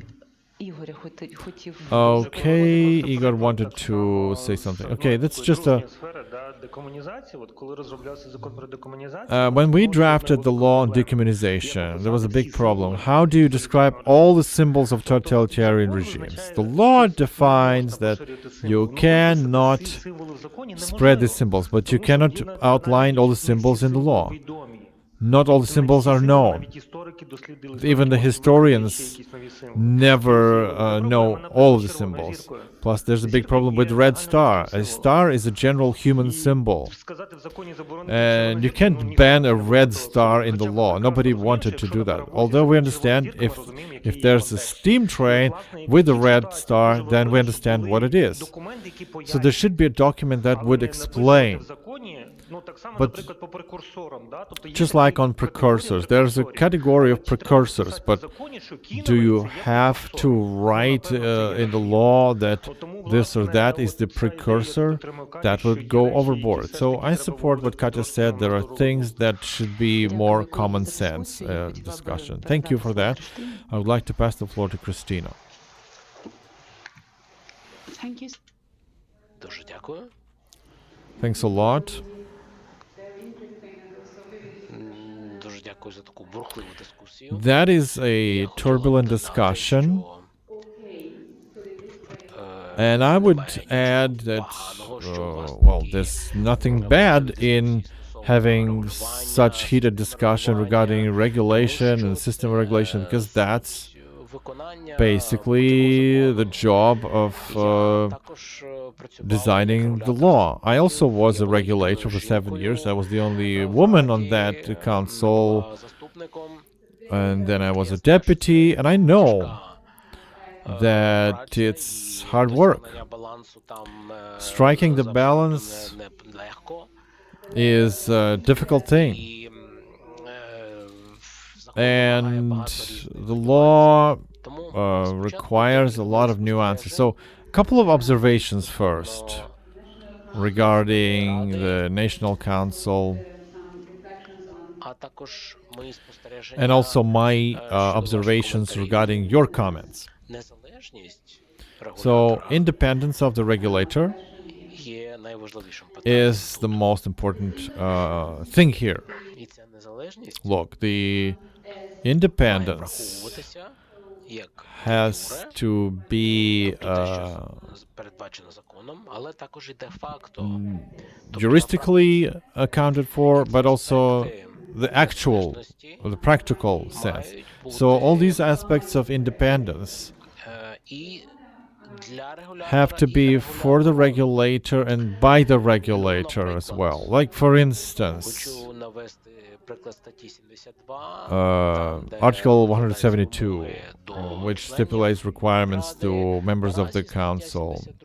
So, Article 72 is not strong enough, I believe, to provide the necessary expert qualification for members of the council. Why is it important? Because if the members of the National Council are not famous experts in this industry, then in fact the reputation will suffer and the independence of this body will suffer, because there may be an opinion that they maybe don't know something sufficiently. That's why I believe that the knowledge and the experience of these members should be very high, and the conflict of interest should be eliminated stringently. And as you rightfully said, these members should not have any economic or political interest. They have to act independently. Furthermore, as pertains to the actual independence of the regulator, that's where the funding of the regulator has to be adequate, sufficient, and there has to be a mechanism which would provide independent source of funding. In fact, the Article 87 says specifically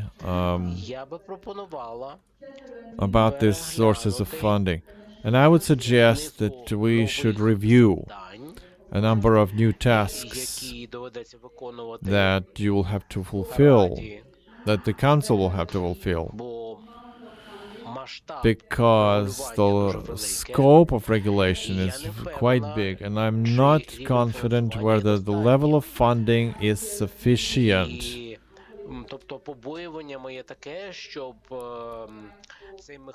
So my concern is not to make the Council dependent so much from the source of funding. That cannot be allowed.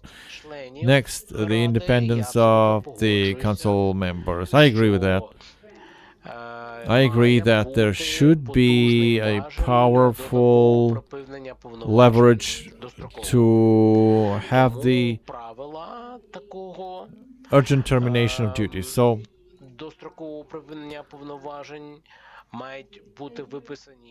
there should be strict rules for this kind of procedure. Like it says about the annual report, but it's not entirely clear whether you can fire someone if the parliament, let's say, doesn't like the report. So what are the grounds that the person's duties will be terminated? Or if the report has not been approved. So what can lead to the termination of duty? So Article 50, which says which talks about the accountability of the public control of the Council, it has to be strengthened. Its transparency is strengthened as well, and this should be reflected in the law. For instance, through mandatory public consultations. It should be written as the mandatory tool. And the last concern, which is about the media policy. Well, you see, any media policy must not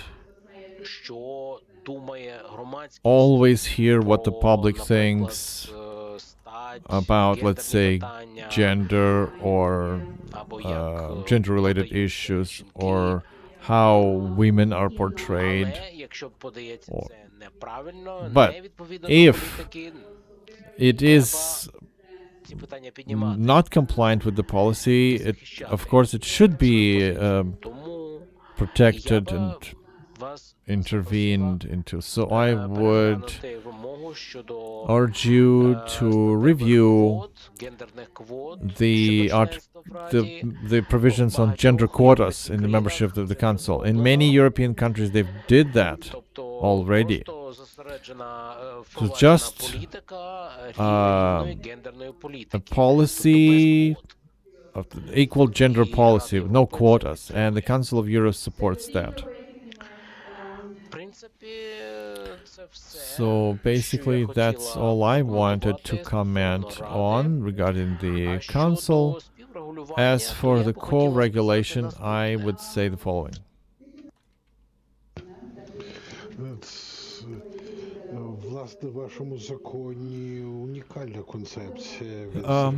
You know, your law, the way it is quite unique, because in other countries, co-regulation means that there is self-regulation body, but whereas the regulator or the state tries to find some agreement with self-regulators if there are several of them.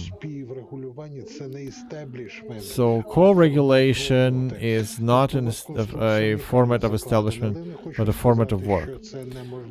So you have a unique thing here. I'm not saying that it's impossible or contradicts some practices.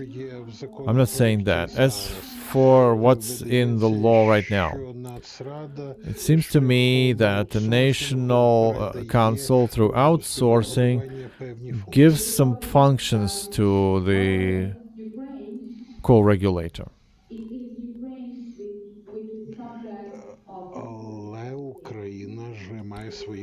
But Ukraine also has international commitments, including the commitments on the media.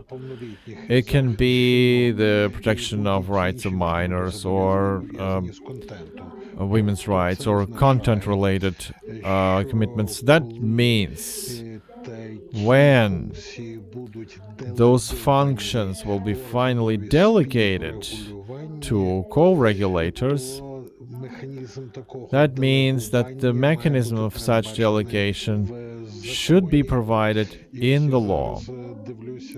And as I'm looking right now at my colleagues right here who are lawyers,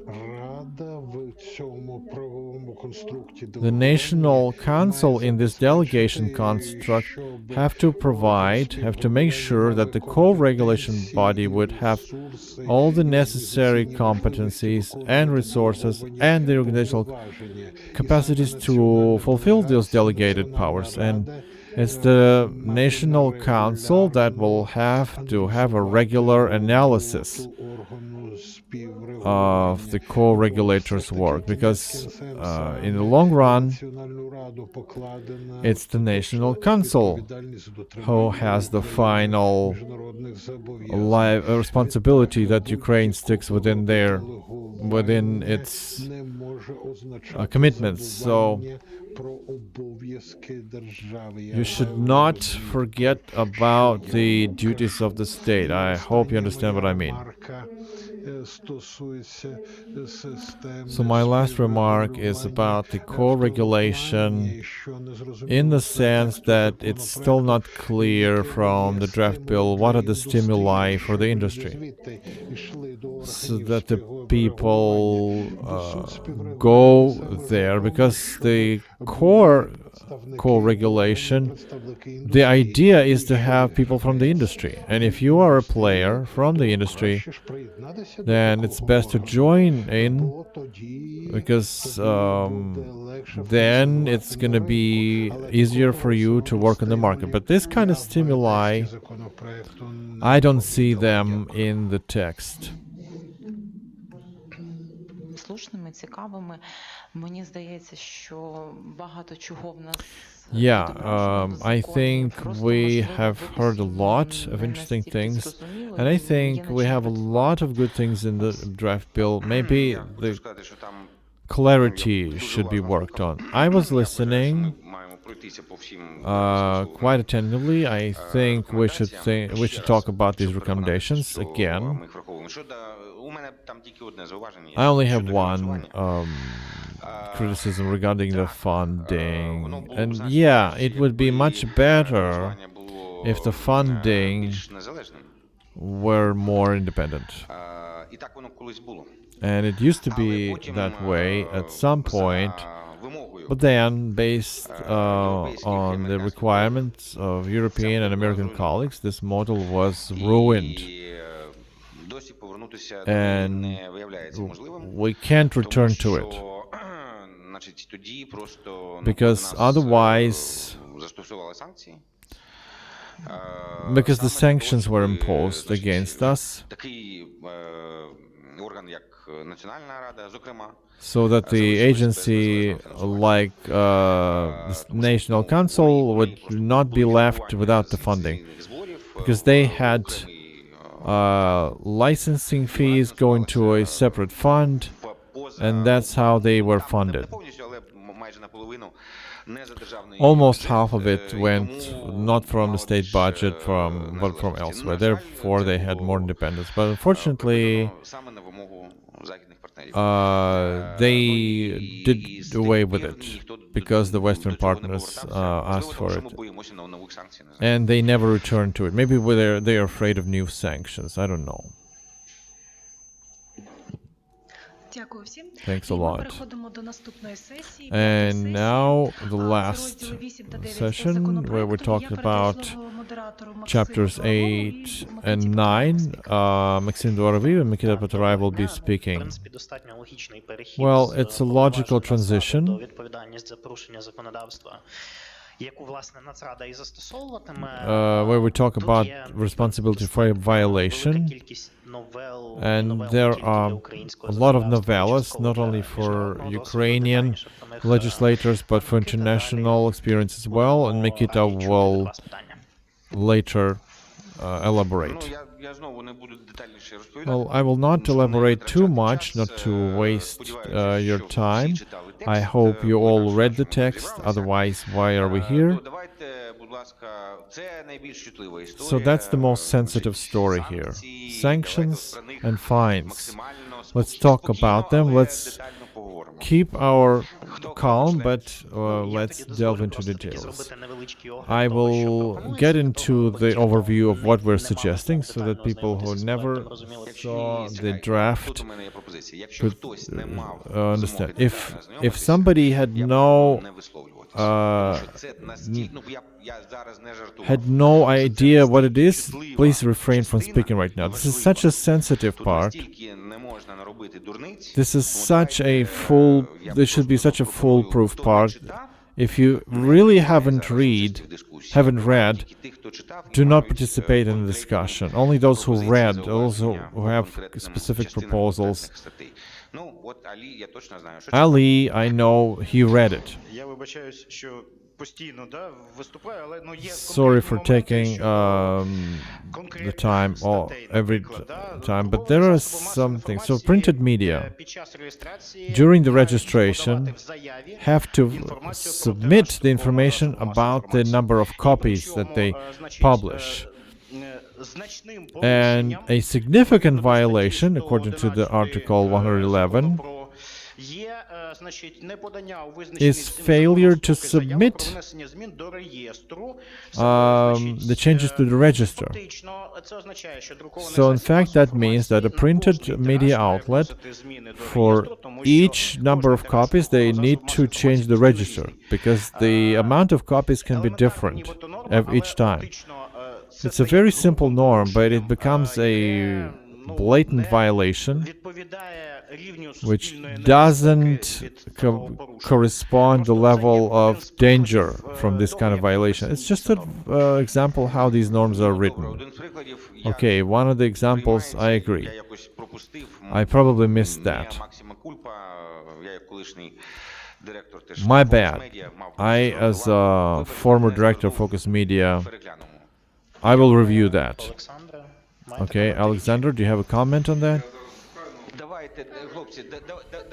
Okay, you guys, let's not dwell too far from it. Ali says that every change is reflected in the register. It's not about industry. We'll find where the problem is and we'll change it.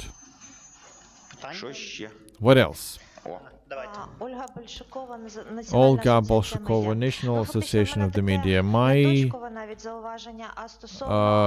criticism is about the approach. For many years, we've been competing with the National Council so that they, as the regulators, while they're controlling someone, that they should apply general approaches of supervision over economic activity. These approaches, they guarantee maximum transparency and equality of all subjects of control. First of all, the inspections. In this law, we have more or less generalized approaches approximation to all the controlling bodies. But there's a key problem. What can serve as a ground of extra inspection? Because that's a classic mechanism of pressure, where some people are not inspected for years, and some companies, some outlets are inspected every week. So the key problem is the monitoring. What is a sufficient ground to go with the inspection? So on one hand, it's logical. You monitor, you see that there's a violation, and you bring them to justice. On the other hand, some people are monitored on regular basis, and some are monitored once every 5 years, or at the very beginning or the end. So my proposal would be, let's approximate this law as much as possible toward the business supervision in general. I would be a stark advocate of this proposal if it wasn't for a very specific situation that we're dealing with. And the media as a type of business specific in itself. It's not just a business. I believe it's a business, as we said, with high social responsibility. On the other hand, it is a business which can create a lot of threats, and the threats to existence of the state, etc., including if they are misused or abused. I'm not even talking about society, survival of the society as such. So if, I'm sorry to say that, but somebody would want a friendship bridge with the Russia 24, I don't think the procedure should be the same as we use for companies. There should be an imminent response, and there should be mechanisms that provide for that response. So, and I think it's there in the law. But okay, maybe that's my personal opinion, but that's nevertheless an opinion of one of the people who signed this draft bill. I don't think that is pressure. I think that's protecting our national security. So you have a question? Yeah, Sergei Fedorivsky, head of the civil movement Vitsich. Regarding the list in the Article 9, the list of citizens who constitute danger to the state of Ukraine. There was a request of the initiative group who were part of this blacklist, and what I saw in this draft bill, basically Article 24 creates additional burden for the National Council, which is already in the Article 87, in the first part. Sub-paragraph L, which says that the National Council also controls in the media the law on cinematography and films that are banned by the law on cinema. So the law on cinema basically introduces some changes, according to which, based on that so-called blacklist from the Ministry of Culture, they were introduced in the law on cinema, and this Article 124 duplicates Article 188. So the public thinks that the National Council, having so much work anyway, now they have additional work. And this article basically narrows down the previous list, because this includes media, and the previous list includes gigs, events. As we remember, the beginning of this year, there was a scandal with the Russian blogger,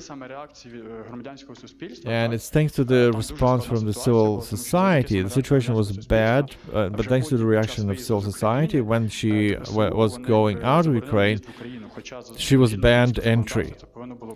Although, according to Ukrainian law, this had to be done way before, and she should have been held liable for unlawful trespass. So we, as the public, we urge you to look into this article. It doesn't have any sense. It narrows down the existing list, and it basically, the Article 88 in the powers of National Council, the National Council can easily refer to the law on cinematography. And if you as legislators, you stress that these norms should somehow be implemented or some such thing, we would like these things to be part of the separate discussion, like local media, with civil organizations, and there are a lot of them, and they laid the foundation of this blacklist, and they were working on it.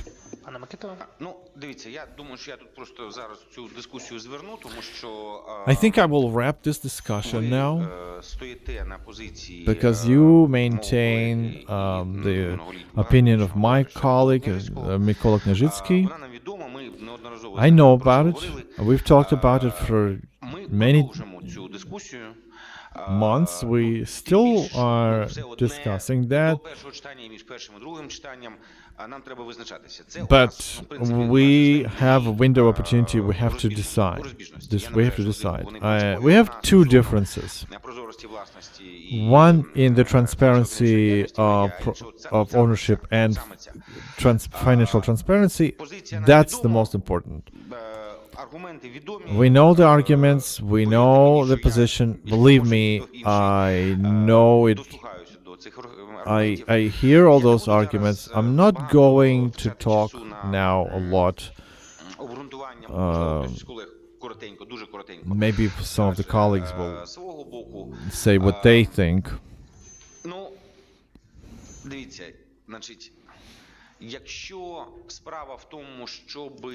Look, if it's only about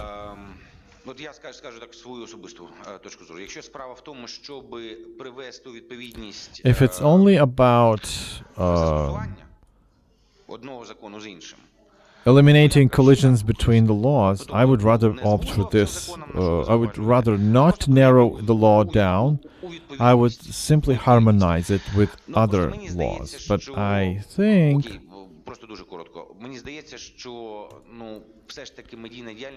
that media activity should not be governed by the law of cinematography. That would just look strange.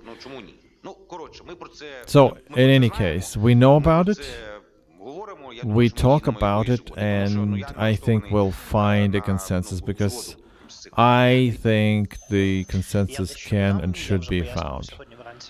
Let me explain a little bit. I explained to the colleague before that the logic was to have at least some procedure how these people should be added to the list, because right now it's just purely discretional, and that can potentially lead to losing a lawsuit in the European Court of Human Rights, because that does not comply with criteria of predictability of the law. Cinematography, we should say that in our law we expand the category of banned content. It encompasses now not only the movies, but programs and other materials, so that's a much wider scope. Therefore, there is a parallel regulation. Since cinematography, it's about spreading film. That's why we have some norms regarding the change of the law on cinematography. One thing that we omitted, and we know about it, is the concert activity, because that list is also mentioned there. And it's the thing that we're going to be thinking how to correct in order to cover this thing. We are aware that it's there. It's just that we kind of missed it out. So the discussion should be oriented how to provide the procedure. Because we had cases of pure voluntarism, of how people were eliminated from this list. Remember Dr. Alban? The goal was to establish the procedure. What can be the ground, that can be discussed further, that the criteria can be added, but the initial logic was to establish a proper procedure and to safeguard against losing the lawsuits. But there's still a danger, right? Yes, and you know about it. Yes, that's why Nikita was right to say we understand all the threats and questions, and we will try to correct them. Just to take just a couple of more minutes. So again, the people and the organizations who participate in the former list, let's help them to harmonize the legislation right now. So we'll talk about it, right? Yeah, the work group or something else. But let me remind you, electronically, please put it electronically, how to write it. Yeah, I see. Okay, Ludmila, Diana, and I see Tatiana as well. Okay, then Ludmila and then Diana. I would like to raise two issues. First is regarding the property structure, ownership structure of the media when in the times of armed aggression. The proprietor cannot be the person who is a citizen of the country of aggressor. I think even at least this criteria, citizenship, is not enough. Cannot be decisive. Cannot be definitive. Or it can be a citizen of Russia who fights in the east, or has some pro-Ukrainian position, but that person will be, their rights will be limited. Or it can be a citizen of Ukraine, but an enemy of Ukraine. So this only fact of citizenship, which is pretty neutral, cannot be the decisive feature to resolve this. I understand that in the situation of aggression, that can be the factor that raises concern. Maybe for these kind of persons, there must be a procedure of vetting, profiling, establishing additional circumstances. Can this be a dangerous person? But to limit it like that, that's not enough. That's too little. And the second question I would like to raise, it's blocking of websites. So the law provides the sanction to suspend the media outlet as blocking the whole media resource, not the criminal content, not the harmful content, but the entire resource. And the duty to do that, to block this resource, can be laid on the internet providers. Not even hosting, but internet providers. That creates risks. Technical malfunction, and that doesn't have any exceptional circumstances. Any time when you see fit.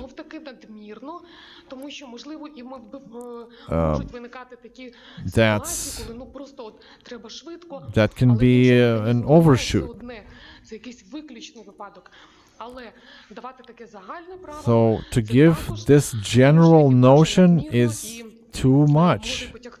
and it can lead to violation of international commitments, because there are cases in the European Court of Human Rights where blocking the website is a severe violation. And I see danger in there, because many things can happen in this regard, even based on court decisions that are so artificial.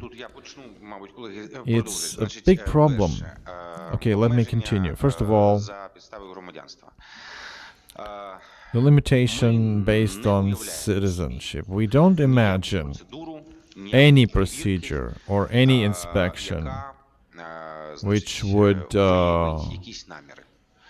establish some intent.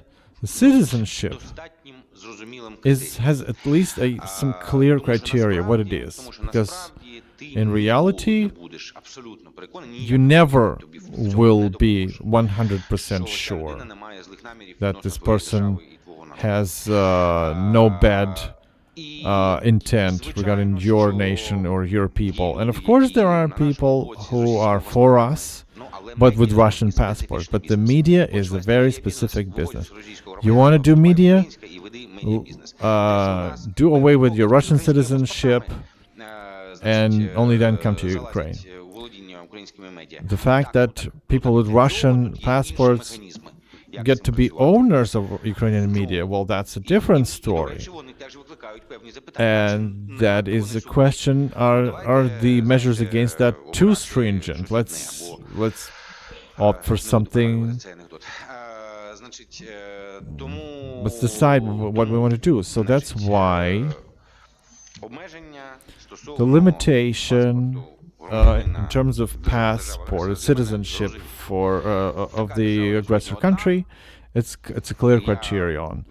There's one state like that at the moment. I hope there will be no more such states. Others will be friends of Ukraine. But life as it is, and things happen, so I think the clear criteria are a way to go. Anyone wants to speak? Okay, Vita, then Igor. Okay, look, as Ludmila said, it is an important issue in terms of blocking web resources. So, first clarification, not in any case you can block at web resources, but strictly by procedure. It's a sanction, a limitation of websites that are not registered, and against them the sanctions have been already imposed once or more. If there were several cases of violations, if there are no other means to respond to this violation, that's the last resort, limiting the access to the whole resource. Why it happened like that? Because that's the analogy of nullifying the license. Because for other subjects, if they do two blatant violations over half a year, then they're saying their license can be revoked, which basically is the termination of their media activity. So the same logic was opted for the online media, because for them, a sanction like this is blocking the resource. But it's all about mechanics.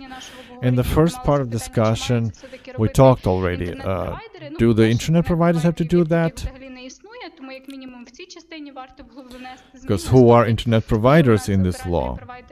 There are operators, there are providers of telecom services. That's one thing. And they will have the new code soon. But if we talk about limiting access to the unlawful resource, there can be additional safeguards from voluntary blocking, but ideally that should be done by the domain registrator, or at least hosting provider, because they have the access to this particular resource. And that's what we wanted to work through in our work group, and then we added internet providers. My position still I don't agree that internet providers have to do that, because that has a lot of side effects. And talking about procedural guarantees, how do we inform the providers about court decisions? We have 5,000 internet providers, whereas the court decision has to be they have to be notified of the court decision. So 5,000 notifications, and additional guarantees should be described there. Yeah, this part will be reviewed. We have already the understanding that the Committee on Digital Transformation, together with internet associations, they will rewrite this thing, and they will harmonize it with the profile law that they are preparing, and on the other hand, they will suggest working mechanisms, because really the architecture of Ukrainian internet is different even from the European architecture, and it has to be accounted for. And 5,000 providers, that's an overshoot for them. Although it's when the colleague from Vitsich was speaking, it has to be in the focus of attention, not you, but us all, because we all know that decisions on blocking the Russian resources, it is enforced by big providers. How many of them? 15 of them.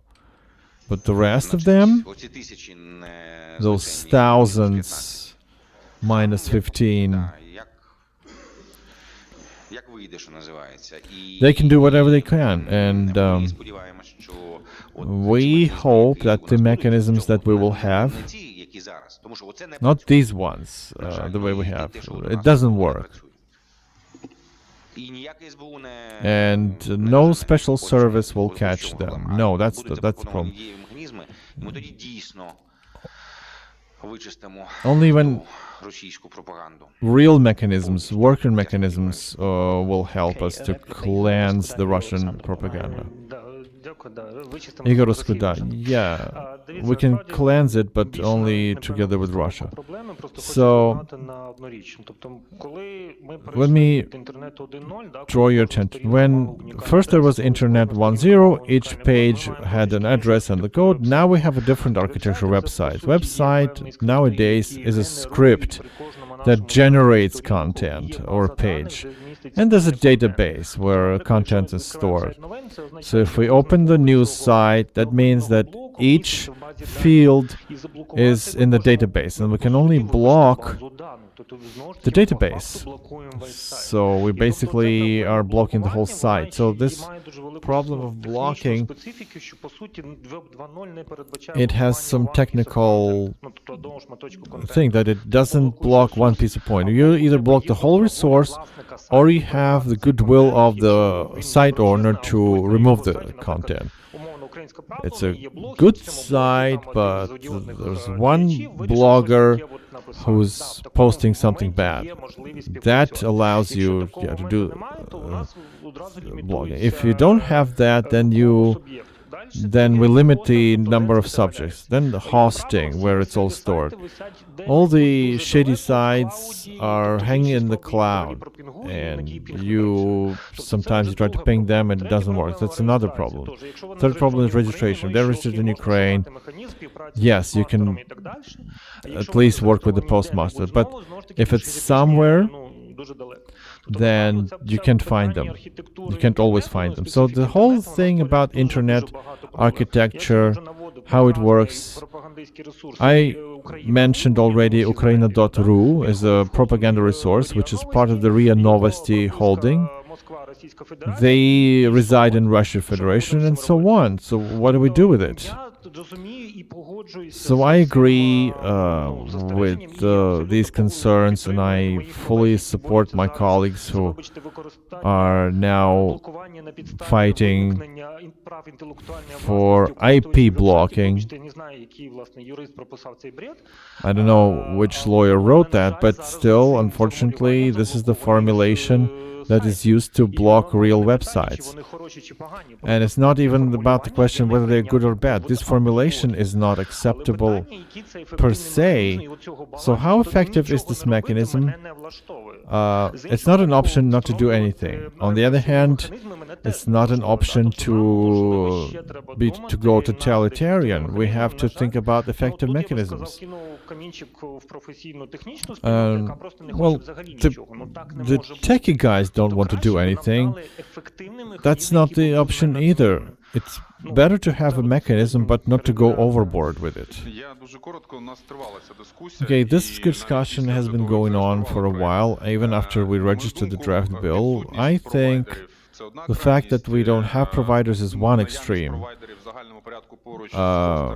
where providers is close to hosting and registrators, that's another extreme, because it will be the easiest option to block providers. Nobody will want to find the registrators or the company that provides hosting services. On the other hand, as colleague said, in this case, all these unsafe sources will be registered consciously and specifically in the aggressor country. And if we don't have the opportunity to block the providers, then we won't be able to respond to this criminal and unsafe content. So I would say we have to find a balance somewhere in the beginning. So blocking the providers should come, but as an exclusive procedure after we never found the registrator, never found the hosting, or they're all in the aggressor country. So there should be the balancing mechanism. Yeah, and we are aware of the threats.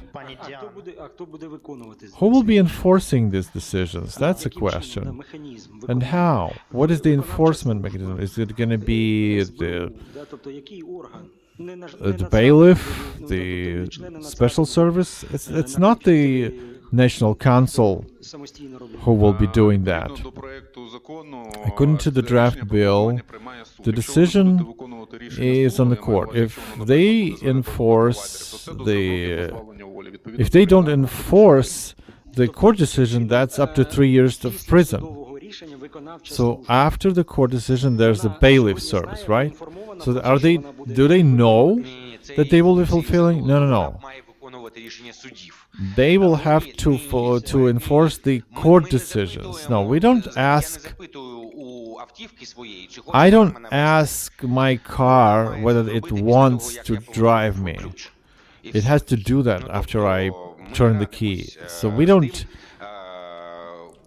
deliberate whether you want or you don't want to fulfill your functional duties.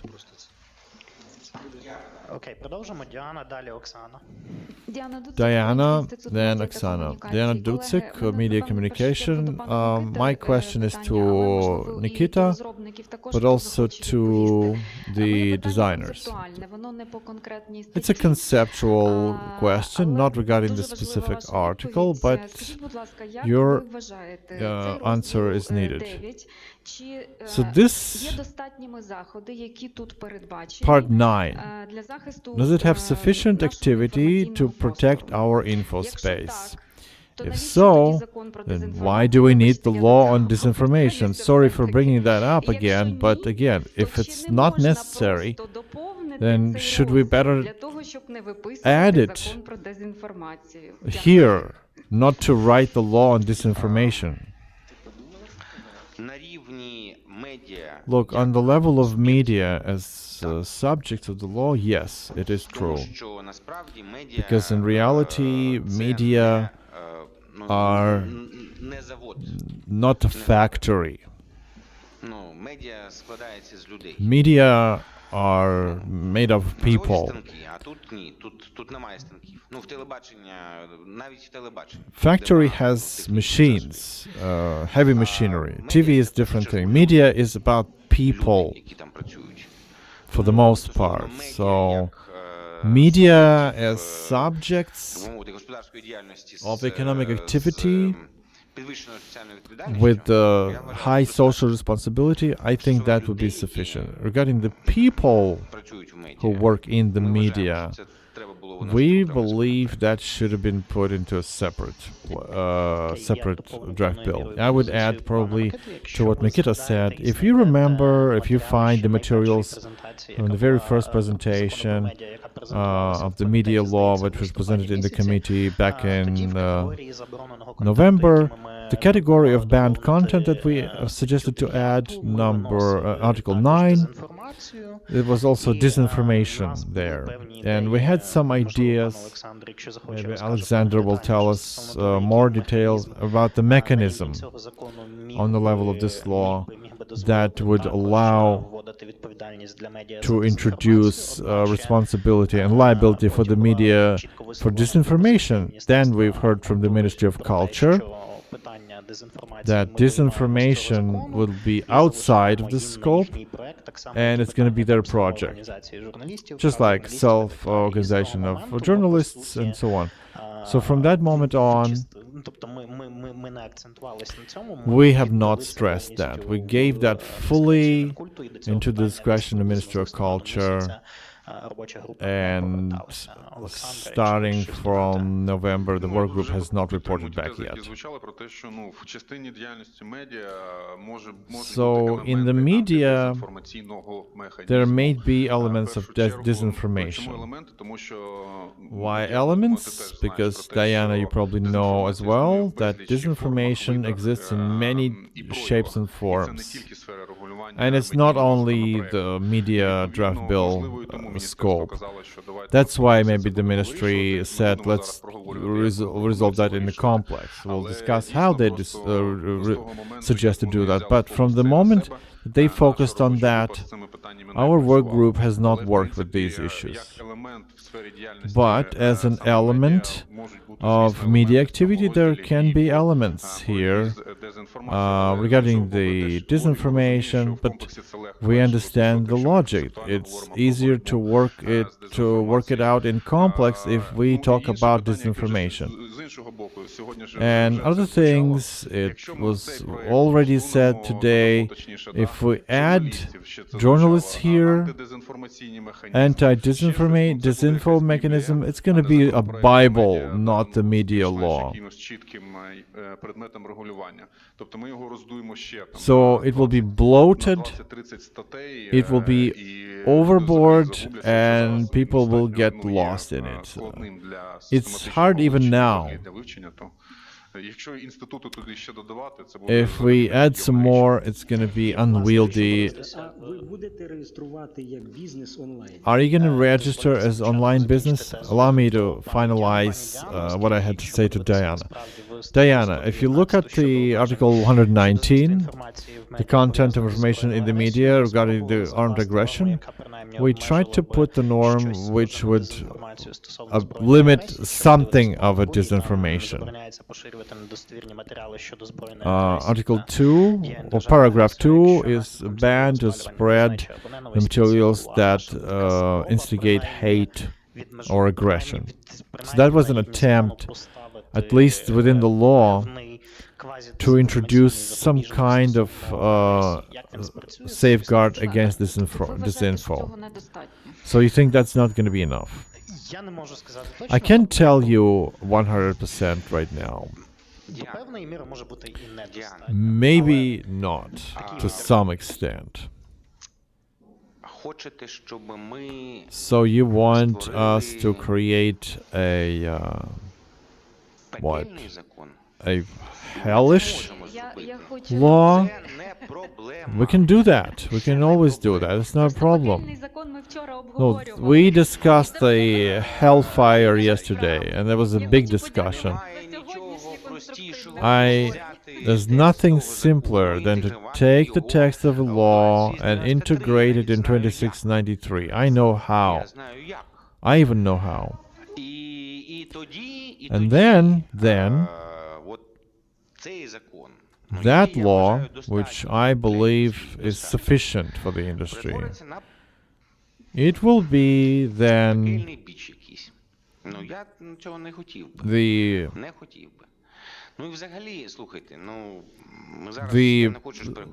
hellish law. I don't want to go into politics now.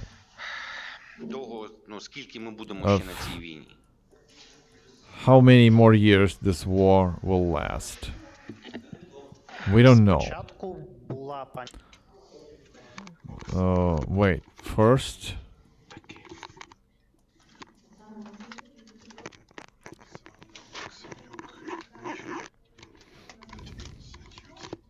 My question is about Article 976.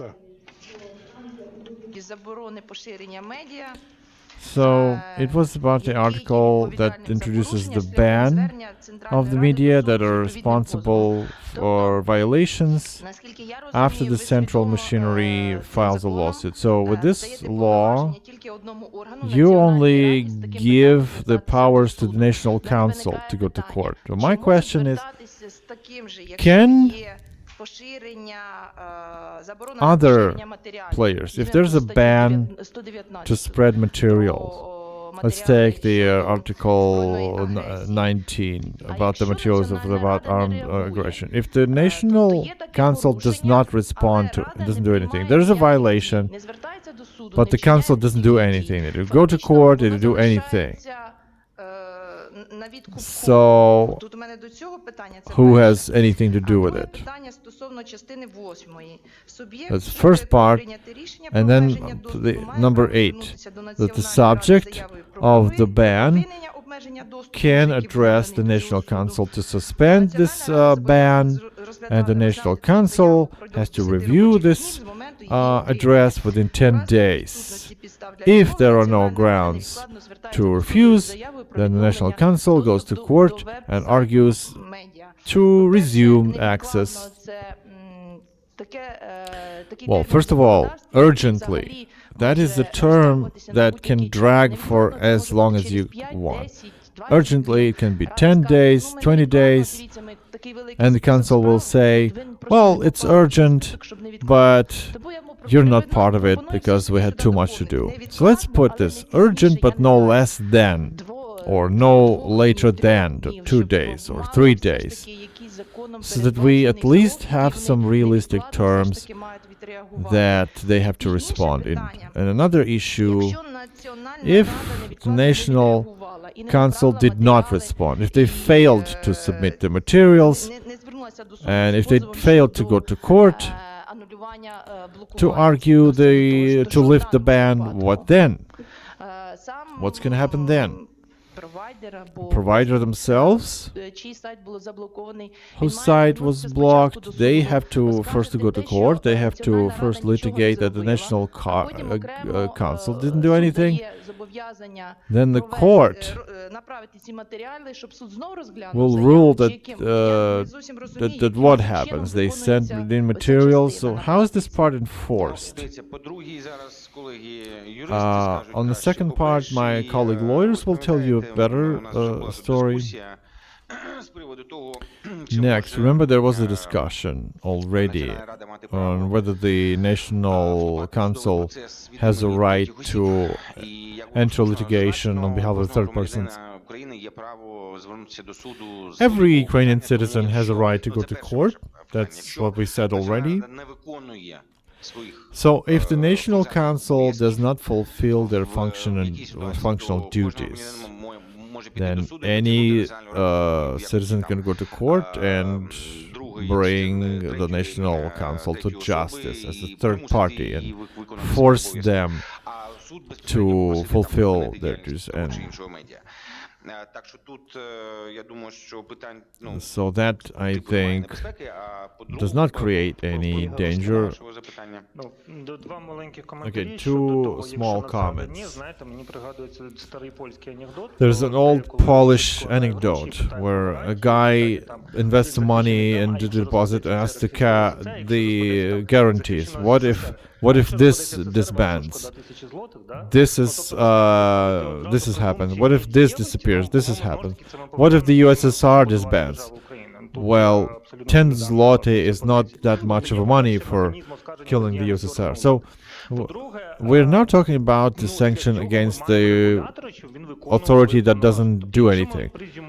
So if we resume that the regulator doesn't fulfill their duties, so let's fix the regulator. Let's not, instead of creating another regulator, like High Morals Commission, because the 7 previous regulators didn't work. The urgency of terms. There was a big discussion about that. Yes, there is a risk that it won't happen, but let me give you the example of access to information. What's the term that they have to respond? Within 5 days. Within 5 days, that means they can respond the same day. And I had cases like in 3 hours they gave a response. But basically, all of them are dragging for 5. If urgent but no less than 10, it means then it will be 10 days. So it's a double-sided coin. If you have ideas what can be done, let's discuss. But this is the situation. We keep saying that we have bad legal system because of the positivism, but we keep supporting this positivist stance. Yeah, I think democracy is the dictatorship of procedure. And there's no free ride in here. I think we should put specific days. Urgent, but no less than 5 days. Just a small comment from Igor. The National Council, if they want to revoke the previous court decision, why the law has to provide for alternative? And to allow those organizations that would limit the right for temporary ban, they could go to court. Why only National Council has to look into it and only then they go to court? Why, if the subject did everything they had to do, the subject of the ban, why can't they go to the court and prove that they have done what they wanted, what they needed to do? Yeah, it's not that we wanted to exclude that. It's just that according to the Constitution, any activity can be litigated in court. So in any case, we did not exclude the possibility to go to court. But if you understand it that only National Council is subject to that, we should add additional condition that you can go to court directly about decisions like this. Yeah, point is that courts can interpret it differently and believe that it's a procedure.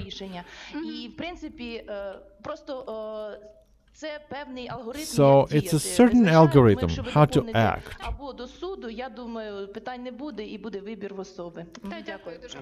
There will be a choice. I don't see a problem with these criticisms at all. So, Maxim, the registration of businesses online.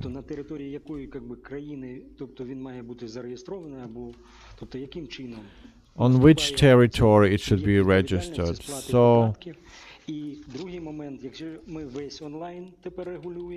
do we regulate the whole of the online sphere or not? Then maybe tomorrow? No, wait. It's not about economic activity. Registration is something else.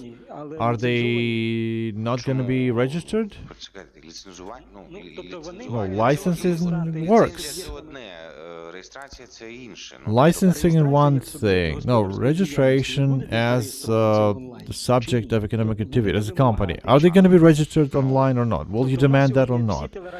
All TV and radio companies are registered according to the law as Ukrainian entities. And then they file to the regulator to get the licenses. What do you do with the internet? If that's just an internet site that is comprised out of 2 people, they write anything that they want, but they were not even registered as a company. Look, it says that the subject of online media can be any person, physical or legal. The next term is determined voluntarily. Are they going to be registered as a media or not? So additional registration as a media. Yeah, if they want, it's voluntary. If they don't want, they don't need to get registered. As soon as I sell anything, no, that's economic activity. That means you're planning your business in a different way.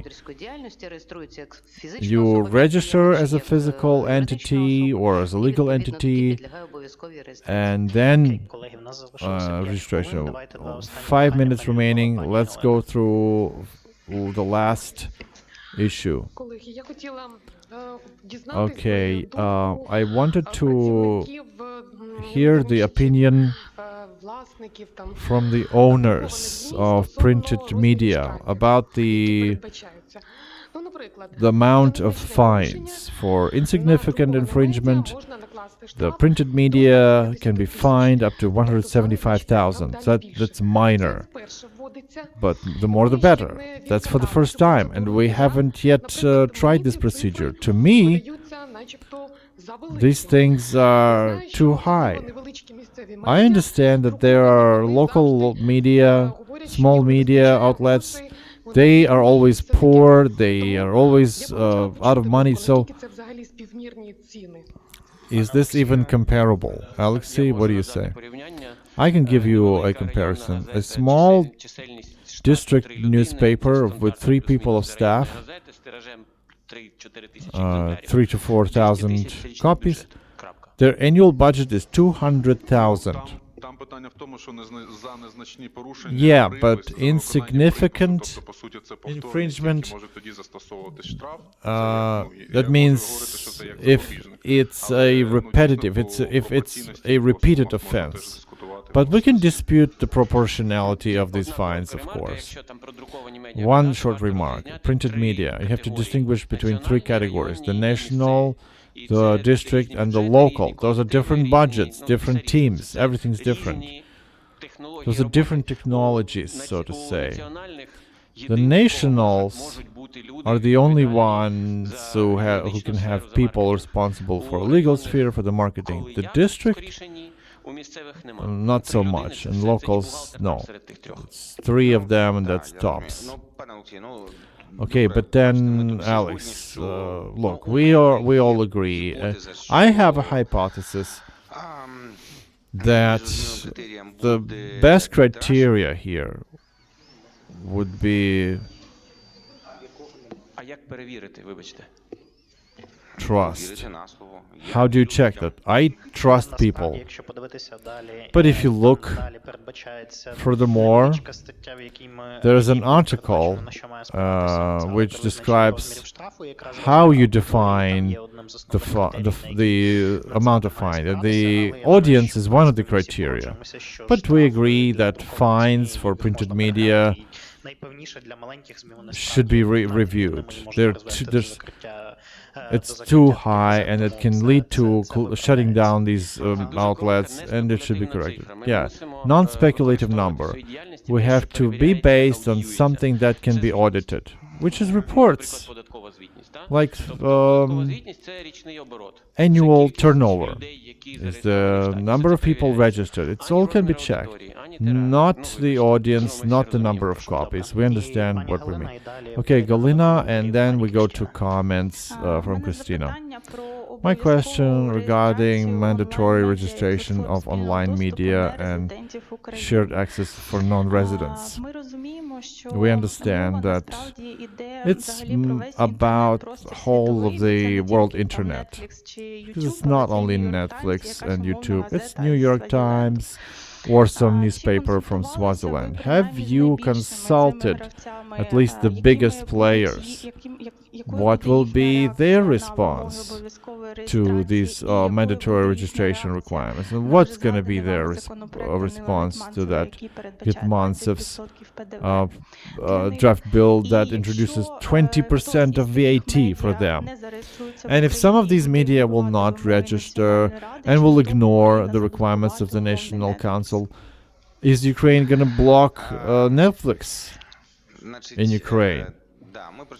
Look, this is a political decision. We mentioned that already. Well, yeah, йти до We are європейських ready судів. to go to European courts, maybe even to London court and maybe to Dublin court, До суду будь-якої європейської any court of a European country, quite cognizant of the Але difficulty. But значить, ми маємо стояти на захисті we власної have to індустрії. protect our industry.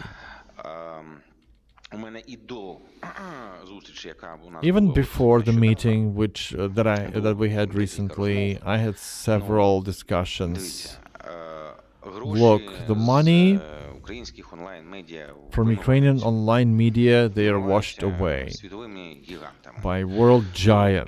Тому я вважаю, що і вони за це взагалі геть нічого не And they don't pay anything Це for that. ненормальна ситуація. That's bad Тому, situation. я не знаю, яке їх буде ставлення. So I don't know what their Скоріше за все, opinion will спочатку саме be. буде таке. Most probably, first they will say, "Who? Ukraine? We never heard about you." Then Побачать нас там they will в see Високому us суді Королівському. in the high royal court and will find us, will place Я us вважаю, on що the ми map. себе I як держава, think нація, we as a на nation, помійці знайшли. we should protect our interests. Репліка Ігоря Роскуна. Okay, Igor Riskun, and then we'll go to Mr. Kashkin. Yeah, this is a political issue. There are several articles that pertain the taxation. It's not the main subject of the law. It's more about protecting economic interest, and there's a separate draft bill that describes it, so we will refrain from comments in this regard. Thank you. Спасибі. Okay, thank you. Ну що ж, дуже жвава дискусія. Well, that was a lively discussion, Главучий розділ. and Закон. we've heard another important notion about the law, and chapters 8 and 9 will be most scrutinized on the international level. They will cause the biggest commotion. You are aware of that. So I only suggest a couple of comments. First of all, about sanctions. On one hand, in order to have proper regulation, there must be significant sanctions. But then the question how they will be applied. And this is where the issue are the shareholders are responsible regulators, and if the mechanism of litigation is effective and timely. So these issues have always dependent on the national legal context, the judiciary, and in most countries, judiciary is very slow and sometimes very biased. Sometimes they don't have enough knowledge or expertise in order to pass an argumented, complex decision like the National Council. And imagine one judge will have to will have to decide whether the content complies or doesn't comply with the constitution or international commitments. That's very difficult to pass a decision on these issues. And that's where, again, I will have to stress that it's very important that there is much more specifics regarding the sanctions, the category of fines. If it's a small newspaper, what kind of fine?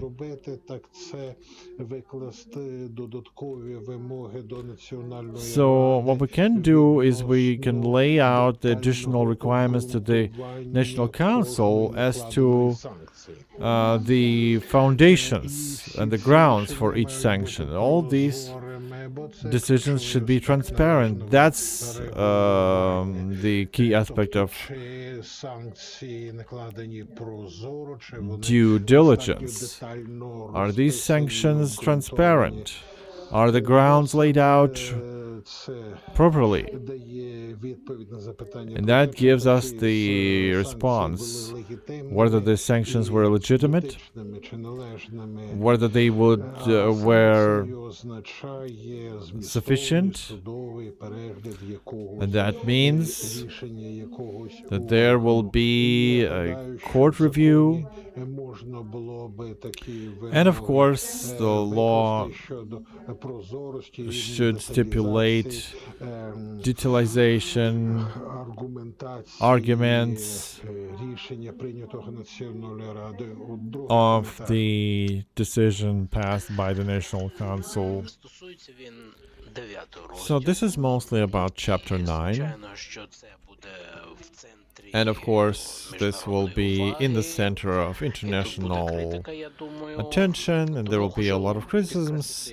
So let me stress one aspect in particular, and I mean the chapter that describes limitations regarding the armed aggression. Article 20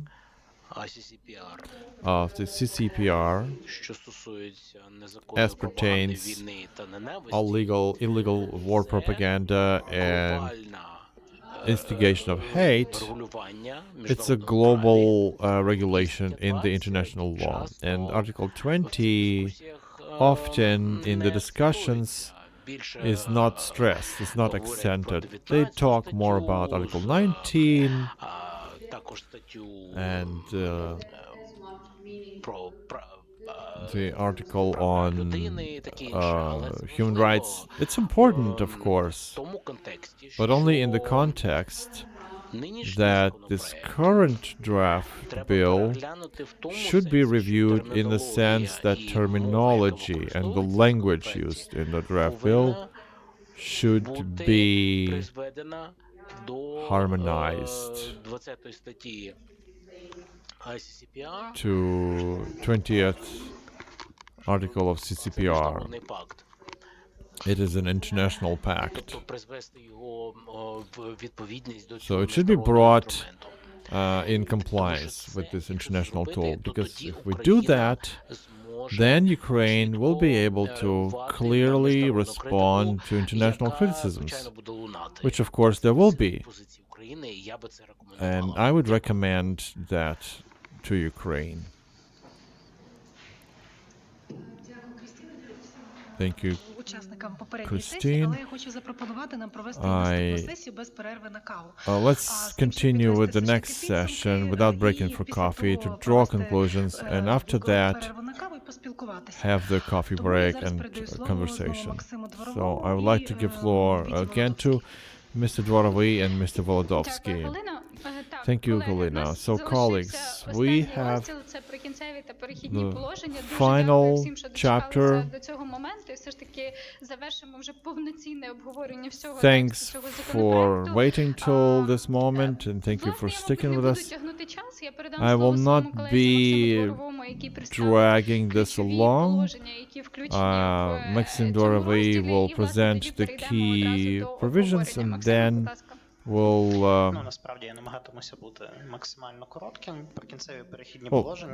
the end provisions. It's a huge body of text, although most of the changes here are just harmonizing the terminology in the law, which is introduced by the law on media. So, what do we have in the final provisions? They harmonize the media laws regarding the language quotas. As for the enforcement of language quotas, as we had agreed to gradually introduce the language quotas, 90% national media and 80% for local media within 5 years. So that's how it is retained. передбачено те, що чинні then ліцензії the valid зберігаються. licenses are kept, are retained, and also the National Council, after we passed the law, they automatically re-registered those subjects who need a re-registration. For printed media, they introduced 1 year to bring themselves into compliance with the new law. The media that were initially had not to be registered, but the new law requires that. That's voluntary registration, so it's given 6 months are given for them to be registered. We give them we retain the right for printed media for the MOD during the anti-terrorist operation and the joint force operation. That's the exception of this destatement. So nothing is planned as soon as the war is there. And then the aggressor country, for the purposes of this law, is Russian Federation. And again, when we assume that it's possible that an aggressor country can be a former hypothetical Ukrainian ally. Currently, it's only Russian Federation. So therefore, the limitation, the content limitation in Chapter 9 is governs Russian Federation. We nullify old 5 laws. As you know, most of them were passed in the 90s. The law on printed media and the press, the law on information agencies, the law on National Council, and the law on portrayal of local self-governance and state authority. As I said before, we are still harmonizing the terminology. We're introducing changes into more than 100 laws where the word media is used, formerly mass information outlets. So, regarding of how the definitions were used previously, we'll try to harmonize them. So we left that part in order to catch the potentially some of the cases we still haven't caught and where Parliament can help us. So we cleansed the information agencies reference and the harmonization with other technical laws, which together builds a coherent, or should build a coherent legal structure. There are changes about the powers of the regulator, the strengthening of its role.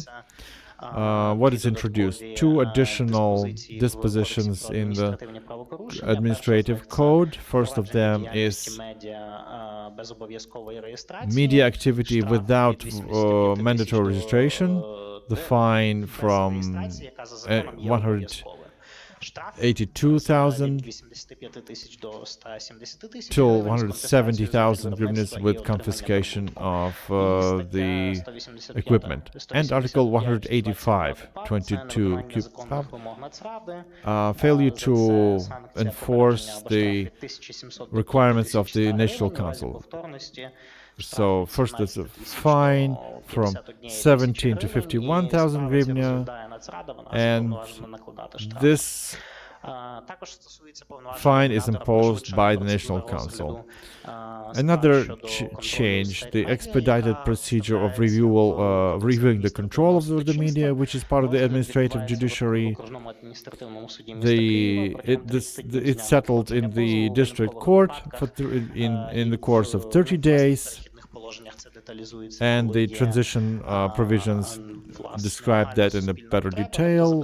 There's a general social need or public need, where if that's the case of security and law and order, it can be reviewed for 2 days. And 10 days to file an appeal and for the third instance courts. Why? In order to expedite these cases, to be able to respond to the violations in the media, not to cause problems with lawsuits against media where the proceedings drag for years, sometimes never resulting in anything. There are also changes in the law on guarantees of journalist activity. They update the definition of what a journalist is. You can see it on the slide to the side.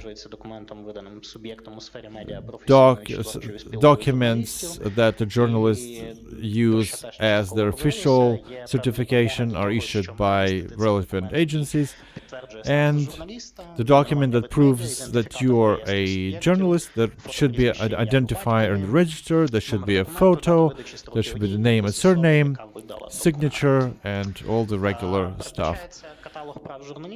The catalog of rights of journalists, you can see it on the slide, but basically most of these rights were already in the law, and they basically are within the one act, and it's just an attempt to systematize them, to put them together, so that they are not strewn so far in between.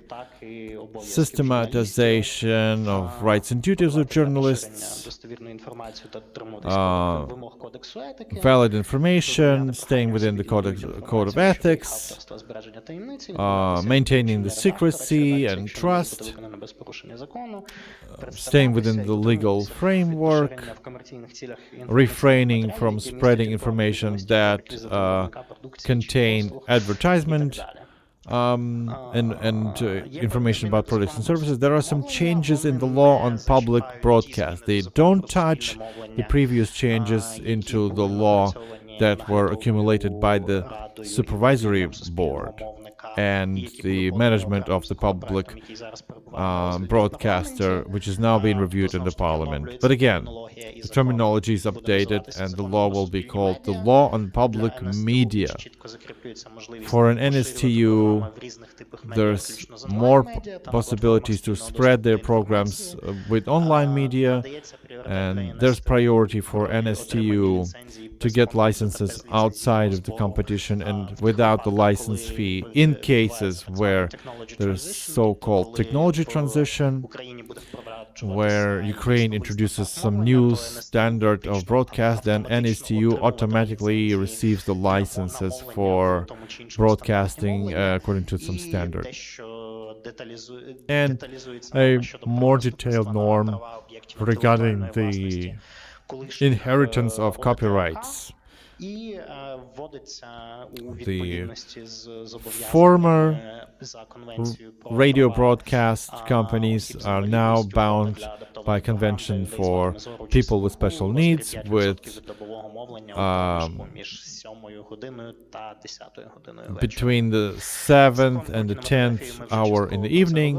That's the prime time to cover these, to include these people. The number of people, the lists of people who constitute a threat to our infospace. But another law that has to be updated is the law on concert activities, social advertisement.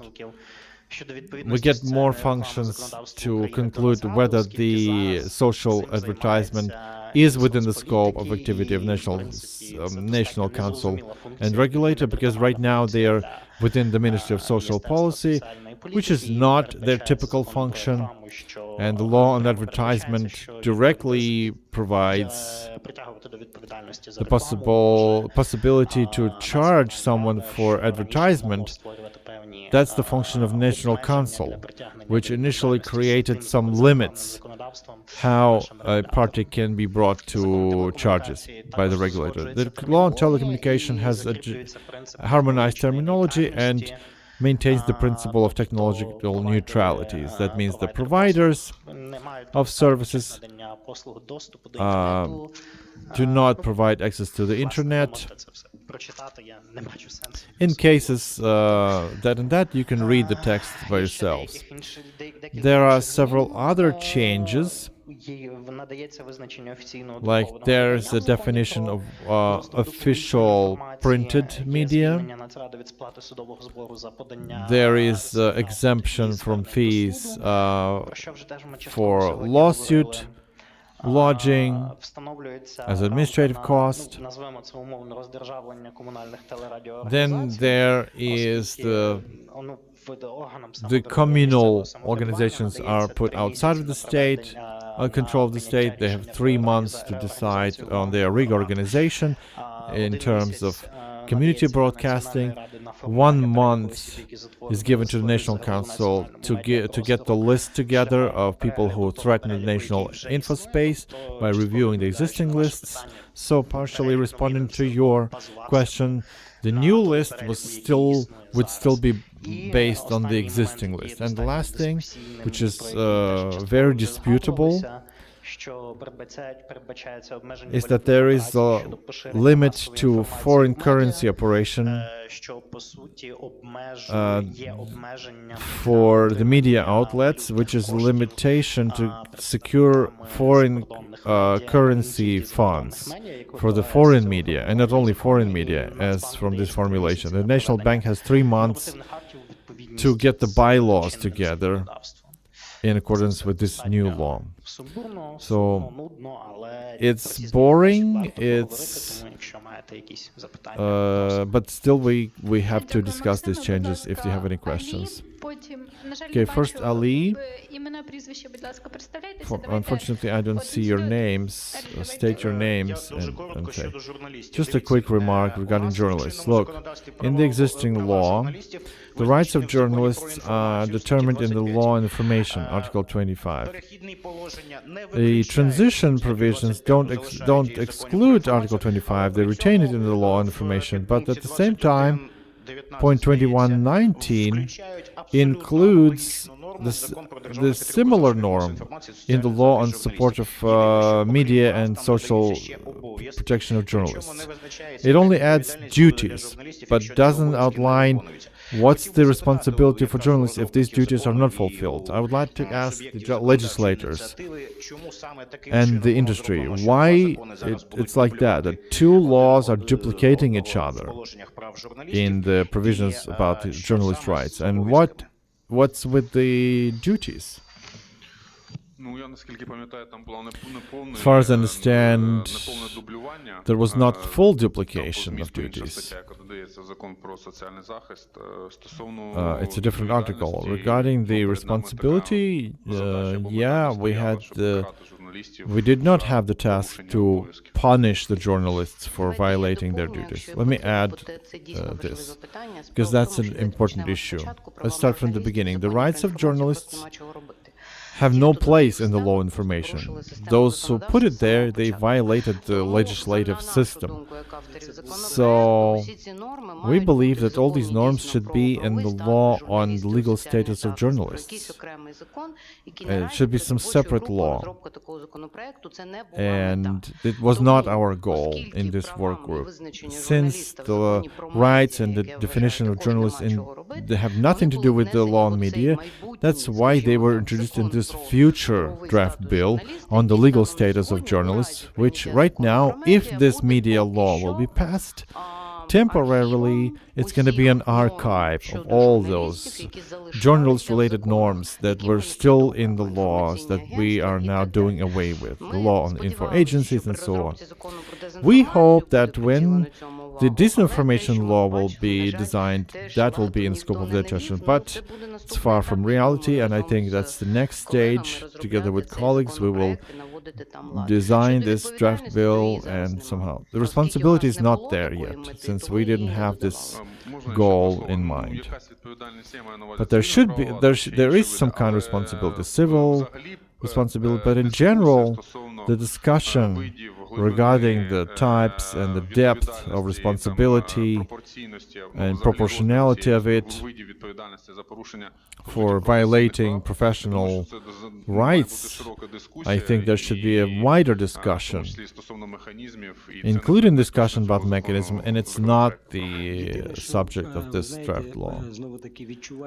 Okay, the one thing that we feel is that this concern about the memory of the laws from the 90s. In every law, the primary goal was to maintain the freedom of speech, and the journalists are protected with these new laws in order to find this unique formula that would enable Ukraine to go through two revolutions and to have the freedom of speech. So let's be very cautious, because some laws are cancelled categorically, but the law on TV and radio communication we can do differently. So we are also cancelling the law on portrayal of the public offices.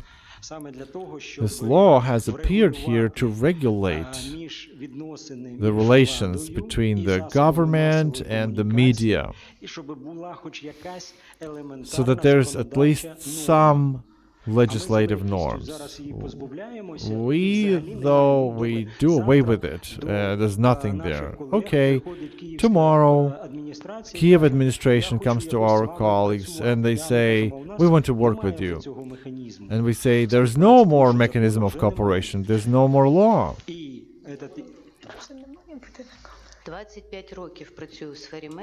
I work in the media for 25 years. I have not seen any case that at any point the law on portrayal was referred. You work in the media holding. Most of the colleagues with small medias of the country, they work because of that in the regions. Wait, can you give us what's the norm, and we will include it? No, the law constitutes signing agreements, and it says there both rights and duties. You suggest to put it outside into the media law? So say it. No, we believe that the civil code and the budgetary distribution, if the local council will decide to allocate the budget according to the law on procurement, they will do that, and they will do that in full accordance with the law, no problem. Okay, wait, you never see what's the situation.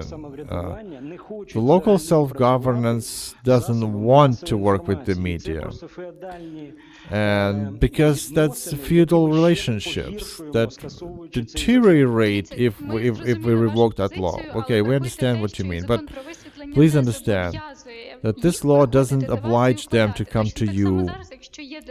Just as well, if there's a wish, there's a way. But on the other hand, we see these provisions in terms of the media can even deny if it's an overpressure. Why do we revoke the law if it works? In order to protect the media from pressure. By doing what? If right now there's a working law, the law has the duty of media to agree and to provide the time and facility for the authority. No, you haven't read the law. You're not right. So the media and our colleagues, the regional media, should not do away with this law. And the rhetorical question, why do we like the analog broadcast so much that even in the end provisions we talk about them? Remember, for the first time, when do we want to switch to digital? 2006. That was our commitment. Now it's 2020, and we write that the licensee has a right to continue. So that means we don't go away from analog broadcast. All the European countries that have done away with it. сусіди And even the neighbor countries, they use only digital. And only us. Просто ви знаєте, що таке аналогове мовлення, да, і тому проти So maybe it's you, Vita, you are an adherent of the analog broadcast. It's not our commitment to to European countries. It's the ITU, and it was Geneva 2006. Analog broadcast is not only TV, FM broadcast. FM is also analog, and it doesn't go anywhere. So let's start with that. Secondly, the portrayal law. Oh, radio is not switched to digital. There are attempts to go into digital, but that's going to take a long time because it's a question of economic activity. We have radio traffic not covered. We have automotive roads that don't have any radio. So let's not do away with radio. Digital is more expensive. Yeah, Europeans are cautious. Every country selects their own timing because it's a complex thing, going away from FM radio. Portrayal wise, this law is censorship law. We go again to the notion of mass information. This is classic attitude to the media as a means. Article 8. Info agencies have the right to spread information. This right is guaranteed by the Constitution. Why do we need another law? Look, then maybe you will tell tomorrow that the Constitution of 1996 is obsolete. Let's not manipulate, please. Part of this law indeed needs updating, but part of the norms is still the old revision. Okay, so what do we do now? How do we build relations now between the government, between authorities, and the media as part of the civilized? What do you mean build relations? You are the media. You portray the activity of authority. There's a law on public information. It's your duty. You have to provide information about important social and political events. That's the nature of the media. Let's not exaggerate. The problem with all the reforms is that we never put clear information campaigns. That's what we say. Sometimes there are specific processes that we would like to clarify. Like, for instance, you have a pension reform. And tomorrow your pension fund wants you to explain something, and it's not the material for journalists. It's just an information that the pension fund wants to place for your users, using your audience. That's what we talk about. Or the Ministry of Justice. It's the second responsible entity for implementing a lot of norms. So they contact and say, tell us please about these new novellas, and we have to explain that. We don't provide at the same time mechanisms how to do that. So tomorrow the pension fund comes in and say, dear media outlets, either you print our announcement or we no longer pay your pension fund. And I can understand that you maybe haven't seen people who come to our editors. Our editors try to do their best to have civilized relations, and then they come over and say, how do we place this information? And they bring a lot of this information. Tomorrow they will need to spread information about reforms in the medical sphere. How?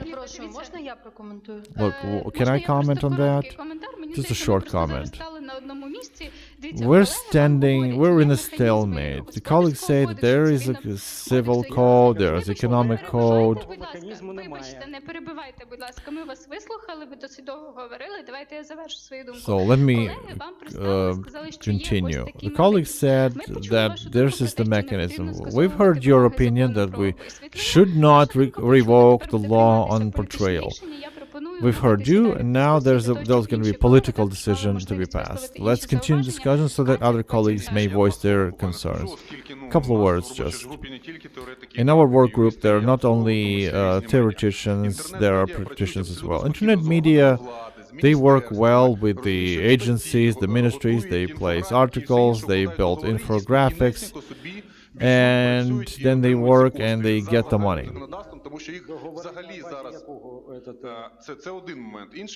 Look, that's one thing. Second thing, since me and my colleagues, we provide services to the National Journalist Unit, and we know about the abuse. If we will oblige them to have budgets, that will not resolve the problem of these media. They will be able to abuse these norms, they will create their own newspapers, they will fund them, and nobody else will get there. It's just recent examples. Free newspapers funded from local budgets after the reforming of communal press. The same, but from a different angle.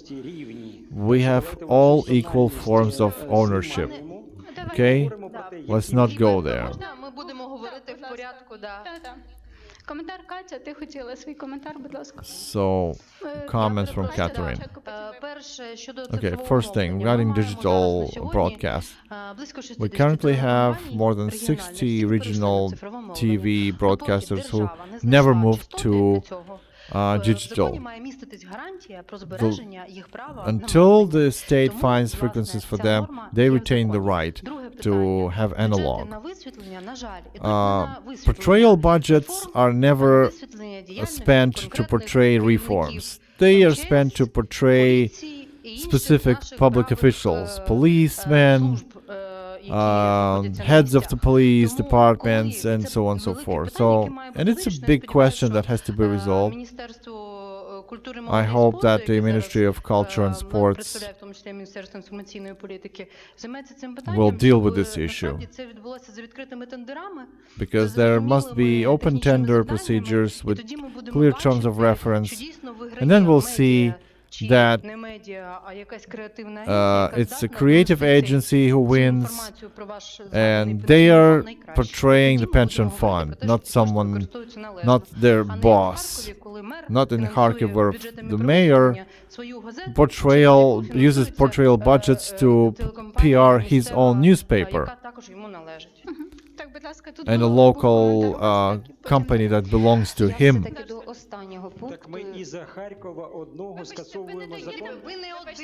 So only one Kharkiv makes us revoke that law? No. Regarding the last point, the state reform of communal media outlets. I haven't seen in the list of amended laws, I haven't seen the laws of local self-governance. It should be there as well. The reform provision. If you don't give us the chance to go away from the state, please oblige our founders to do that legally. Okay, Olga. Well, first of all, it's there. This norm of local self-governance is there. You probably haven't seen it. And it provides new approaches and the reformulated powers of local self-governance, and there's temporary provisions. There is separate time to introduce these changes, but no less than that. We need to have a more detailed a review of the deadline for reform, the deadline for decision of local self-governance to change their organization, but it's a lengthy procedure to create supervisory boards, and it had to be outlined here, because deciding is just the first step. But my second question is also regarding the transition provisions. This law bans local self-governance in property structures other than community broadcasters. I'm not a big fan of communal broadcasting in terms of its expansion. I don't want more communal or less communal broadcasters, but there are some of them who have been for 25 years around, and they have the audience who like them. Plus, there are oblast councils who found some of the broadcasters. There's Galiciana, there's another broadcaster in Lviv and Zaporizhia. So this law prevents them from working. They cannot be community broadcasters anymore. So their council cannot be the founder, and we don't have any opportunity. If it's a community-founded company, they cannot continue broadcasting, and there's nothing on the preliminary provisions, and they are very concerned now. Another problem is point 9 or 10 about the validity of licenses, because it's not clear. The license remains valid till the end, or you have to do something else, or you can continue working on the existing license until the expiry of the license, because right now there's certain competition of norms.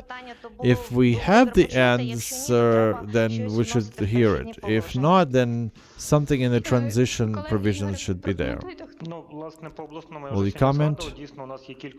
Yeah, in the regionally area we have several TV companies that are communal, but they are still belong to the oblast. Because oblast is not a gromada, it's a region. But it's more of a political issue, I think. I think the committee would be able to come to a political decision, what do we do with it, and then write the transition provisions. It is a problem, but because if there's not only Galiciana, there's also another regional private outlet, and it's not worse. So when we talk about all these regulations, remember that we don't have to distort the market. Okay, and local self-governance, 2116, Article 101 in the materials, it has changes to local self-governance, so take a look if you forgot something. Okay, Ludmila, and then Oksana Maksiminyuk. All right, I want to touch upon the issue of transition from analog to digital and the share of licenses. When this kind of transition happens, the transition provision says that the license has to be re-established, but the law doesn't say how. And it's a problem. It's one of the serious problems. The main law, the main text, I've always seen that because of the transition, the license is revoked. So what happens to these broadcasters? Because we do have these broadcasters, and not everybody is digital, not everybody has enough channels. And just to say, we revoke your license. License is property. And then they have compensation of some sort. So have they forgotten? Have they omitted? What's the problem? I think we need to work on that some more. And the second issue is small, but still. In the transition provisions, it says that they changed the law on state support of the media and requirements of the document that proves the status of a journalist. But in general, it is assessed positively. But let me draw your attention to this nuance that a mandatory prerequisite of this document is identifier in the register. But if we look at it in terms of foreign media journalists, not all of the media are part of the register. They may not have this identifier. Is this not going to be a hindrance for the work of such journalists? Yeah, we already raised this issue. We're going to review that in order to account for all the possible situations. Okay, Oksana, please. Yeah, I also have a proposal regarding the definition of a journalist. I found that in this part they introduced it to the Criminal Code of Ukraine. Only the word info agencies. And I then have a question to Article 345.1, which describes who is the professional journalist and who is the journalist. They are somewhat different. In particular, the law enforcers still use, if they talk about protection of rights of journalists, they use the criminal code and they say that you have to understand a systematic activity of a person. A journalist in the understanding creative person, and there's nothing on systematic work. I also found the law on creative workers, and it's a different thing altogether. So we have three different definitions of what journalist is. So my proposal is to bring it all to some kind of unified, thing. So if we take court practice, the courts will never find proper what's systematic, what's not, who are professional workers or creative workers. It doesn't say anything at all. It describes them differently. So there's got to be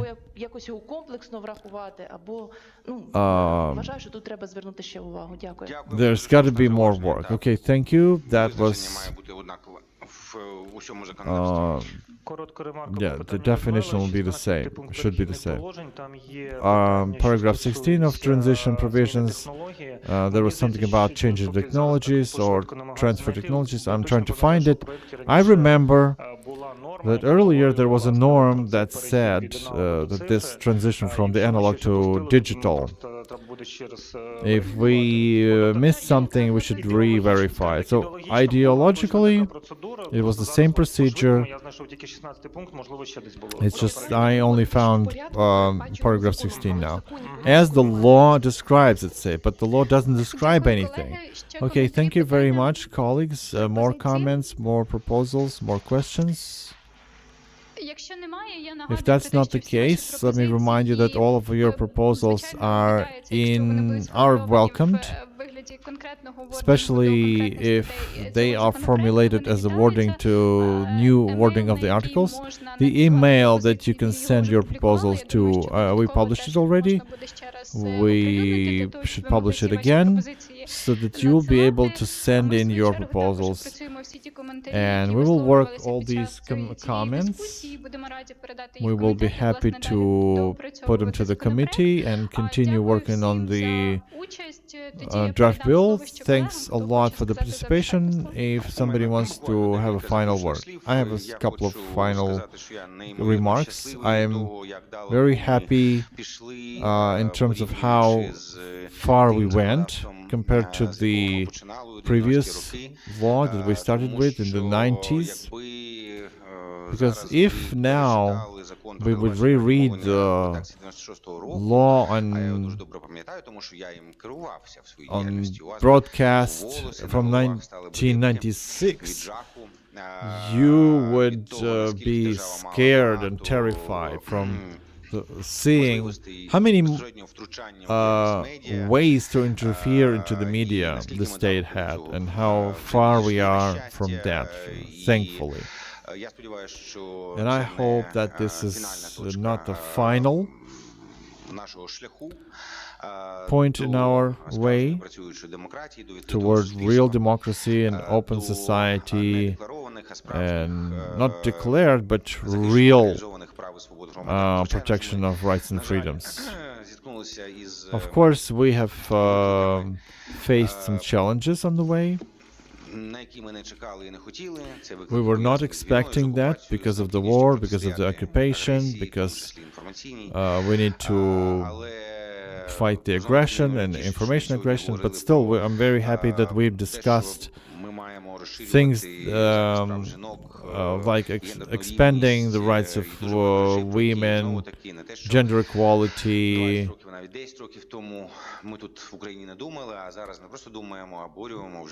and things that we've never thought about 20 years ago,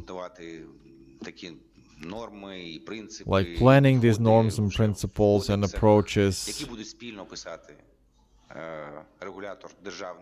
things that the regulator will be writing together with the media people. So I congratulate everybody with so much great work that we've done. And I'm confident that this conversation is not the last conversation. I'm confident that we will achieve the success that we can count on. And Christina, your final remarks? Thank you so much again. Just Дуже дякую. Ну, я знаю, що всі вже втомилися, очевидно. Yeah, we're a bit tired. It was a lot of work this day. So for my part, from the project, let me thank you for your active participation. Of course, it has to be stated that the progress is sometimes you're making the progress in this document is really impressive. It's great work. Good job, and I see that now you have to polish this document, so to say.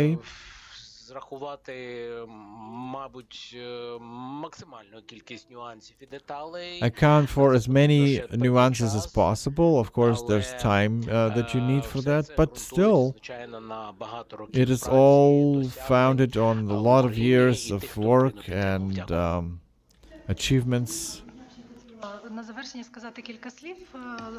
To wrap, let me say a couple of words. We had very dynamic discussion. I would like to thank all the participants, and I want to thank the members of the work group who were for 4 months working on this text,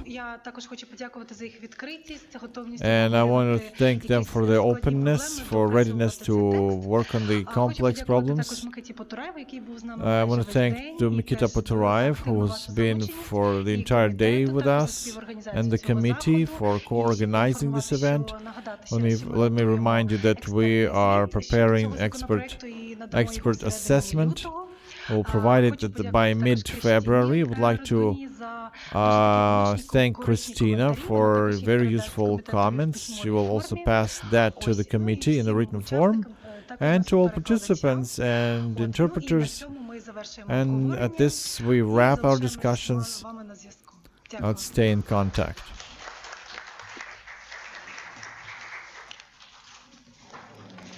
Дякуємо.